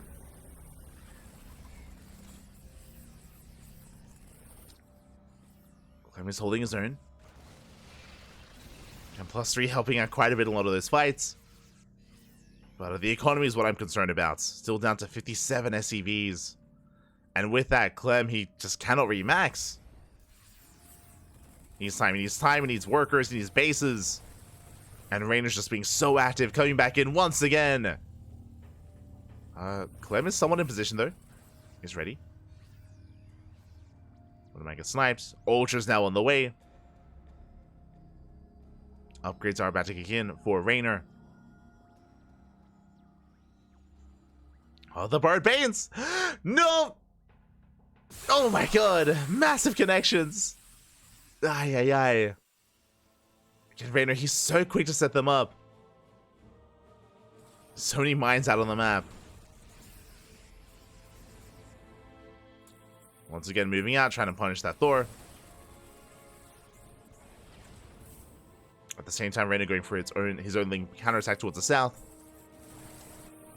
Bailing counterattack even. He's going for the planetary. He's going to get it. Planetary will go down. SCVs as well. That was the most important mining base for Clem. And he lost it. He lost the 5th. Down to 4 bases. And that's all that Reynor needs to do. Just deny the 5th base over and over and over again. And just make sure that Clem cannot sustain himself.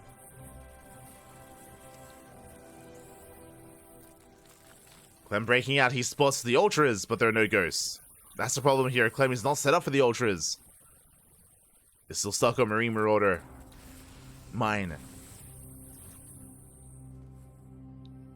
Take down some bases is going into Liberator production. Has no Ghost Academy. Libs will have to do. We'll snipe another expansion. Not bad. 2 hatcheries good. Oh no! Full medevac falls. Not the best trade.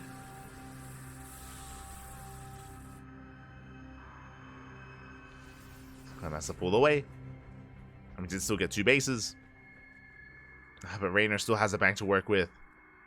Is the problem.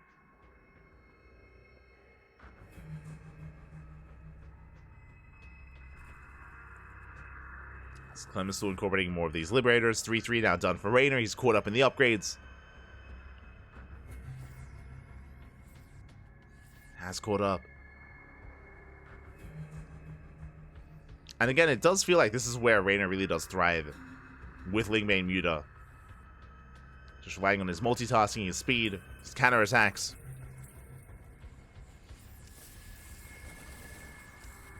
This is Reynor at his strongest. Setting up more Bard Banelings as well.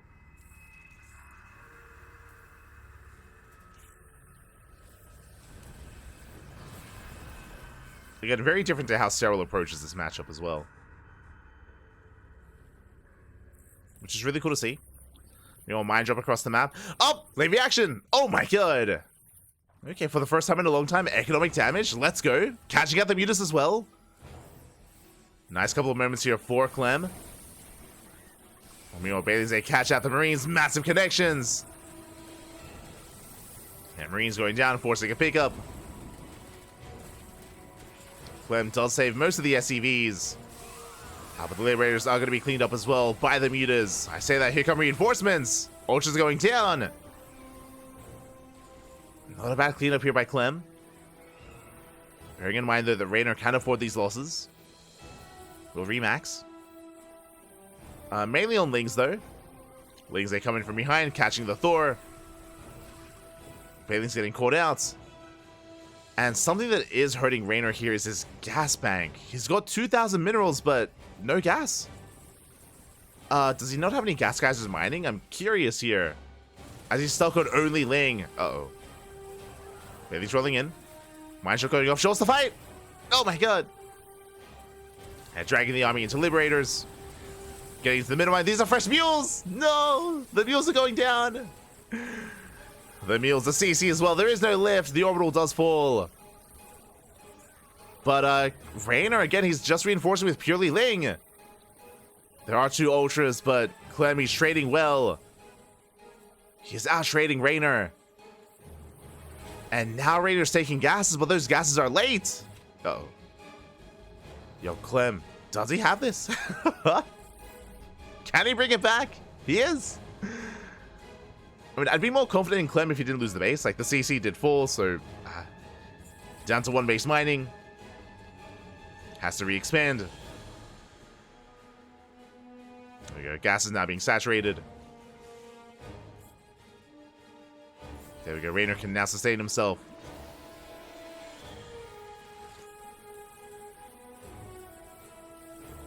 Reynor is remaxing, but once again, another hatchery going down.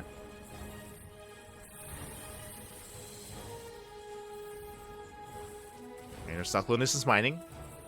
Clem falling back, but again, losing that CC was brutal. He can barely sustain himself.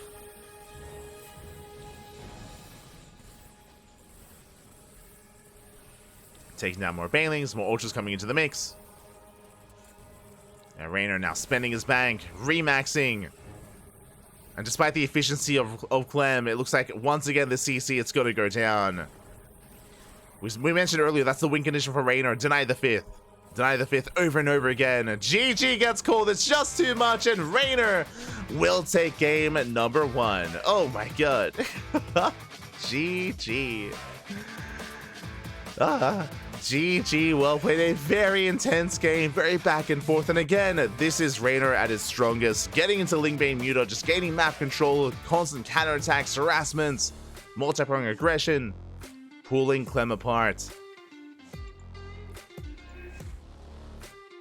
With that, Reynor does take a lead. Whew. But that was merely game 1. We still have another game ahead of us. And you know what's crazy? I mean, we've been live for 12 hours. But you know what's crazy?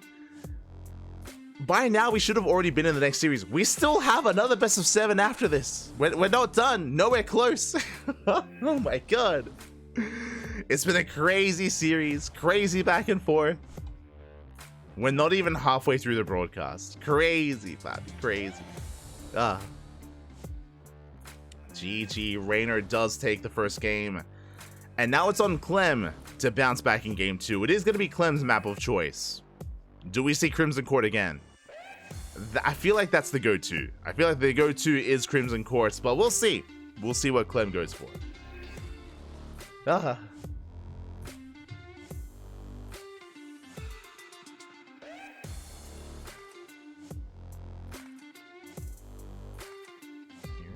go. Short streak. Kappa. We've been casting for 12 hours. Mate, will we reach a new record? So our longest cast was at 14 or 15 hours. Around that was our longest cast. Can we go further? Here we go. We're getting ready for game 2. Yep, Crimson Court. Makes sense. This is Clem's go-to map in this matchup. It is one of the more Terran-favored maps in the matchup. And we'll see if Clem can bring it back and bring it home here on Crimson Court. But I was going to say, I think our longest broadcast was around like 14, maybe 15 hours. At the pace we're going, I think this is going to be a 16-hour cast. Unironically. Like, we're 12 hours in, and typically each series is like at least 4 hours. So the next series should be at least 4 hours as well, and we're not done. 16-hour cast. Let's go, Papi. Let's go. Oh, God. Crazy. Casting all day, Papi. All day. Here we go. We're jumping into our next game. We'll see if we can force that Super Ace match. 24-hour cast.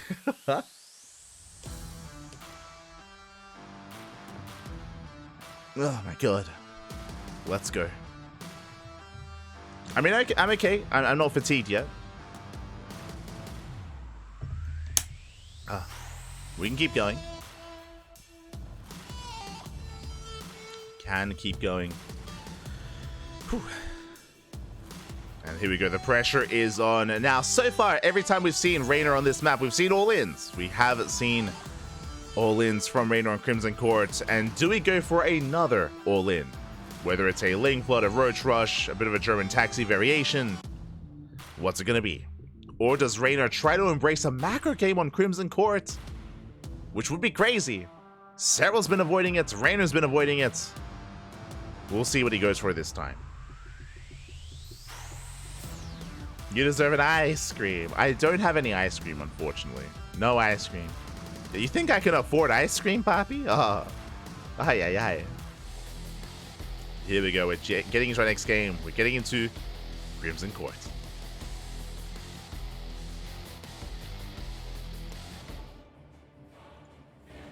And spawning in the bottom left-hand corner, we have the Italian Zerg player, Reynor, for BASILISK.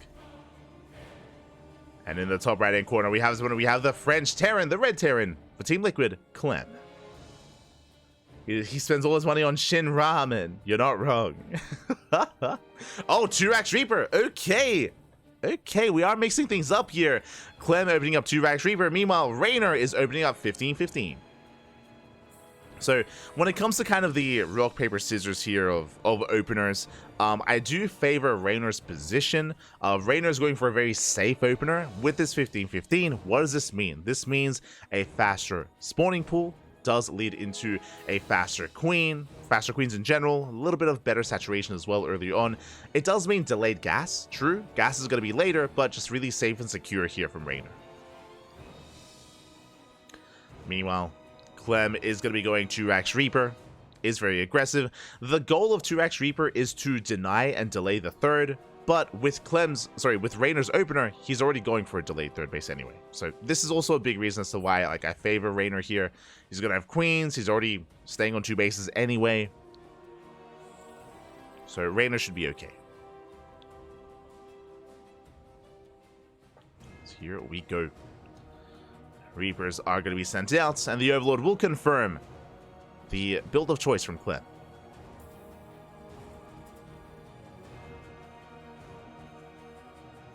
I bought an ice cream today. Come over and I'll give some. Ice time. Give me your ice cream. Hi. Nah, I'm good. I've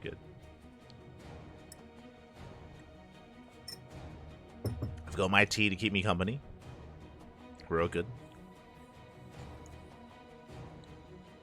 So here we go. Do have our CC follow-up here from Clem. Reaper does dip in, and the dance has begun.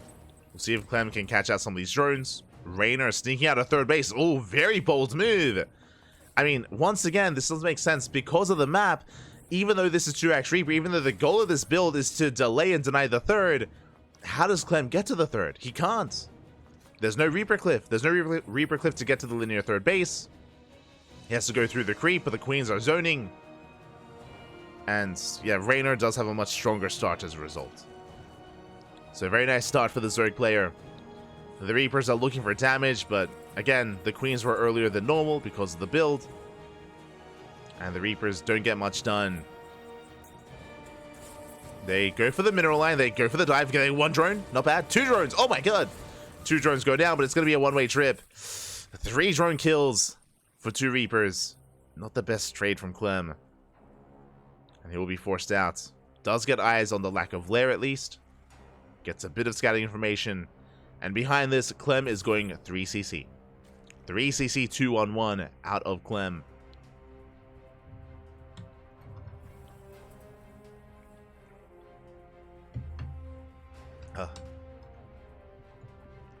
What's Light's favorite ice cream? I'm not really much of an ice cream. I don't like look,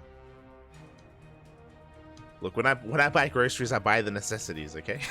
Don't have the luxury of buying ice cream. What are you talking about? Ay, ay, ay. Yo, if you can direct me in like some 50-cent instant ice cream, I'll be all over it, pal. I'll be all over it. Well, let's go. Till then, I'll stick with my instant noodles. Ay, ay, ay.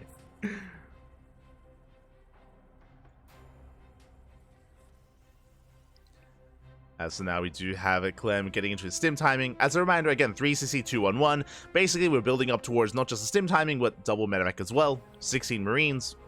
There's Yadon Swap with the factory and the starport. And Clem will soon be moving out.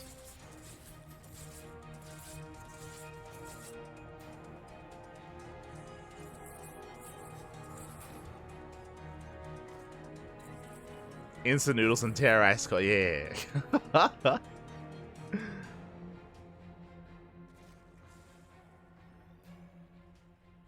As until then, Reynor is free to drone. I should also emphasize that because Reynor is aware of the opener and aware of the build, Reynor is free to drone up for a little bit longer, but he does have to make sure he has enough links to survive the eventual stim timing. So Reynor drones up to 58, just under 3-way saturation, taking his gases, working towards 1-1 upgrades, link speed. Remember, link speed was delayed because it was a gasless opener. Not quite gasless, but 15-15. But it will finish up just in time. In 10 seconds. And here comes the double drop. Queens do rotate. Links are in position. Link speed a little bit delayed, but does finish up. The medevac gets started down. Very nice pickoff. But the Lings, they have fallen. The Marines, they go for the Queens. Queens are under fire. They're going to go down one after the other. They get 1 Queen so far. Can we get 2? Ooh, barely not. Whew. That was a very close defense. Clem was so close to breaking Reynor then and there. And once the second Queen falls, then the third, then the fourth real quick. And then the mineral line. So very clutch defense. Medevac getting caught out. Taking some extra hits. But now that we've held, now Reynor can embrace a lair. Work towards 1-1, 4th base. There are some Marines to thread in the hatchery, but not too many, not enough. They do get another Queen though. Oh my god. Medevac 1 shot away from going down. Does get away, does escape. Instant noodle flavor ice cream. Oh no. The D-gens will be all over it. Not like this. That's gotta be a thing, right? Like, unironically, a little bit off topic. There's like green tea, like ice cream. There's like matcha ice cream, like coffee ice cream. There's gotta be like wholesome ramen, like broth flavored ice cream, you know? Like pork flavored ice cream. That sounds crazy. That's gotta exist, 100%. It's gotta be out there. As you see, Reynor gonna be engaging with the Marines. Oh, fighting off of creep, not ideal, but does force back the drop. Reynor's holding. Does barely hold on. In 10 seconds, bailing speed now done. Reynor having a much easier time defending. They make ice cream out of everything. Yeah, yeah, they do. They do. They've got to have it. They've got to have it. Like ramen broth ice cream. Easy. That is heresy.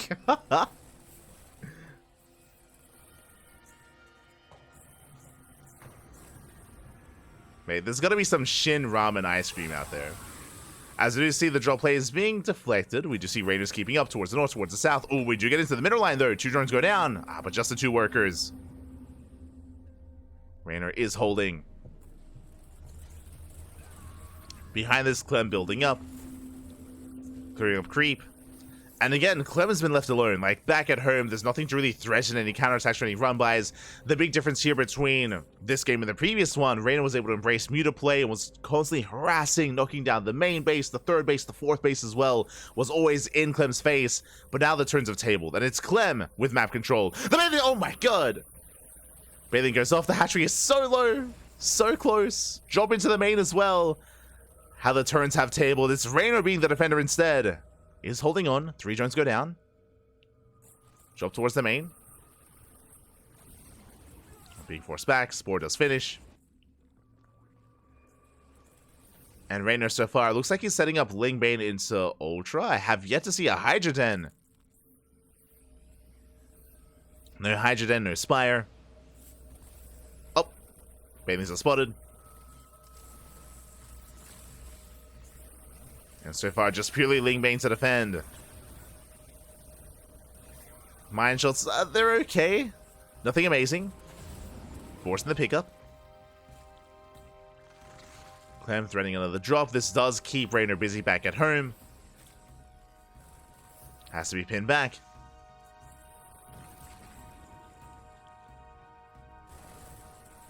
So far, Clem is able to keep up, clearing up as much creep as possible, getting another expansion. He's on 4 bases, soon to be 5. And again, Clem, he can just focus on these main fights, on these drops, on the harass. All of his attention. Has been trading well. This hatchery is still so low. It's so close to going down. Yeah, Clem, even having the freedom of going for a Ghost Academy, it's just such a different dynamic here on Crimson Court. So different to what we saw previously.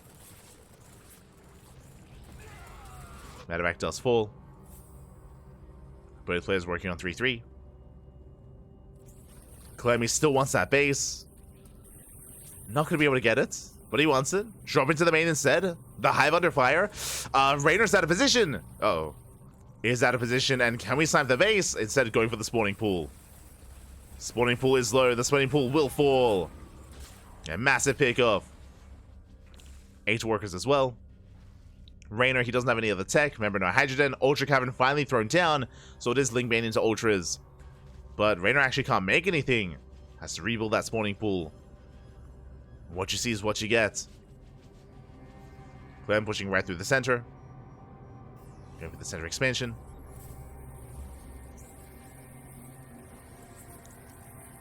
Spreading out those mines.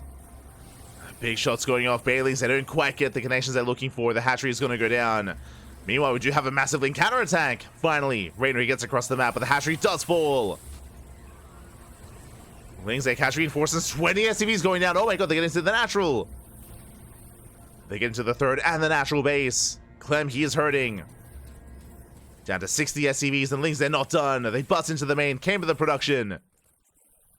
Clemmy gets the base, finally! Dips in, gets a hatchery. Now we can focus back home. We can focus on the Lings. Clem down to 62 SCVs. We'll defend, we'll clean this up. Keeping his drop active.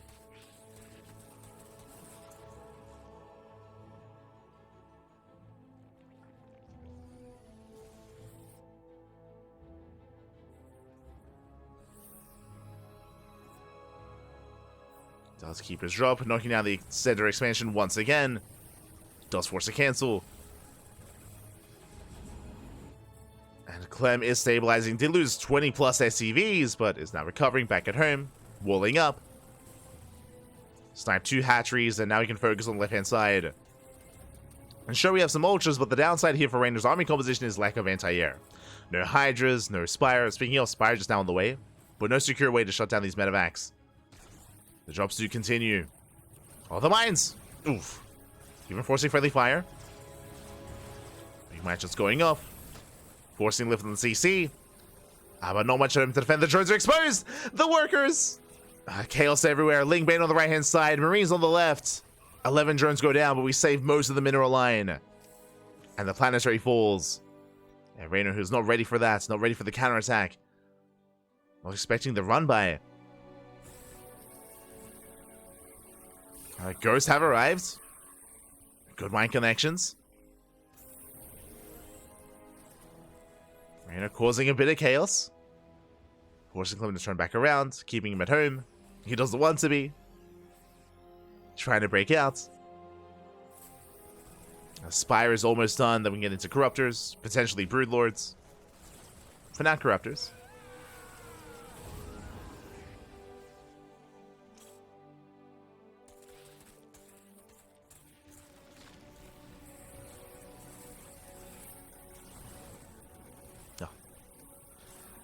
As Reynor, he is breaking through the first line of defense, getting into the mineral lines. Not quite able to. Ghosts have arrived. Ultras get turned away. Only 2 SCVs go down. And Reynor being forced further and further back. No mining at the hatchery. Again, there's just so many drops here from Clem. He's all over it. The hatchery goes down. And ideally, that base will be a future Clem base. We'll see. We'll see what direction he expands in. Taking the right-hand expansion instead. Denies mining. With the arrival of the Corruptors, finally we can shut down these drops. We can force Clem back. The Corruptors are revealed. Oh, and Reynor, he's just relentless with these Ling run-bys. Goes for the CC once again.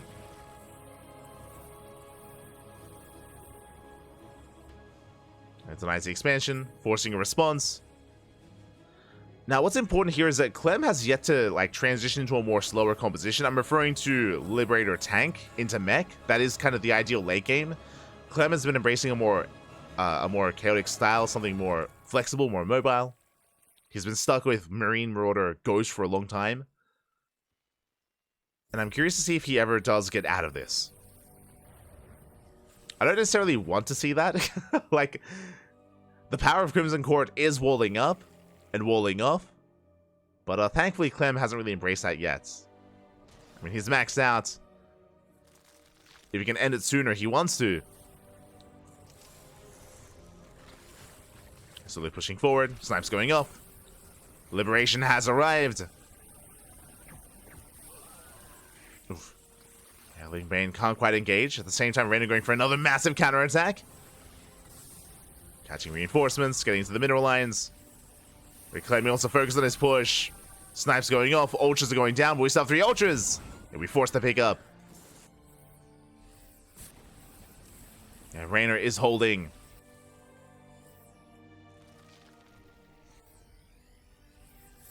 And Clem doesn't want to slow down.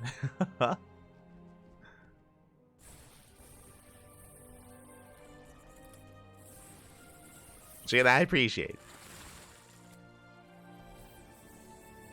It's still very intense. Reynor remaxed. Has a handful of Corruptors, not too many. The least shuts down the libs. Drop towards the north.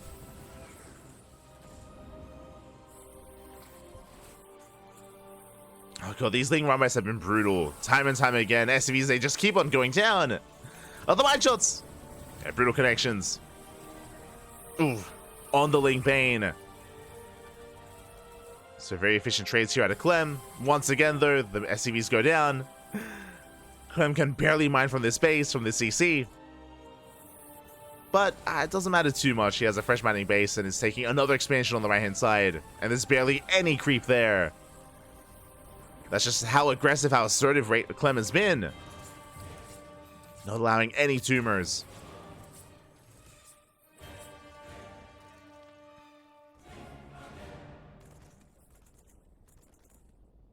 That's also why I don't really feel too concerned for Clem, because he still has all these bases, and he's being left alone, in a sense.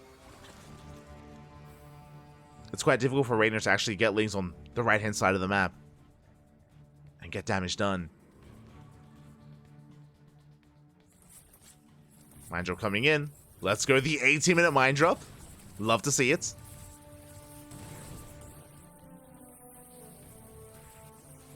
Getting to the triangular third. Ling run by is revealed. Clem getting in position.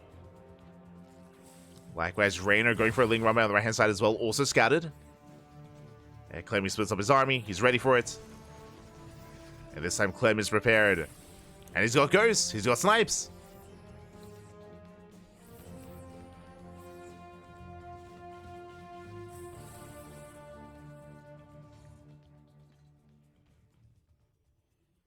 Once again, moving out, you can see that again the game has slowed down a little bit here. The non-stop Ling counterattacks have been slowed down. Reynor spotted once again. Clem is aware. Ling runway hits the third. Again, this third base isn't too valuable, but there's always SCVs to bring down.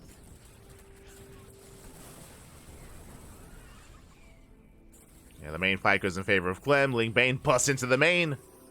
Going for the production. Not bad. Does drag Clem back.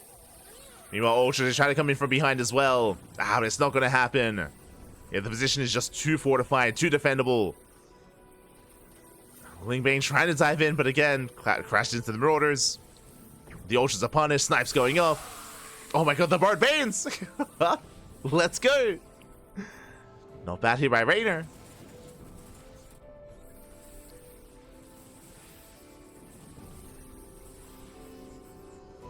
Takes down a good chunk of Marines. Still borrowed Lings as well. If it wasn't for that Bard Bathing connection, I feel like Clem would have gained more ground here. It's a very clutch move here by Reynor. Very clutch.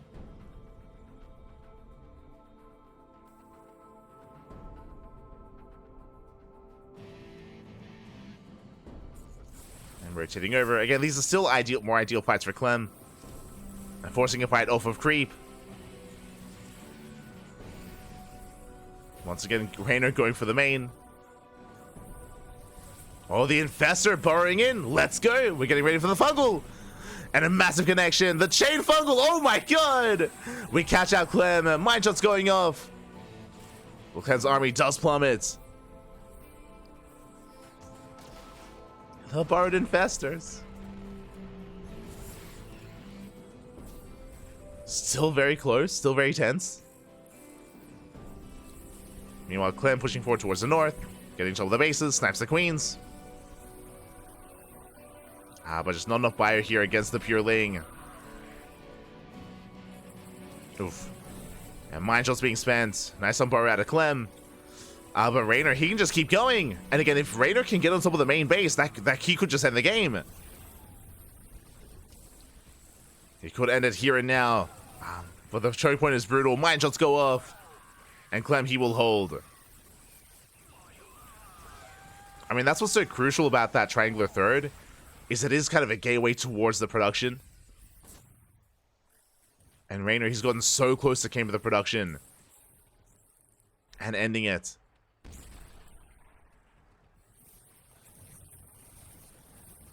But now Clem's attention is here towards the north.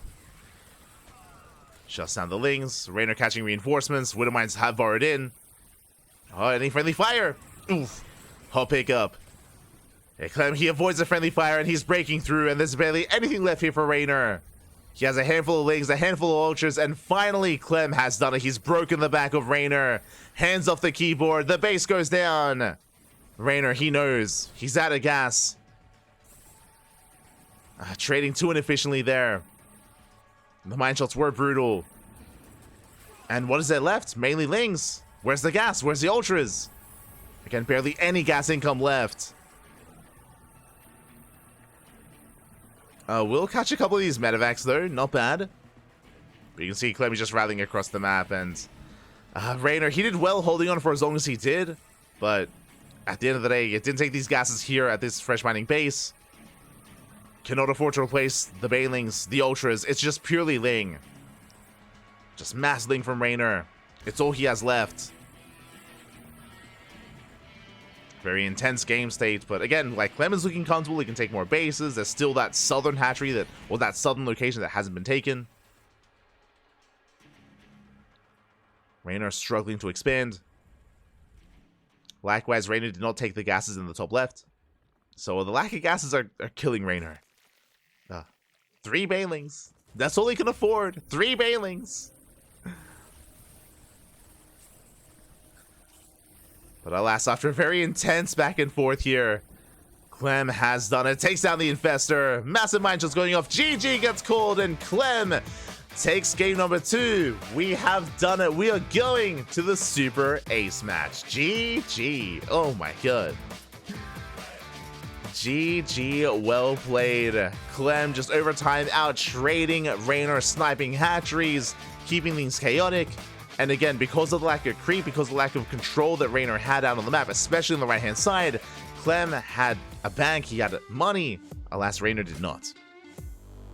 Reynor, he ran out of steam. GG, well played. Clem and Reynor, they knock each other out. They knock each other out, and that means we have another revive.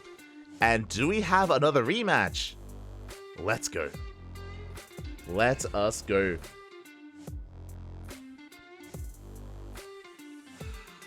This is how Clem broke Serral? Kinda. Serral's games versus Clem were very different. Very different kind of dynamics is what I will say. Between Serral and Clem. I think a good example is Post Youth, if you remember. Serral versus Clem on Post Youth, I think is a good example of how Serral approaches the late game in a very different manner. Very different manner. But regardless, GG, well played. Whew. And with that, we're getting ready for our second revive. Now, the chances of us seeing Serral versus Cure is quite high. Like, I feel. Serral is, of course, another beast on Basilisk, and he should be the final ace player for the team. And the question becomes, can Cure bring Serral down again? Let's double check here. What is the final map? Oh boy. It's gonna be on... I don't think it's determined yet. We still don't know. Let me just double check the Wikipedia page. Yet to be determined. Okay. Yet to be determined. Where are we headed? What is the final map going to be? Meanwhile, predictions. Yeah, I got you. Predictions are being paid out. Serral versus Cure makes the most sense. It does. It does make the most sense here. I mean, again, for those that maybe didn't tune in earlier, Cure, he cheesed the hell out of Serral. Cure, he went for proxy 3 racks versus Serral on Crimson Court. Did catch Serral with his pants down. Serral had a really rough response to it, lost 10 drones in the defense, and Cure snowballed out of control from there. Which is why I'm really curious as to what the map is going to be. Oh boy.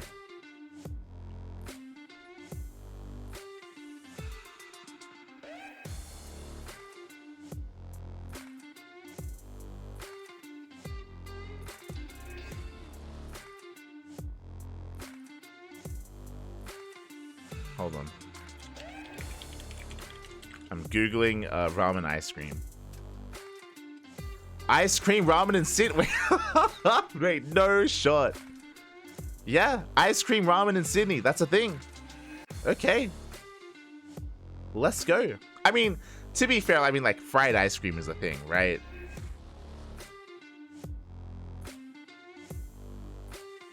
Oh, no.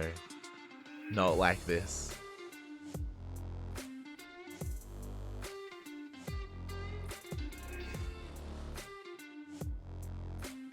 Yeah, okay, I'm gonna I'm gonna look away from this. I'm gonna look away.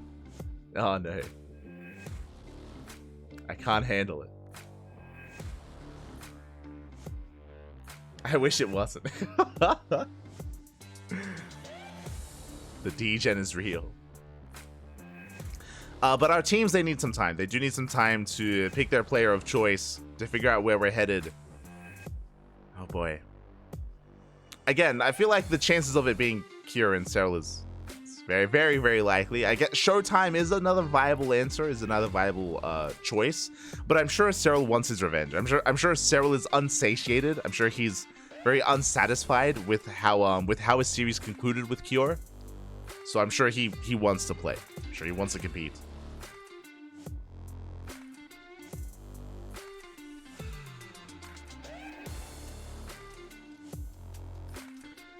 But from here, we're going to be going on, I guess, a short break. Our players need some time, and we'll be back with that final Super E-Smash. And you know what's crazy? Is that we're still not even halfway through, because after this game, we still have Team Vitality. We still have Vitality versus the winner of this series. You know, the broadcast was ending around this time yesterday. Oh my god. We're going to be here all night long, Poppy. Let's go. See you soon.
And we are back. Let's go, Papi. Let's go. We have made it to the Super Ace match of the semifinals of WTL, the playoffs here between BASILISK and Team Liquid. We've reached the final game one way or another. It all ends here. It all ends in this best of one on Alcyone.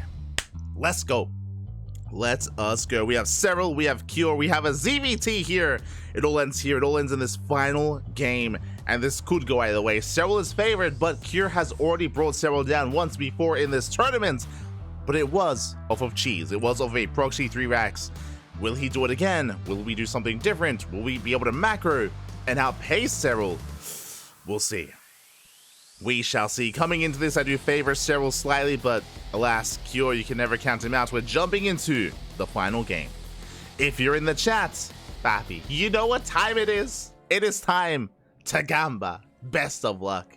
As in the bottom left-hand corner, we have for Team BASILISK, the Finnish phenom himself, the Blue Zerg, Serral.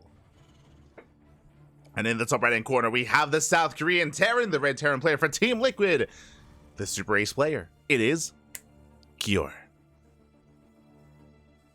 Let's go. Oh my god, it has been a wild night here already. We've been casting for how many hours? 12 and a half hours, Papi. And finally, we will have one of our finalist teams. God, there's still so much more to come. Team Vitality, they've been patiently waiting this entire time. Patiently waiting here for their opponents. And we're jumping in. Here we go. Hatch first. Okay, Hatch first out of Serral. Looking to be Hatch gas pool. I say that Serral, again, he has been enjoying some more gasless openers as of late in this matchup. But there it is. The gas is being taken. Going for a standard setup. Meanwhile, Cure, likewise, racks expand. Okay, everything is as it should be. A bit of a PSA. Cure, no proxy. There's no SCVs out on the map. There's no proxy. Not this time. Not like we saw previously. We're calming things down and we're settling in. Oh boy. And that's a bold move out of Cure. That is bold. I mean, again, Serral, he is still the best Zerg player in the world. I mean, there is a lot of hype around Reynor. True. For good reason. There's a lot of hype around Reynor, and Reynor, he does seem to be a little bit more adept at facing off against Clem specifically. I say Clem, I mean, maybe in general in the matchup of ZVT. Maybe Reynor, especially with his more chaotic, more aggressive, more just fast style, is more attuned to Clem. But now we're going to be calming things down and slowing things down a little bit more. Oh boy. In this ZVT. You're moving out. When it comes to Alcyone, this, on the one hand, is a more mech-oriented map. There's a lot of bases to be taken. There's a lot of maneuver, there's a lot of space in the center of the map as well. True. On the one hand, we could see a longer macro game. On the other hand, though, this is not a bad map for 8 Raxes. And speaking of 8 Raxes, I mean, we have seen infamously Oliveira, as of recently in DreamHack Atlanta, sorry, DreamHack Dallas, not Atlanta, the other one, Dallas, bring Serral to the brink off of things like 8 Raxes. It's something to bear in mind. We'll see if that's what Cure does embrace. For the time being, 3rd CC is on the way. It's going to be 3 CC before Starport. Very economic opener here by Cure. Meanwhile, Serral likewise getting to his 3rd base, joining up and keeping up with the initial Reaper. Here we go.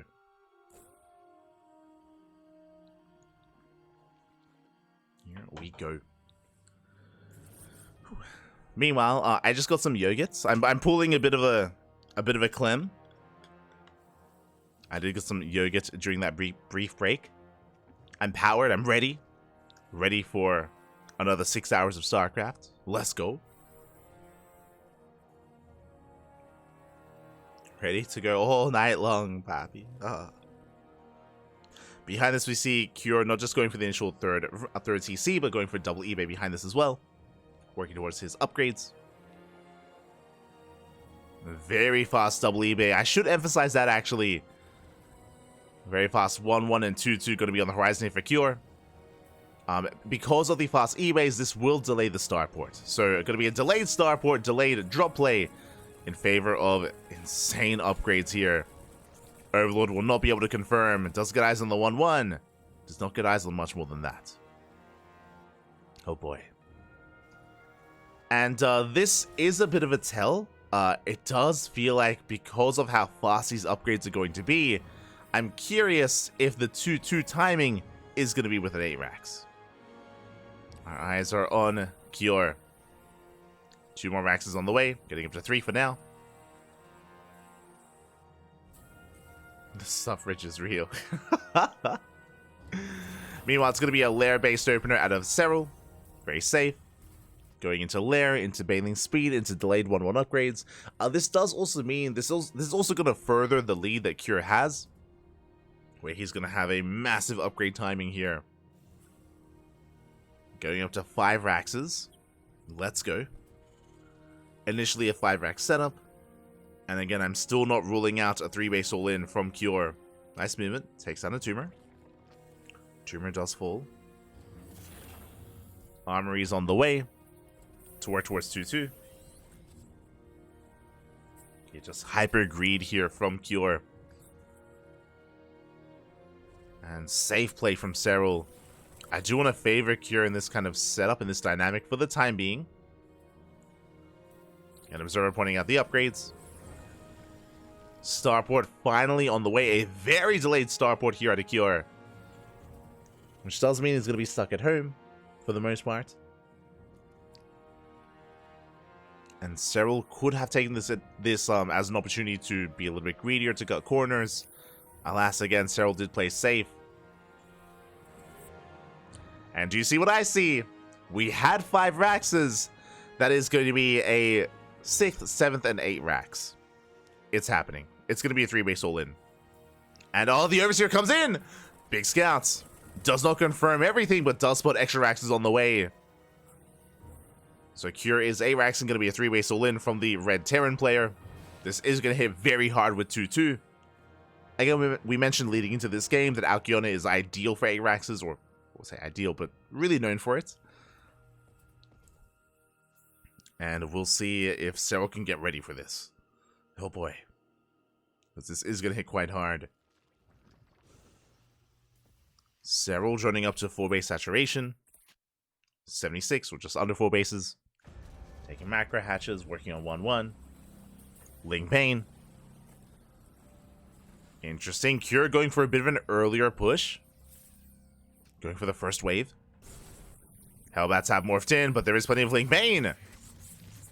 And Cure has to get the hell out of here. Serral, he will shut this down. And getting on top of those Hellbats. The Marines will be saved, the Hellbats less so. So not a bad initial fight here from Serral. But again, this was not really the move out that Cure was really building up towards. Serral coming in once again with the Overseer. Counting Raxes. Gases have not been taken at the 3rd base of Cure. It's going to be all or nothing. As Cure is clearing up a lot of creep. Oh my god, so many tumors going down.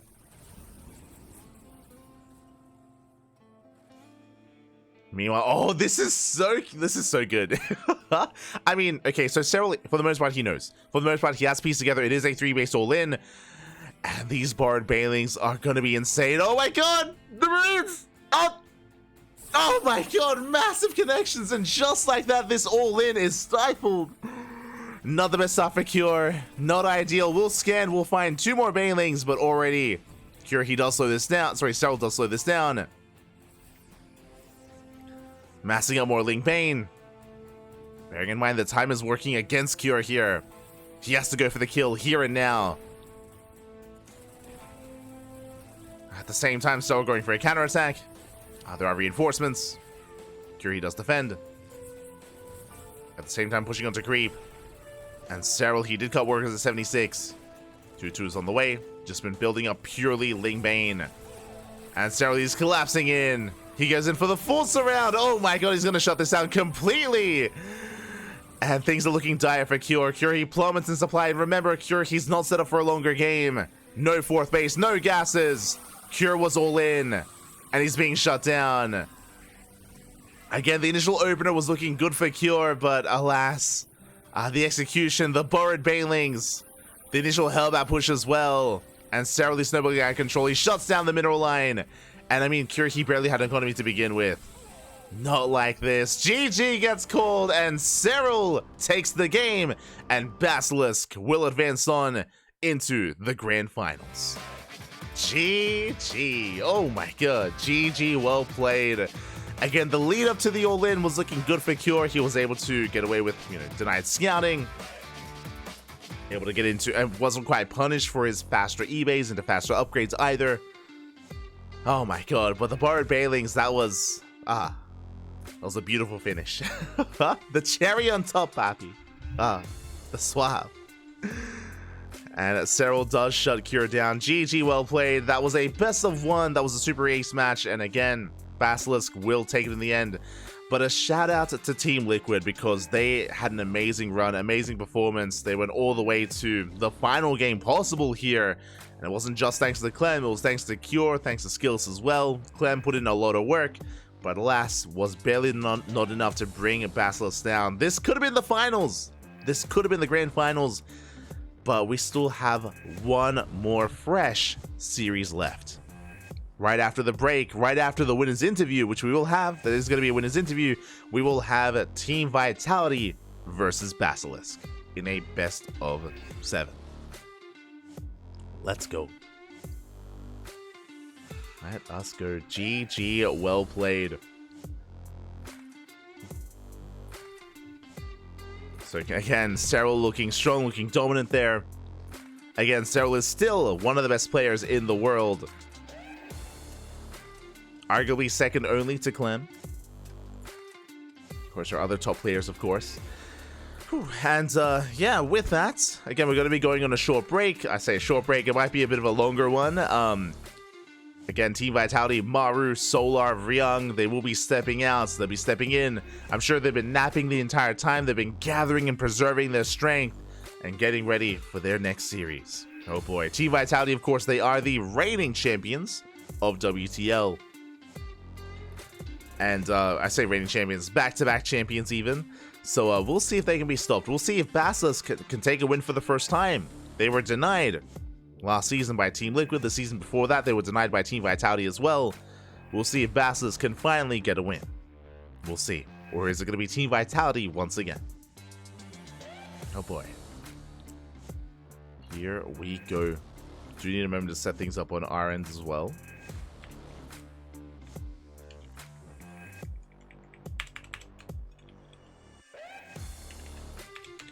VIT. Beautiful. And this also means that the TL boys, they can finally get some sleep.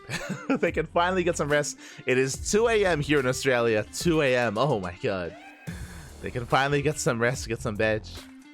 The rest of us, no, we keep going. Do keep it going.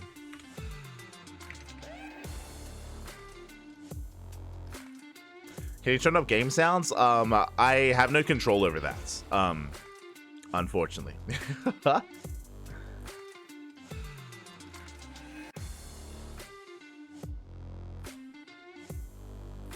Chat camera angle. Let's go.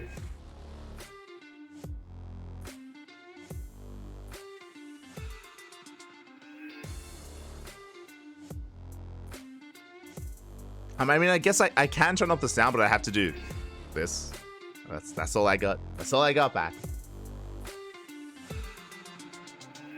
But I'm just casting from a clean feed, so I'm limited in what I can adjust, like audio-wise and all things like that.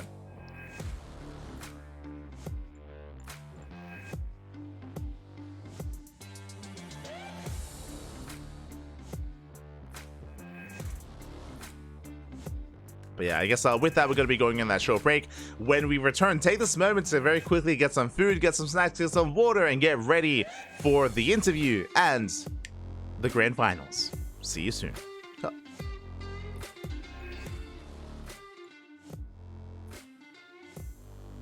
Hello， 各位亲爱的观众朋友们，欢迎回来。经过了几个小时的鏖战，我们这场精彩的比赛终于结束了。我们也是要来采访一下雷诺选手，来跟他连线一下吧。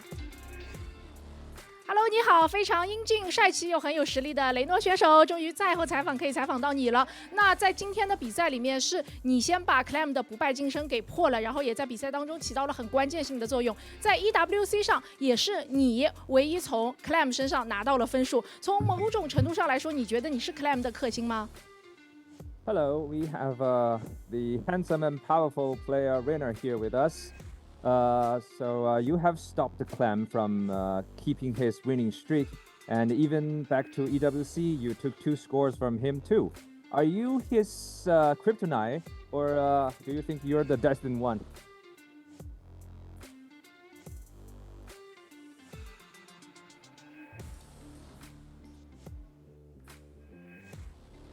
Yep, I think we can't hear you. The mic is muted. I'm here.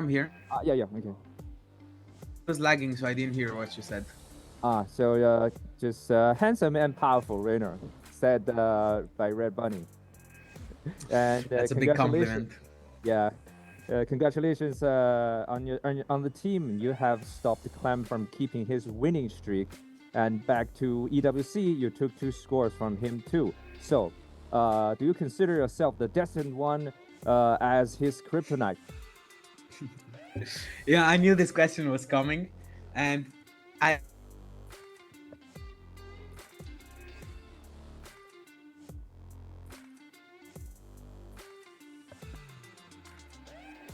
very glad today, like some of it came.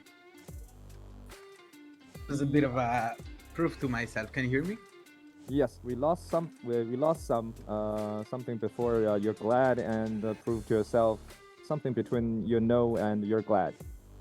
Okay, yeah, no, I'm just saying I knew that I was better than what I showed at EWC, and I don't think it's just a matter of Clem being weak against me. I think it's just a matter of matching his speed, and yeah, I think this result showed the level I had at EWC a little bit better.